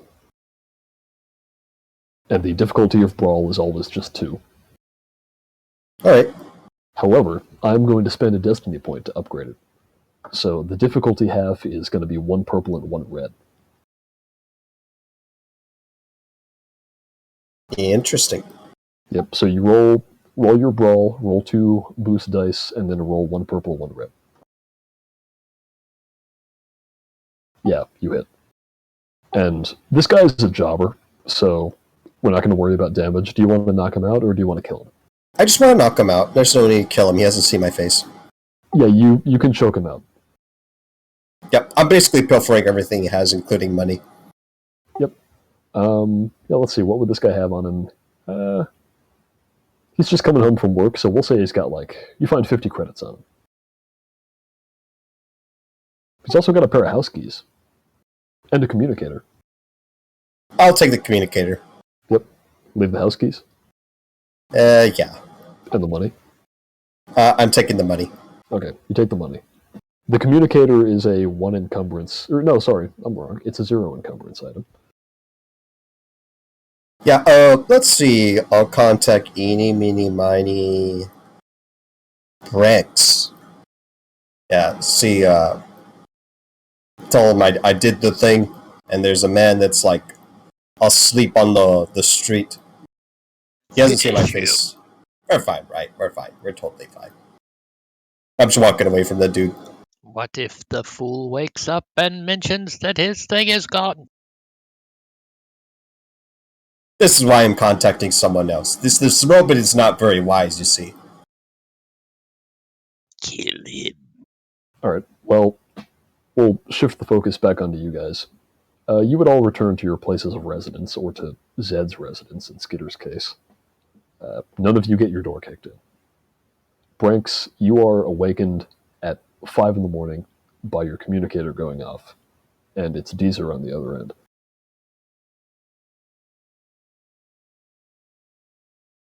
Hey, so I got one of those ID things, but I had to knock a guy out. He didn't see my face. It's fine to leave him, right? I should mention you did finish a good night's sleep, so if you had any strain, you lost it. Gilbert, Yeah. that's you. What? You I were the one contacted who he was you. talking to. Oh my god.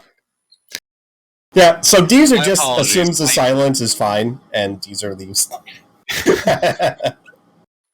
Brex, fully waking up, calls Deezer back on the communicator. Oh, yeah, hello? Deezer, what? Yeah, I got one of those doohickeys. You got the card? Yeah. All right.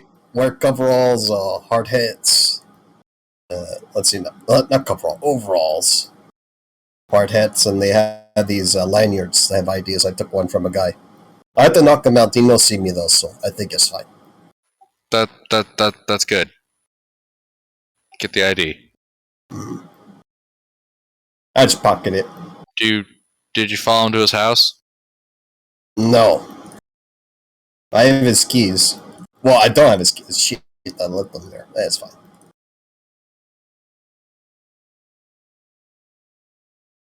Am I supposed... Do you still have the milk? The alcohol milk? I used both hands. DM, I used both hands to check out. I just dropped it without even thinking. That's what they teach you whenever you're doing lethal. So He's this just guy laying there unconscious on a puddle of glass and milk. Yes. It was used. It was used well. The man is out cold. Oh, that was surprisingly subtle of you, drinking him under the table. That's great. You could say that. All right. Meet up at the rendezvous. I'll let everybody know you got the card. And Brex is gonna get some recaf and then call the rest of the party. Everybody's in Zed's house, so he's mostly just hissing at you for carrying on a phone conversation in the room that everyone is sleeping in. Brex still proceeds to call everybody. So I sleep with a Until he pillow gets under my recaf gun. in his system. I sleep with a pillow under my gun. I'm gonna throw it at Brex.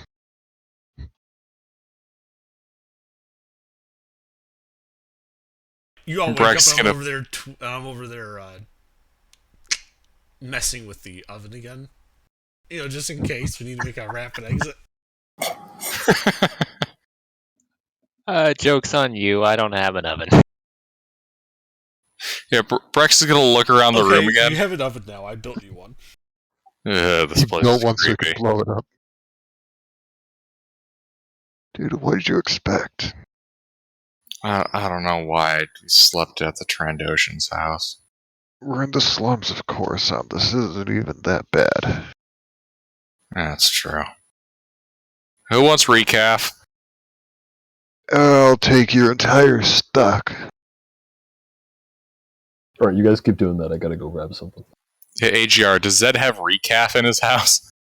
No. BRB. He usually just wakes up and reaches for one of the rats running around and just beats it against the wall, and that's breakfast. Brex is gonna go out on a coffee run. Yeah, I got some alcohol. We can pawn off some schmucks. Fuck words.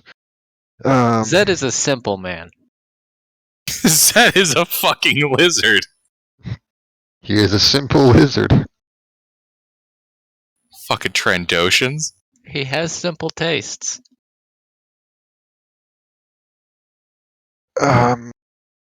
Yeah, we can just pawn off this alcohol and some schmucks if we need money to buy recaf.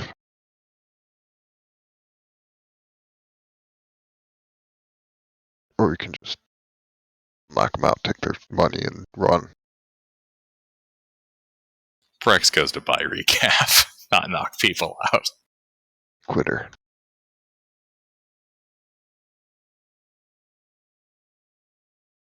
Alright, I'll go with. I don't have my own money. Freeloader. Yeah, what about it? Alright, I'm back. So, yeah, are you guys all meeting up at Zed's place? Everybody was we all sleeping slept at at Zed's Zed's place. place. Yeah, well, I mean Deezer. But yeah, so Deezer has successfully obtained an ID card from one of the engineers at this power substation, who is currently lying face down in a puddle of fermented banta milk. I'm sure he's fine. He had Yeah, a long day at work. And the long night, apparently. So it looks like Brex and Alita are headed out to get some recaf. Can I examine the card? You sure can. Do the thing. I will point out it's a new day. Zed, if you want to try to seek medical attention one more time, you could do that. Sure. All right. Would it help if I gave you some money to do that? Money doesn't really matter. It's more like finding someone who'll take it. If he asks, Zed says yes, regardless of the actual answer. Would it help if I, as a human, went to do the talking for him? It would. Almost certainly, yes. So this is a negotiation check. Are either of you... What are each of your ranks in negotiation? I have, it is not part of my career. I have no ranks in it. I have 3 green dice. Okay, Alita, are you... Did I make you proficient in negotiation? Don't think so. Negotiate. I have 1 die. 1. I have 2 greens. It is not part of the career. Oh my god, the bugs above. Okay, so neither of you are good at Of this. the 2 of us, I'm better, so I might as well do Yeah. it. Well, you can't use skilled assistance, but you can use unskilled assistance, which means you just get a blue die. That works for me. Neat. Yeah, so roll negotiation difficulty 1 with a blue die.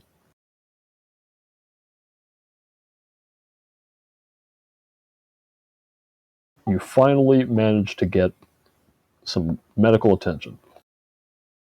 Great. Yep. And what does it cost? Let's see. With 1 success and 3 advantages, I'm gonna say it would cost... Actually, let me see if there's anything in the book for this. I'll just take a quick look. It costs a doctor his life. Yeah, I mean, depending on the price he quotes me, it very well may.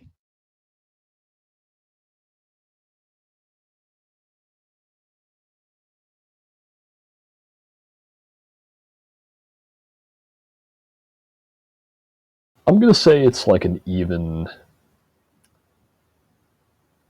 75. Okay. Because this is not a super bad injury that you got. I pay the man his credits.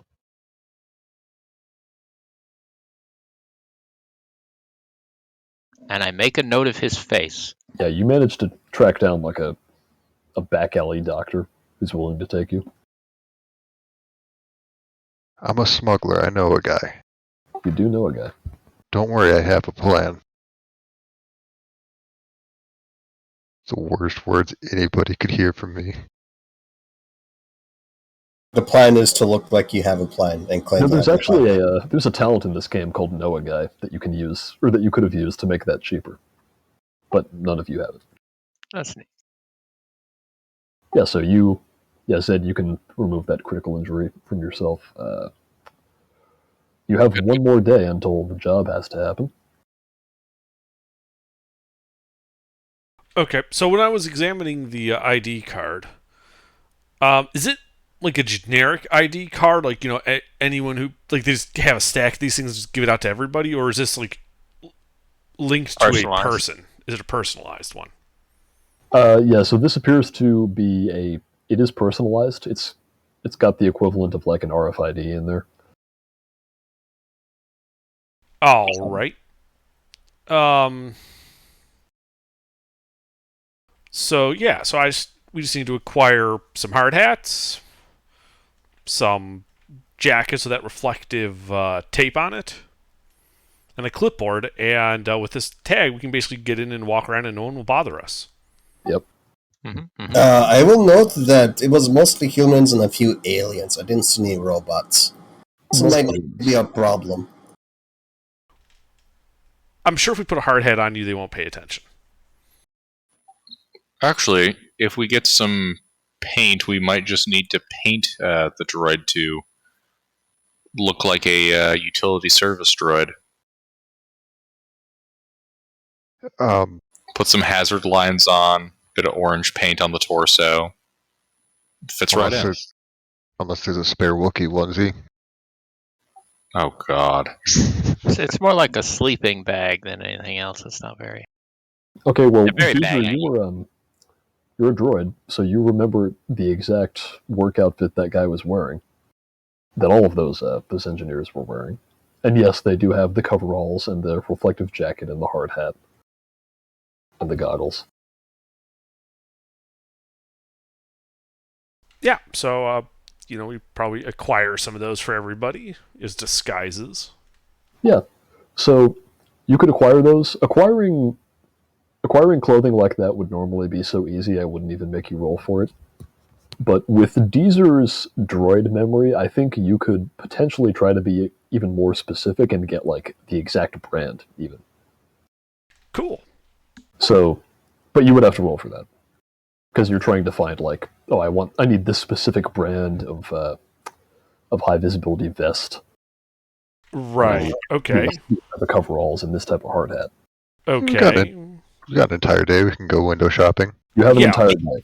I'm gonna say it's a difficulty 2 negotiation check, but it's gonna be time consuming. We could just go to that guy's house. He might have spare clothes. You knocked him out once. I didn't follow him home. I just took the key card and left. Bummer. So what happens when you report his key card missing and then it's used to access the power station? Like, what was I going to do? Kill man? Then man would be reported missing. The same incident. The wife would be worried or whatever. Probably a longer time window before any alarms were raised, though. Oh. Well, I reported mission complete. I reported man unconscious. It seemed fine. It's probably fine.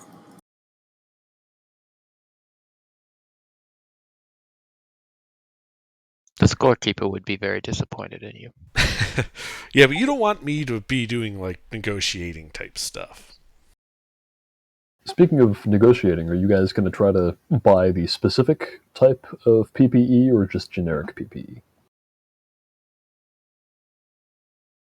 If the droid knows where to go or like what it is, yeah, we'll I guess be specific. I mean, what the worst case is we end up with the generic stuff, right? Yeah. So might as well try.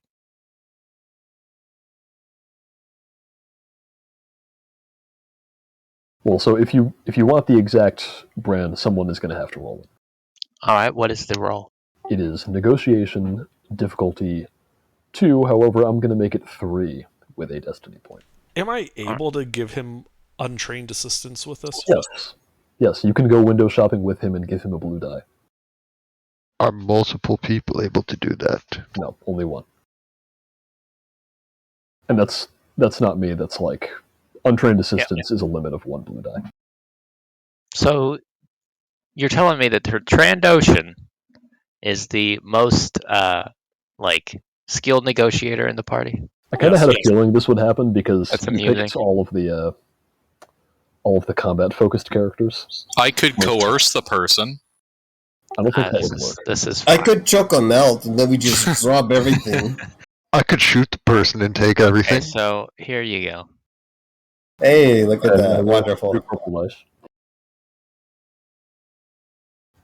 No, I'm sorry. Roll 1 purple die and 1 red die. I forgot how it works. Oh, no. Okay, so you are able to find the exact brand of PPE. You're able to buy the whole thing. It costs, we're going to say, like 50 credits for each outfit.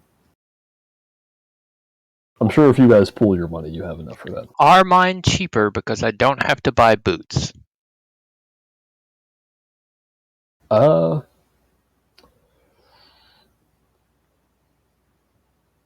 Yeah, sure, whatever. You can take 10 credits off of that total.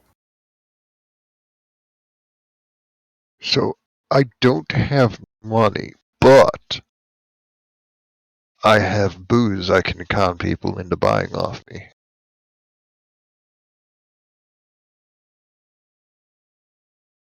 Is there like a college frat party or something I can go to sell this stolen liquor? Yeah, you can do that. That would be another negotiation roll to sell that.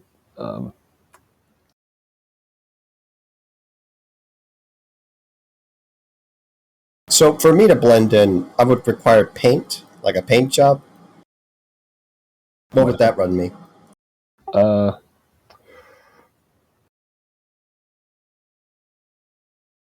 Okay, so we're gonna handle this first. So you're trying to sell that alcohol. You come to realize that there aren't any college students down here because there aren't any colleges in the Coruscant underworld. Those are all on the surface. However, you do find you do encounter a roaming drunk who is able to offer you, or you have I think I said you had two. You broke one of them, so I think you guys had like two of those bottles left. Yeah, I gave Deezer the Bantam milk. Yeah. So he's able to offer you like 20 credits for both of them. Is he currently drunk? No. However, he seems like he would very much like to be. 50. You will buy these for 50.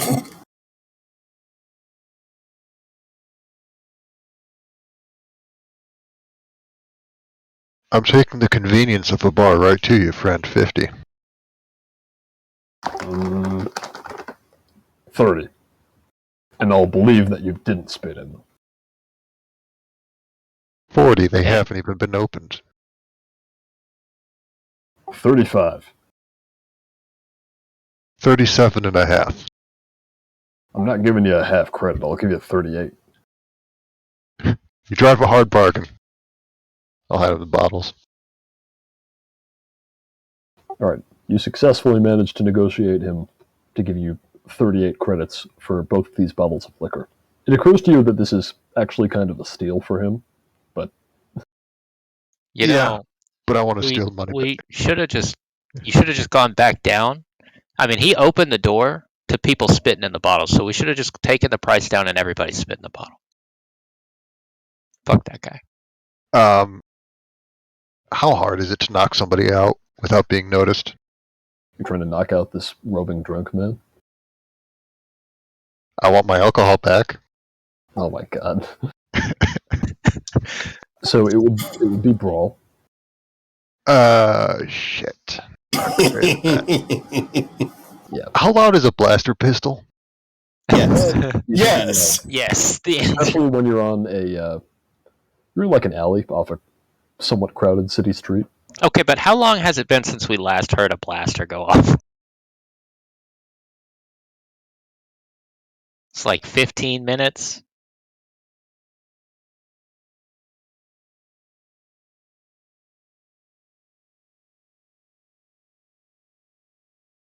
Well, if you're not doing anything to this guy, he's gonna head off to find a secluded place to drink all of this liquor. That's good. You should definitely follow him to a secluded place and then take the liquor back. Yeah, I'm gonna do that. Look, my blaster pistol has a stun setting on it. No, I'm just gonna knock him out when he gets somewhere out of sight and take the alcohol back. I'm not evil, just an asshole. Looks at the Force table of sins. Yeah, that's in the dark side. You know, the Force is a fucker anyways. Kreia was right. You receive 2 to 3 conflict, with an addition to 4 to 5 conflict for unprovoked violence and theft. All right. So But then again, so have I. as for the paint job you were asking about, Deezer, you could. You all think the best way to make him look like he fits in there would actually be to make him look worse. Because Deezer, you're like a bodyguard droid for like an underworld criminal. Mhm. So you actually look sort of on the nicer side. He doesn't want just like any junker standing next to him. But if you give him like a really sloppy and patchy coat of like gray matte paint, then yeah, you think you could make him look like he belongs in this power station. Okay, instead of paint, can I make it makeup? Because I don't want that to stick. Oh, you can just wash the paint off. Oh, Or you great. can use paint thinner. That works.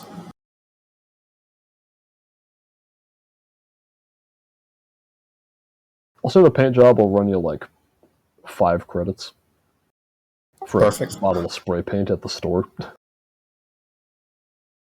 How much do scopes run? Are there scopes in this game? Their scopes, they're expensive. Gotcha.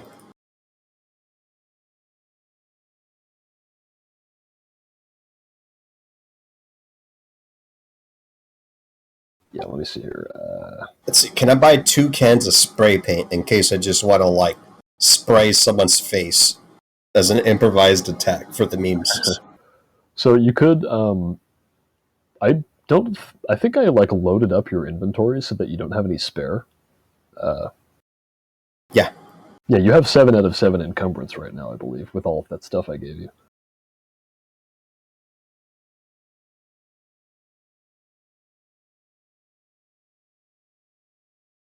So I'd say a can of spray paint would be like a 1 encumbrance item. Big If you want to carry sad. more, you could buy a backpack. How much are backpacks? Backpack is 50 credits. Yikes. Looks like I'm just getting the can of spray paint.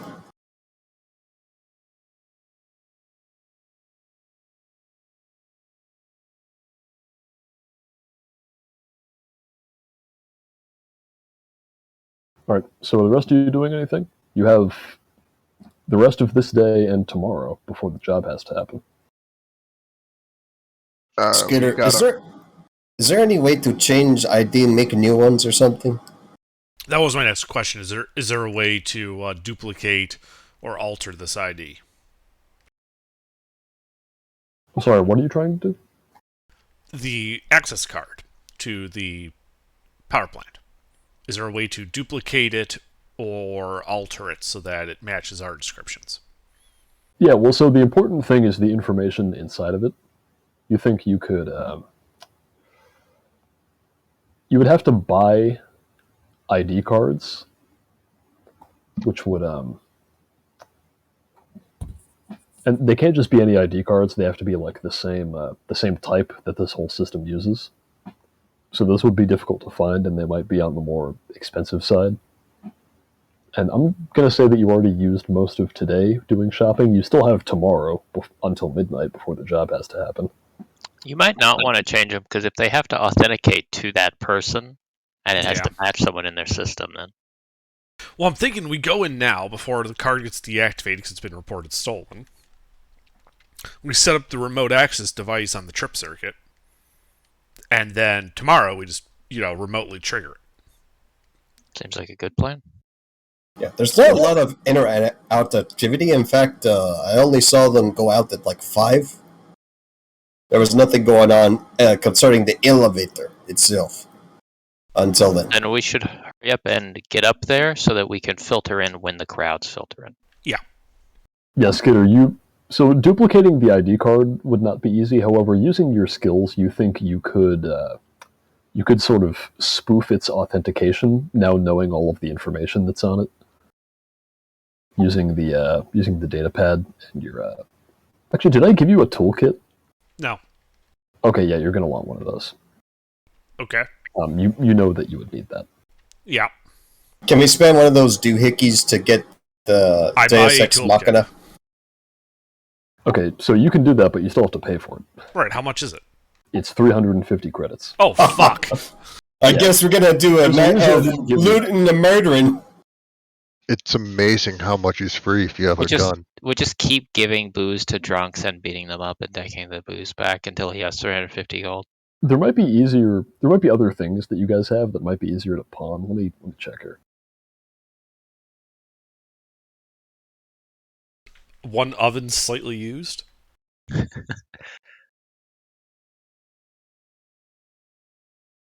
Customized to heat your dinner quicker.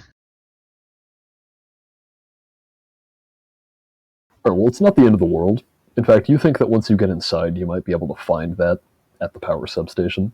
Yeah, that makes sense. You would be surprised if you couldn't find one. Okay.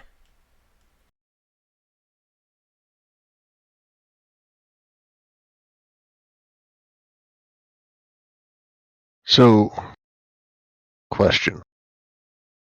Answer. More for the party.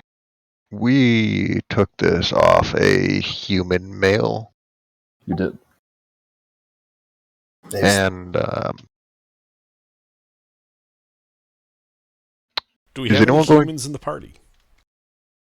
human that female. lady. Just the human female who some of you mistook for a male on the train.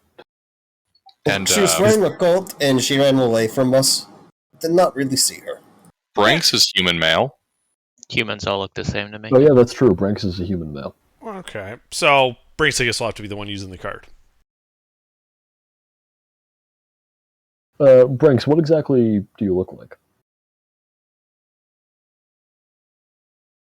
A generic action hero One man? second.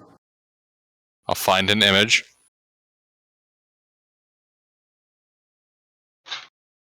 Cross between the Mandalorian and Doom guy. Where's that ultramarine picture again? Oh, yeah. I mean, I can already kind of guarantee you don't look like my first inclination of what that random engineer would look like. No, not like that. Branks is probably getting up in his years. I'd say he's looking like a real silver fox of a man. Yeah, so Deezer, this guy that you ambushed was more like a red-haired pencil neck with a short head of curly hair. How much is hair dye? Hair dye, like the cheapest hair dye, maybe like 15 credits. So I say we give him a shitty haircut. Say he reported it in He might error. be more the same size as that guy. Yeah, he was kind of skinny. Yeah. Not great a lot. Just tell them you went to the gym. You don't need all your hair. I want my hair. It would also occur to you that these engineers wear coveralls. They wear coveralls, hard hats, and goggles. Fair. So hair might not matter a whole lot if you've got your hard hat on. Branks is going to hold up just any helmet nearby, either his or the hard hat. Going to look at Alita and say, hair is temporary. This hard hat is eternal. No, that hard hat is going to last until I blast it. I don't like that thing. It screws up my hair. Fine. I'm not getting my hair cut, but I can tuck it into my shirt or something. Acceptable. I'll find some reddish hair dye to at least get the color right if anybody looks. Reddish hair dye. What's that's like reaching for a rat to bleed into it? Oh, No, those are my rats. yeah. I'm not going to steal his breakfast. I'm already giving you free, someplace to sleep. You gonna steal my food too? It depends. Do you put a little butter on rat? Yeah, breakfast. fried rat? What are you, a barbarian? I'm not going to steal his breakfast. Zed never cooks his rat. You splat a rat and then eat? Yeah. Smacks him against the wall, and then eats. Do they make a satisfying crunch sound and slowly skid off wall? It's more of a wet pop. Yeah, it's more like he cracks him like a whip. Like he grabs him by the tail, cracks him like a whip, and then he scarfs him down. That's it. Yeah, just like feeding a boa constrictor. You know, I see men do that once with chicken. You just like crack the neck of chicken and it died.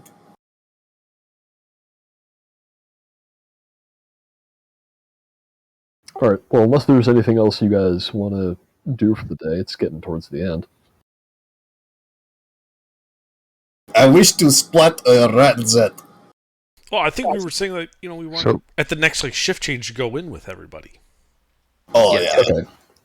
So, I mean, well, how long exactly are you planning to to stay in here. I mean, it should be like in and out 15-minute type job. Well, yeah, but it's not the day when he wanted you to do this is not today, it's tomorrow. Right, but Yeah. I'm going in to insert the remote access tool. Oh, yes, Yeah. that was your plan.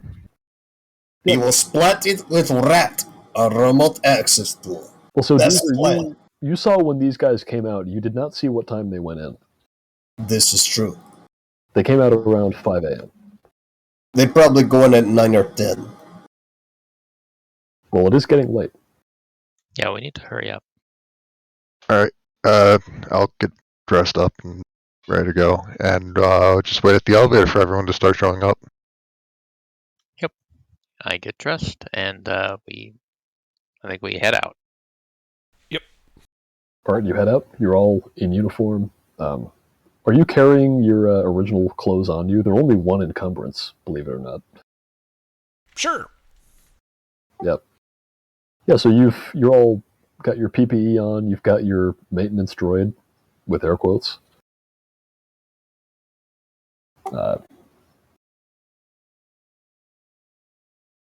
Yeah, I mean, you could probably conceal even some of the larger guns that you guys have in your coveralls. The hard gun to sneak in there would be the heavy blaster rifle I gave Deezer.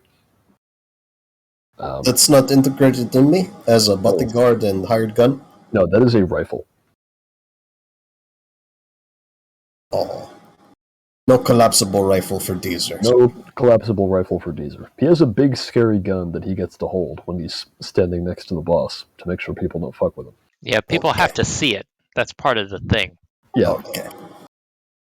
I mean, Deezer, you think there's any number of ways that you could conceal a gun, especially considering that you're a droid. You don't need anything in your Just like- chest compartment. Just tape it to your side and just pretend it's supposed to be there. You're not sure how you many know, people that would fool. so what about like empty propane tank? I just hide the rifle in there or some shit. Yeah, How see, big a rifle? Now you're thinking with your droid brain. You could do something like that. Okay, we do the thing. We get like one of those wheelie things that tilt and let you get heavy loads, and I get two, and I put the rifle in one. Yeah, The like left one. if you were to ruffle through the trash, you could find like a wheeled cylindrical canister. You're not exactly sure what is meant to go in there, but you could fit your gun in there. Perfect. Are there like warning labels on any of it? Oh, do I have any spray paint left? We spray paint like. Oh shit! It's You have a little legit- spray paint left. Yeah. Yeah, Skeeter. What's a good symbol for this? Sorry, for what? I lost track. So for this thing that I'm carrying, it's like a tube, like a propane tank. I don't know what the fuck this is. Give me So symbol. you're carrying like a giant gas canister of acetylene for welding? Whatever you just said. Yeah, that sounds good. Yeah, you're not sure what it is. It could be that. But just tell me what symbol it puts on. Like they have like radioactive biohazard. I don't know. Probably just flammable. I would maybe be more interested in taking symbols off of it that are possibly going to get us stopped. Well, it doesn't have any symbols on it. That's why you don't know what it is. I'd say we put a If you just want to slap something on there so that people, why are you carrying that? I mean, there's always this symbol. Yeah, you think you could accomplish something similar to that with a spray can? It would look rough. Like clearly somebody just spray painted a fire symbol on here to be like, "Hey, careful, this is flammable." If But you I mean- really want to fuck with them, you put this symbol on instead. Ooh, What's that? Explosive. Oxidizer. Oh, I guess I put no symbol on, but they probably ask question. I mean, just put like little tag, a lick of yellow paint to indicate this thing is unique. I don't know. Fuck. Is Well, water hold for on, the what- pressure washer. let me ask you, what color spray paint did you buy? And this will determine what color you currently are. Let's see. What color were the droids? Like yellow, like caution yellow. Do you want to make Hazard yourself orange. yellow? You could do that. I mean, Ah, up to you. I assume droids around here would Honestly- either be yellow, orange, or just a matte gray. Droids tend to be metallic colors, but you have seen droids that have been painted like yellow. that's the thing I'm Gold. looking for. Something that would not attract a lot of attention, I think. I'll say, if you're trying to play the part of like an arc welding robot, you'd be carrying around a canister of inert gas. Mm. Just shield as a shielding gas for the weld. You wouldn't be carrying around with flammable or oxidizing stuff. Okay, sure. Yeah, if you wanted to look like that, you would go for either gray or brown spray paint. Is there a welding company we could pin this on, preferably a small one? The number of things, the minutia we will get stuck in, it's amazing. Right? I just go in with the fucking can. It's fine. It's fine. Whatever the I'll shit be is- honest.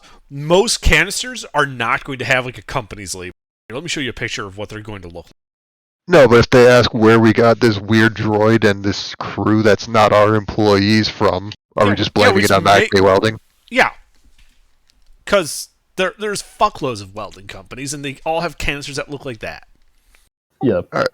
Although I none of gotta us- disagree under like when I used to work on the job site, all of this stuff would be labeled by subcontractor to make sure nobody like takes shit by accident. Fair enough. Alright. But this Acme one has Welding. this one has a bodyguard droid to protect it. Yeah, it must be really important. Oh, it's Definitely- very important. Definitely very safe. Okay. Let us go. We go Yeah. in. Okay, we go. You go in, and now when you say you go in, you don't know exactly what time it is you're supposed to go in. Yeah, I think we're gonna hang out outside until shift change, and then move in with the crowd. Well, sure enough, shift change is at about 9 p.m. You were almost right on the dot. Or no, I think you were right on the dot. All right. Yeah, so you see some other people show up. They, like, there's some of them making a little small talk like they know each other, but they don't seem to pay you a ton of mind. Yeah, we just file in with them. Should have. Although they are eyeing the droid a little bit. I don't put my eyes on the droid at all. I ignore it. Yeah, this is a normal day.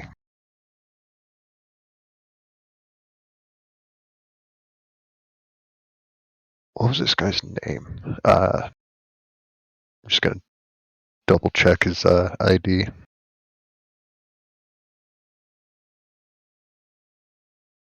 What did he sound like? Oh, I didn't give this guy a name, did I? We're all named Jim. No, his name is Bartram Jensen. I was about to say the sound he made was, but we're in the elevator. I don't do that. All right.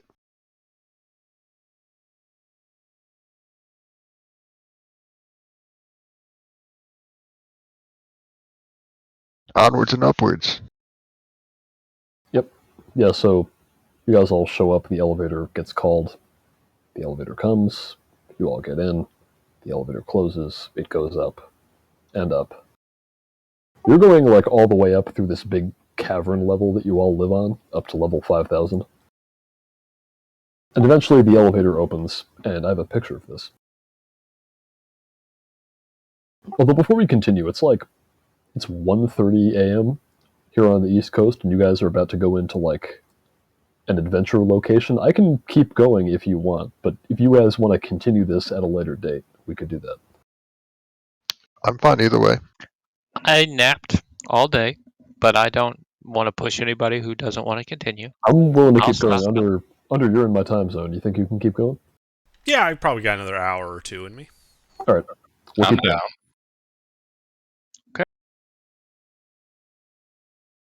Yeah, I could do another hour.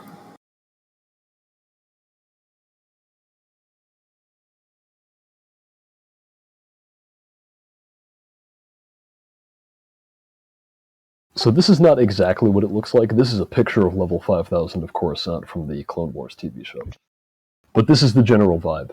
You can see these reactor towers that look sort of like that. They've got lightning arcing around them, but these are all off in the distance from where you guys are.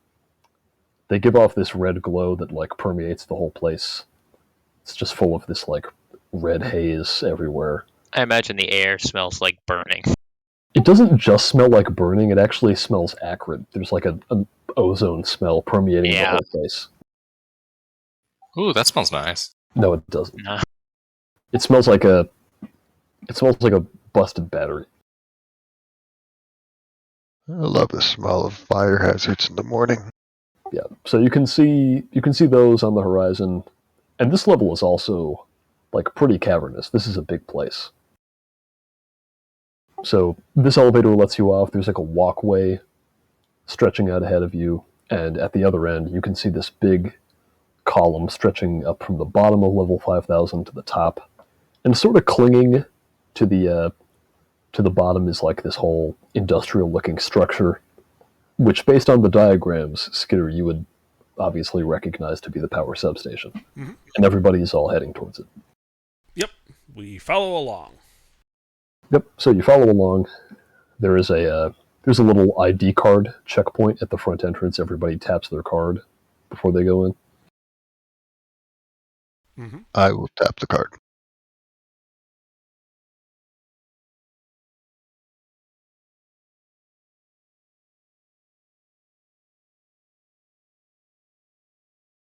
So Lita taps the card. Are you all following them? Yeah. Do you all tap your cards that you don't have? Correct. We do. Yeah, we just tailgate through. Yeah. All right. Well, there's that little alarm that goes off at the like at the train station, or when you go through the thing when you're not supposed to. This is not like a klaxon or anything. It's more just like the. Hey, dickhead. Yeah, somebody's like, "Hey, dickhead, you gotta put your ID on the thing." They're subcontractors. They It's fucking robot. All right, let's go. Look, I got a call at like 3 in the morning that these guys are coming in with me. You can call my supervisor, call his manager, and whatever the hell. We can wait for 3 weeks for them to actually ask for anything, or we can just ignore it. It's fine. all right. I don't want to deal with this morning. All right, just call Mikey and just make sure that you get your guys' temp ID cards next time, please. I will. It's a last minute thing because my boss is an ass, but you know. All right. Yeah. This other guy sort of waves you on through. This guy is dressed exactly like all of the other engineers, but he seems to be carrying himself with like a level of responsibility. All right, and then we'll proceed. Yeah. So you proceed inside, and Skidder, by now you would know the layout of this place. You've seen the map. From here, there's a like main access shaft with a small personal / cargo lift that will take you up to the control center. You know that you could implement something like something like your remote kill switch. You could do that there, or you could do that from the. There's like an access point near the top of this shaft, and you could go up there and do it there as well. The difference is that doing it there would be a bit more of a bit messier of a solution, because like the whole system is designed to be controlled from the control center. So you think you would have an easier time doing it there, but obviously there might be people watching you there, because that is where everybody else seems to be headed. Right. Well, in that case, we want to go for the access point. We want to be, we don't mind it being a bit of a kludge as long as it works. Yeah. Well, you think it would be a bit more difficult to set up, but you think you could do it. Like, it's possible. Okay. Also, it only needs to work once. Right.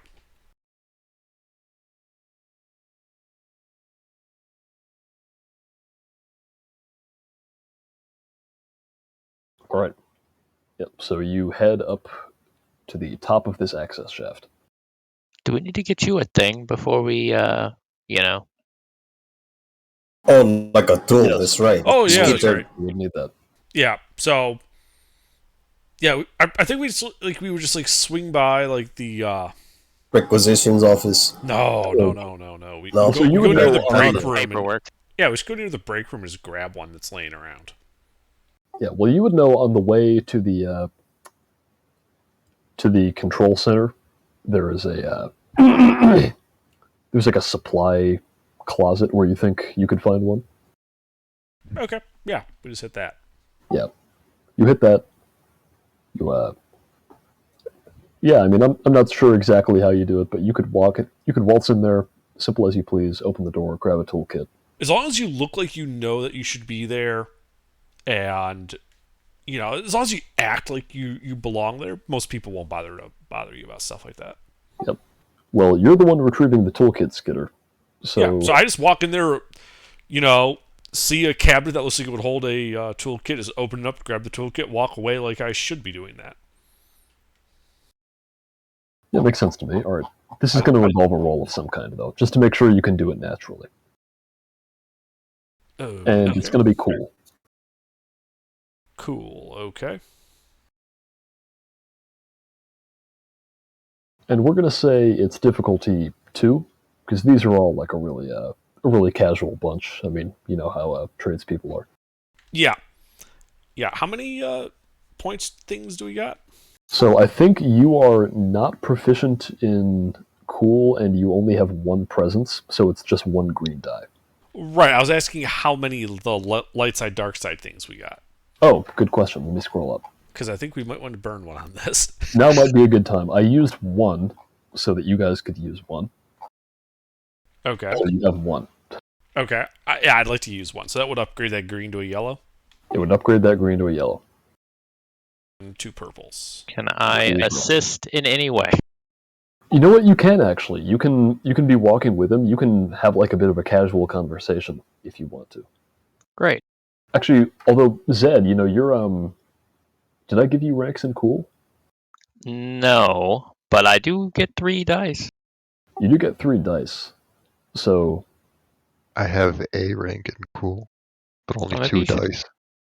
well, you guys are all together. So if somebody else wants to retrieve the toolkit, Yeah. What if maybe- we just have a casual conversation in between him and anybody who might be looking at him? you could do that. Yeah. So this would be Stealth. Zed. You don't. No, this is going to be. It's still going to be cool. So Zed, you have 3 green dice because you have 3 presents. Alita, how many presents do you have? 2 presents. One of the dice is yellow. Yep. So you have 1 rank in cool. So Yeah. this is how skilled assistance works. Alita, you can help Zed. So you can roll it with 2 green and 1 yellow by using Alita's skill rank with Zed's stat. Can we stack skilled help? No. No, I asked before. Well, Skitter's doing it, so he should roll with mine, right? Is that what we're doing? I mean, it's your thing. You should roll it. Well, you said that you were having like a casual conversation in front of him to give him cover. So that Right. sounds like you should be making the roll. All right, so I've got my dice. I've upgraded the 1. Are we adding a blue to this? What else are we doing? Uh, Well, You're not- if we burn another point, wouldn't that just make it 2 yellows, a green, and 2 purples? well, okay. So let's see. It's the difficulty was 2, and you're making this roll with 3 greens and 1 yellow. Or sorry, 2 greens and 1 yellow. And now you wanted to spend a destiny point on this, right? I think so. Yeah. So you can downgrade the. Difficulty. No, you can't downgrade the difficulty Oh, actually because there's no red dice. But you can upgrade your side of the check an additional time. So you could make it from yellow and 2 greens to 2 yellows and 1 green Okay, if you spend a destiny point. I already did the thing. Okay. You do succeed. However, one of these other... Actually, what are you having a conversation about? Bosses being assholes. Then our boss walks in, of course. Well, your boss no. isn't here. You guys are subcontractors from another plant or something. Yeah.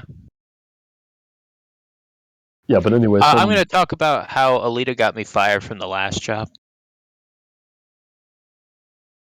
and some guy overhears and he's like, "Oh, tell me about it. I used to have this coworker, Damien. Oh my God, he almost got me. He almost got me and a bunch of other guys fired. He left this thing, and this guy starts going on and on. But yeah, Skidder, you're able to get the toolkit. Toolkit is a 4 encumbrance item. It's heavy. Okay. Do you have room to carry it? No, I don't have room to carry that.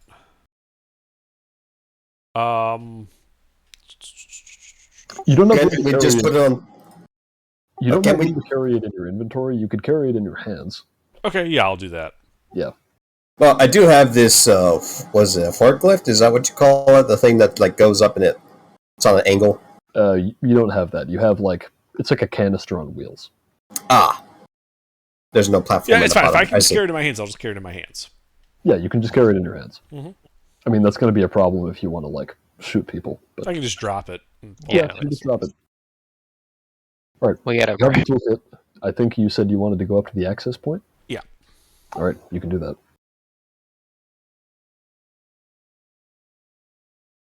So yeah, you take the personnel lift up to the top of this access shaft. It's not as busy up here. There doesn't appear to be any work being done up here. You would know from the plans that you were able to get a hold of that there is a panel here that has to be opened. It's not alarmed or anything. And from there you can tap into the control circuit for the substation from here, and you would be able to set up your kill switch that way. Okay, I do it. All right. So, as I said, it would be a little harder from up here. So this is going to be it would have been a difficulty 3 mechanics check, but I'm going to make it 4. Am I able to help? Explain how. Oh, we're just setting up a kill switch without getting noticed. Extra hands, helping find tools and keeping an eye He out holds for the anybody. flashlight so that I can see what the fuck I'm doing. You can be the flashlight holder. I would like to stand at the entry to the corridor and make sure that if anybody comes by, they're wondering why the rest of us are standing around this guy. We're waiting on a part. Am I able to provide any more assistance with the career skill in mechanics? How many ranks do you have in mechanics? Let's see. Career 2 yellow. I'm sorry, I looked at the wrong row. 1 yellow, 1 green. So you have 1 rank?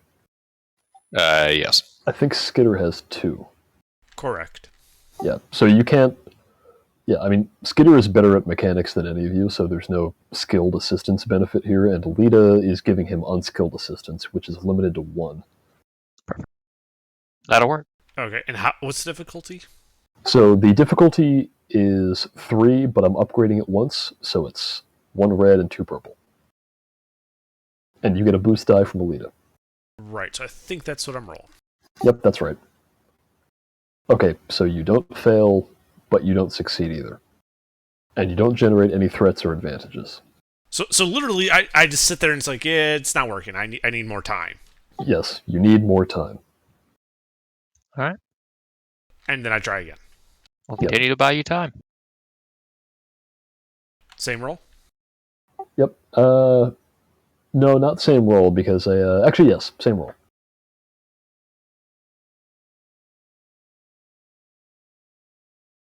Ooh la la. Because I'm using another point. Are we able to burn one of the ones we just generated before this to upgrade that green to a yellow? What do you mean? Well, I the think first he time I already did used it, you He used burned the your second point to upgrade the difficulty. So we had 1 point. So can I spend that 1 point from the first check just to make it 3 yellow, a blue, red, and 2 purple? Oh, so you want to... Spend the one we just got the previous check on this check. Yes, you can do that. Okay. That should be this then.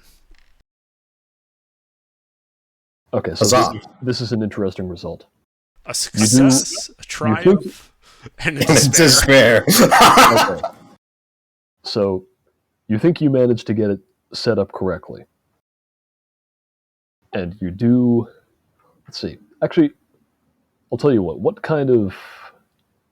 would be useful to you with a triumph? Actually, you know what? Tell you what. I'll tell you what I'm going to use that despair on. And then I'll let you sort of think about what you might be able to get with that triumph. Okay. Yeah, so this is one of the really interesting things about this game. It's that you can crit succeed and crit fail on the same check. So yeah, you manage to get the thing in place, but as you're sort of like putting it back together, you make a bit of a slip and you hear like from further down in the power station somebody saying, "Oh no!" And there's sort of a humming down noise that you hear from that direction.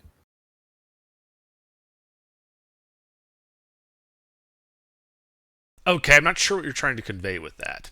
So what I'm trying to convey is that you think you set up your remote kill switch successfully, but you think you just knocked out the some kind of other system in the substation, not the power, but you just disabled something by accident. Okay. Is it going to lead them back here? Probably, if this is what's causing it. Well, this is the... Yeah, you think so. So it sounds like we need to fix it before they get here? Yeah, if it's just like a fuse or something that I blew, I quickly... Like, I assume it's like a fuse or something that I tripped and like the fuse blew. So yeah, you're not exactly sure. I mean, you can tell it's something. If a fuse blew, you would know. Like they would crack like a firecracker and something that big. Yeah, so you don't think it's exactly that, but you just you knocked out some kind of system in the station. Something else came loose. Yeah.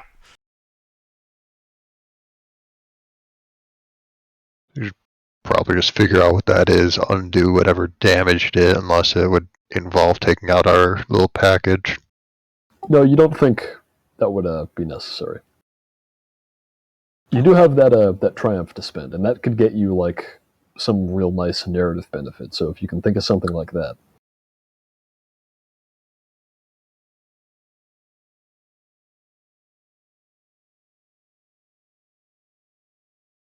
So yeah, so what I would like to use, I think that Triumph to do is just to hide our stuff really well.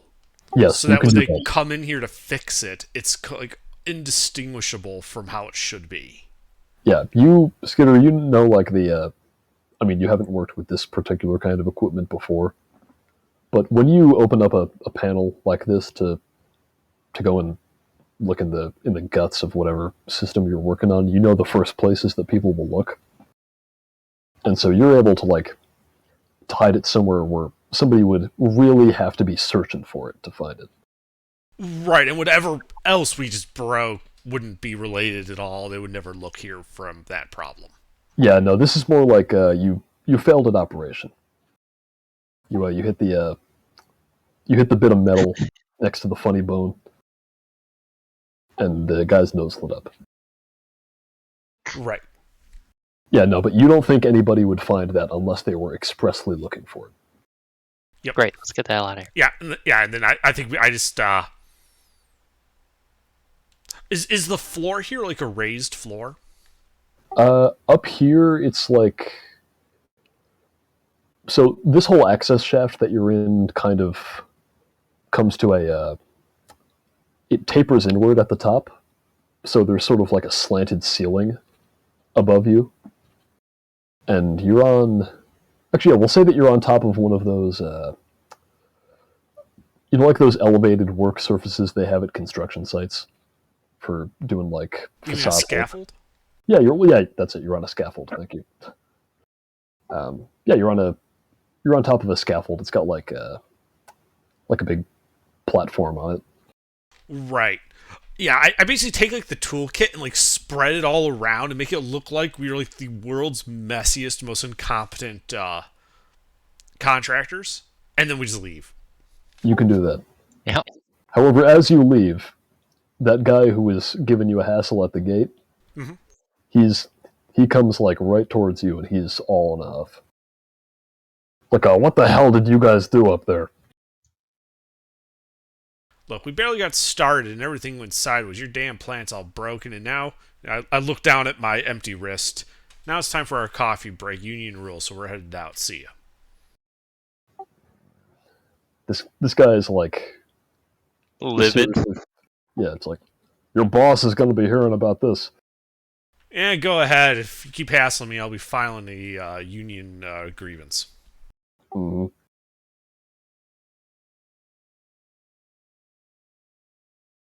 And then I think we all just pile into the elevator and go Yeah. down. You can pile into the elevator and make your way back out of here. Having left like all the tools, all the like panels open. Yep. We probably left Deezer's gas tank up there. Well, I hope No. Wait, We still have that shit. I'm assuming you didn't leave your gun up there. Me? No. Deezer. Gods, no.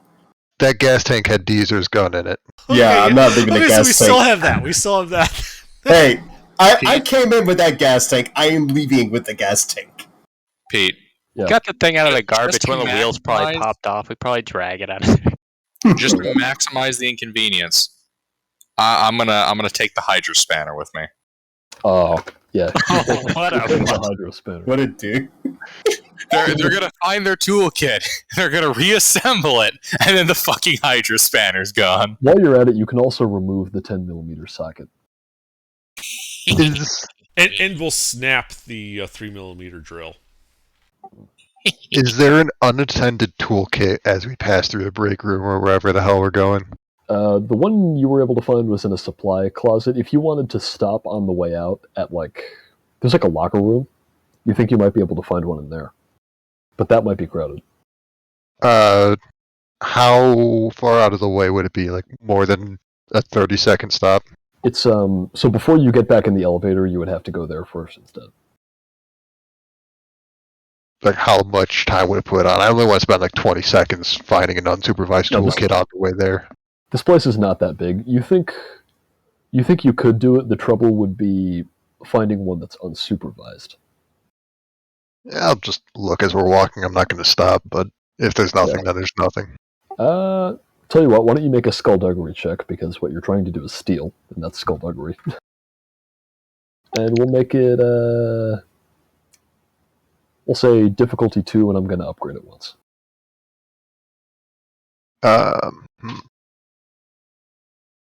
Skullduggery. Yep, so skullduggery with 1 red and 1 purple.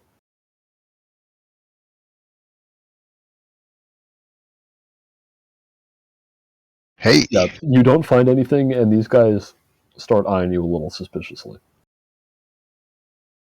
alright, I'll just leave then. Right, you can leave. You can get back in the elevator, and you can get back in the personal lift, get down out of the access shaft, go back across the walkway, get the hell out of Dodge. Yeah. Yep. So yeah, you did it. You managed to get in and out of there without triggering the security system, and you have your kill switch in place. Yeah, and then once we get Storekeeper will be so displeased with me. once we get back to the normal area, we ditch the disguises. I'll ping the comm link up there to make sure that we have a good connection and are ready to disable it on command. Yep, you can do that. It's in place. Okay. It's turned on. Well, I think we go to the pub then, because we got nothing else to do. We just gotta wait for the time and then push the button. When you say the Huzzah. pub, do you mean Zistos or just the pub in general? I meant the pub in general. Okay, yeah. Let's all go to the Winchester and get a pint. Wait for all this to blow over. And Yeah, then you The can real do that. question is, where do we want to be when we push the button? The Winchester is waiting on for a it to all ship blow leaving over. Coruscant.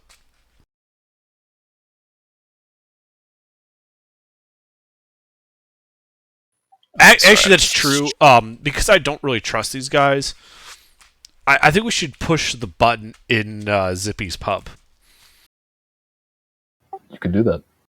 All right. That way if they do trace the signal, it goes right back to these guys, because fuck them. Sounds Yeah. reasonable. That's, Alright, well, that's fair. you were not supposed to disable the thing until tomorrow. Right, I'm not saying we push the button now. I'm saying we, at the allotted time, we go and send the signal that disables it from there. Yeah, so you can go out and get drinks. Yeah. One or two. And then Zed will head back to his home. I'll tag along with Zed. Yeah. Having to deal with the money in this game, it's making me realize what I really wish this system had was like a Call of Cthulhu style income system.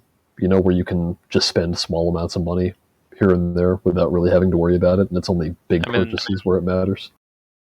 You know what I'm talking about?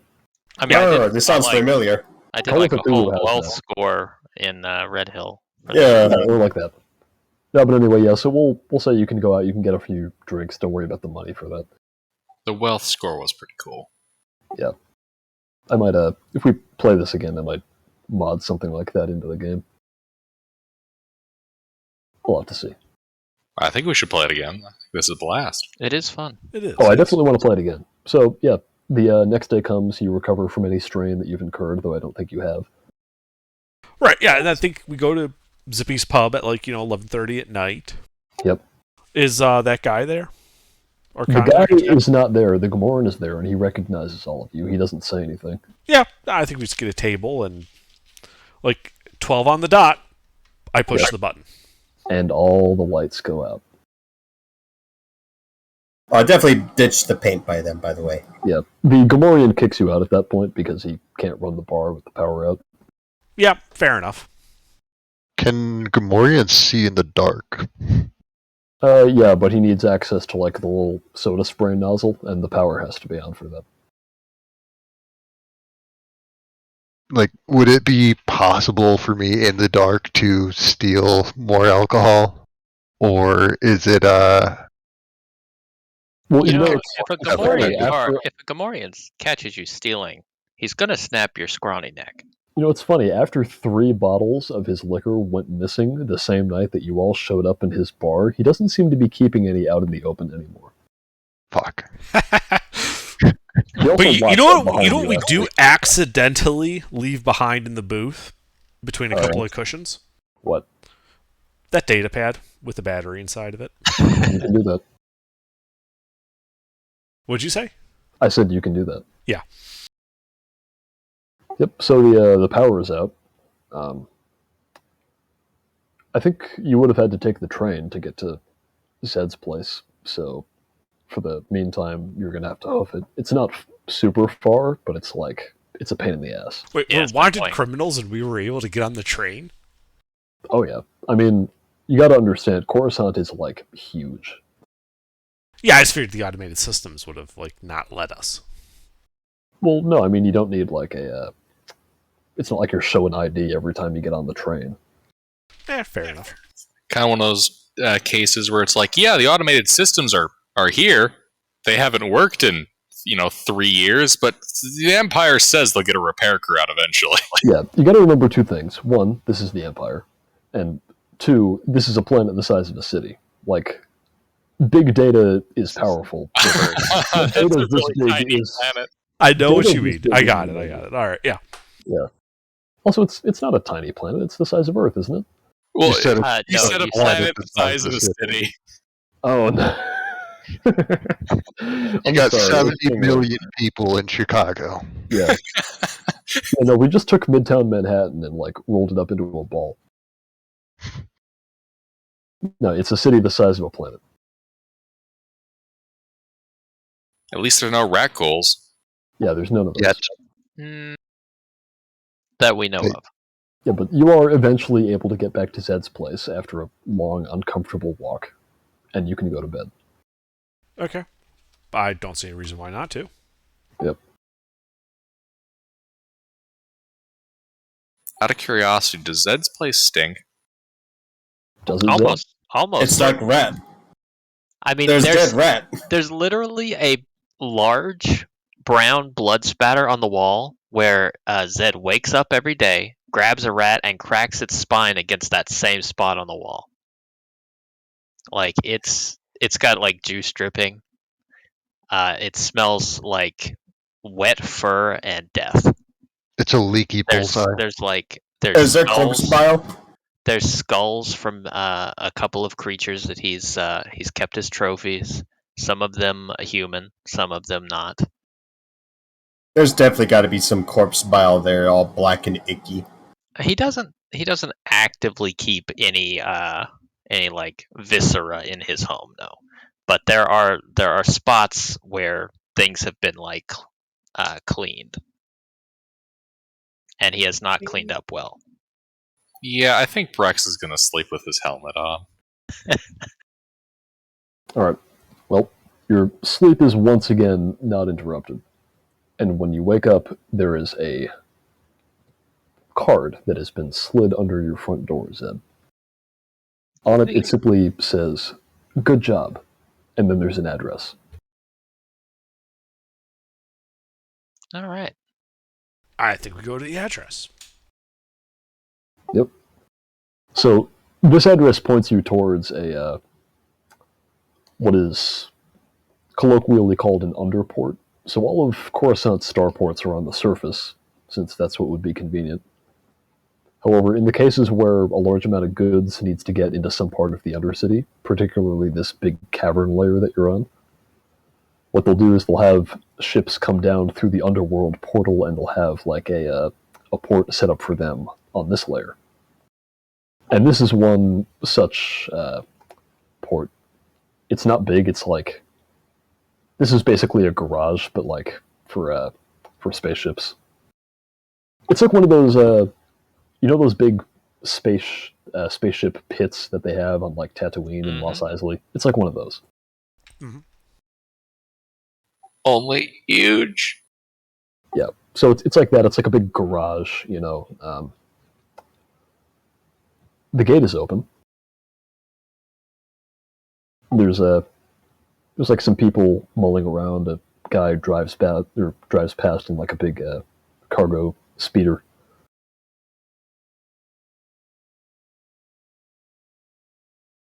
Okay.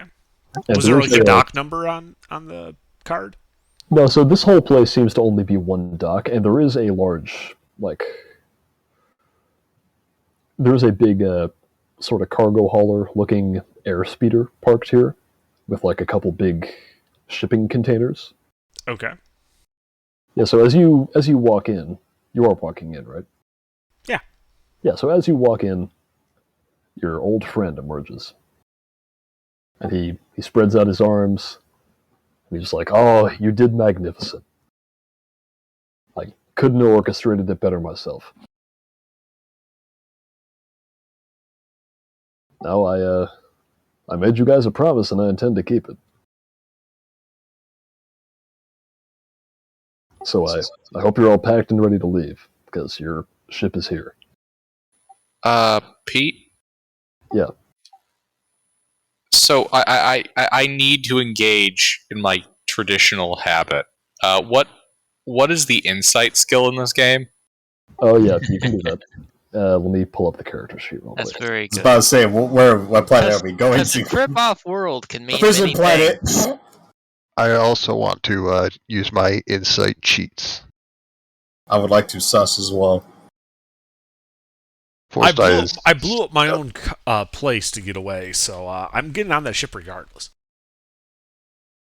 Yeah, but I want to know if we should search it for bombs first. I don't know if we should be the ones piloting it.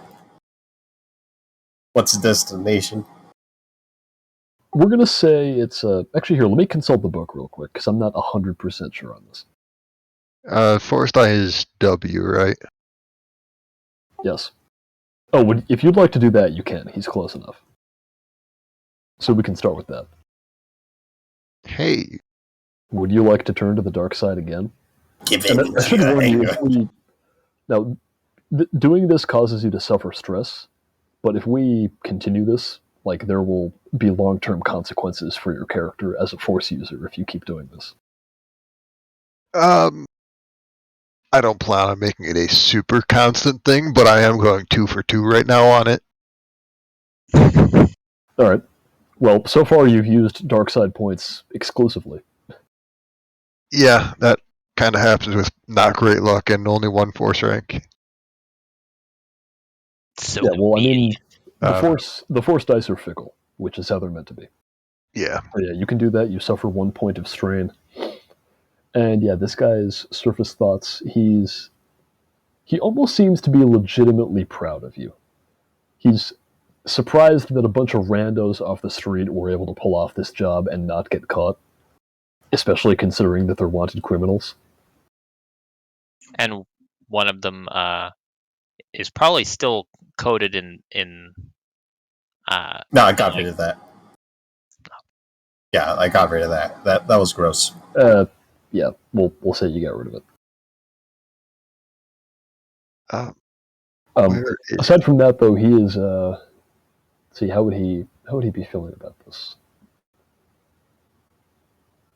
Yeah, he's proud, a little surprised to be actually following through on this deal.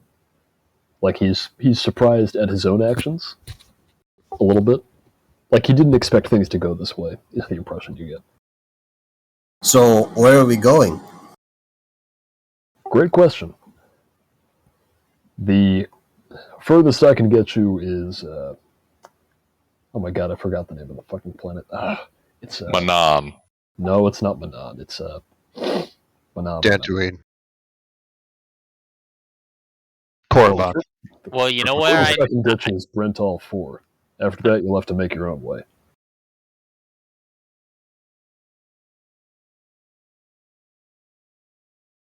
Okay. And I start walking onto the ship. Oh, there's no ship. We get in cargo?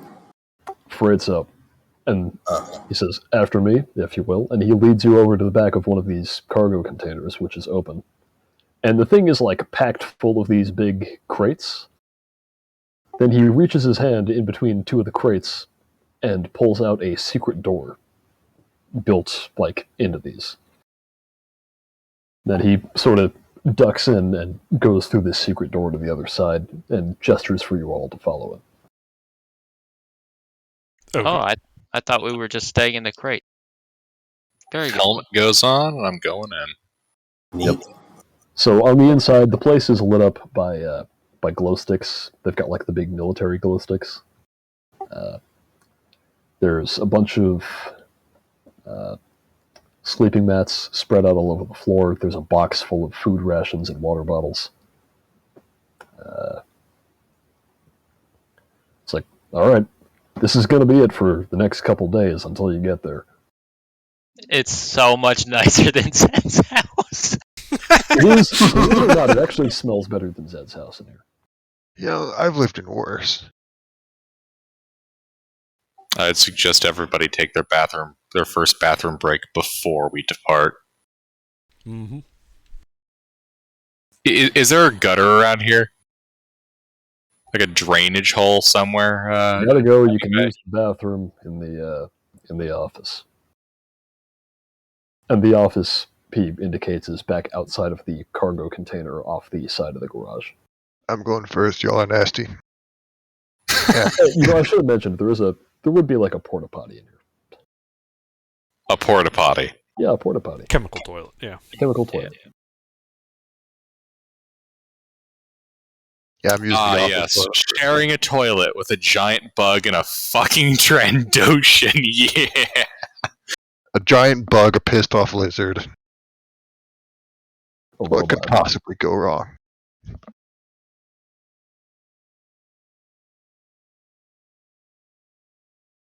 All right. Well, if you're all packed and ready to go, I'm going to shut you in.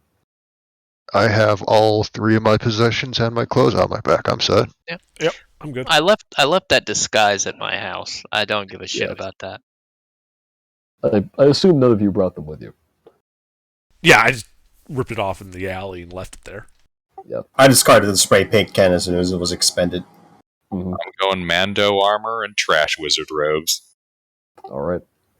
Well, and I think we're going to call it here as they slam the secret compartment shut on you, and you feel this cargo speeder pick up your cargo crate and take you to God knows where. And then the gas kicks in. Gas. Wait. What do you mean, God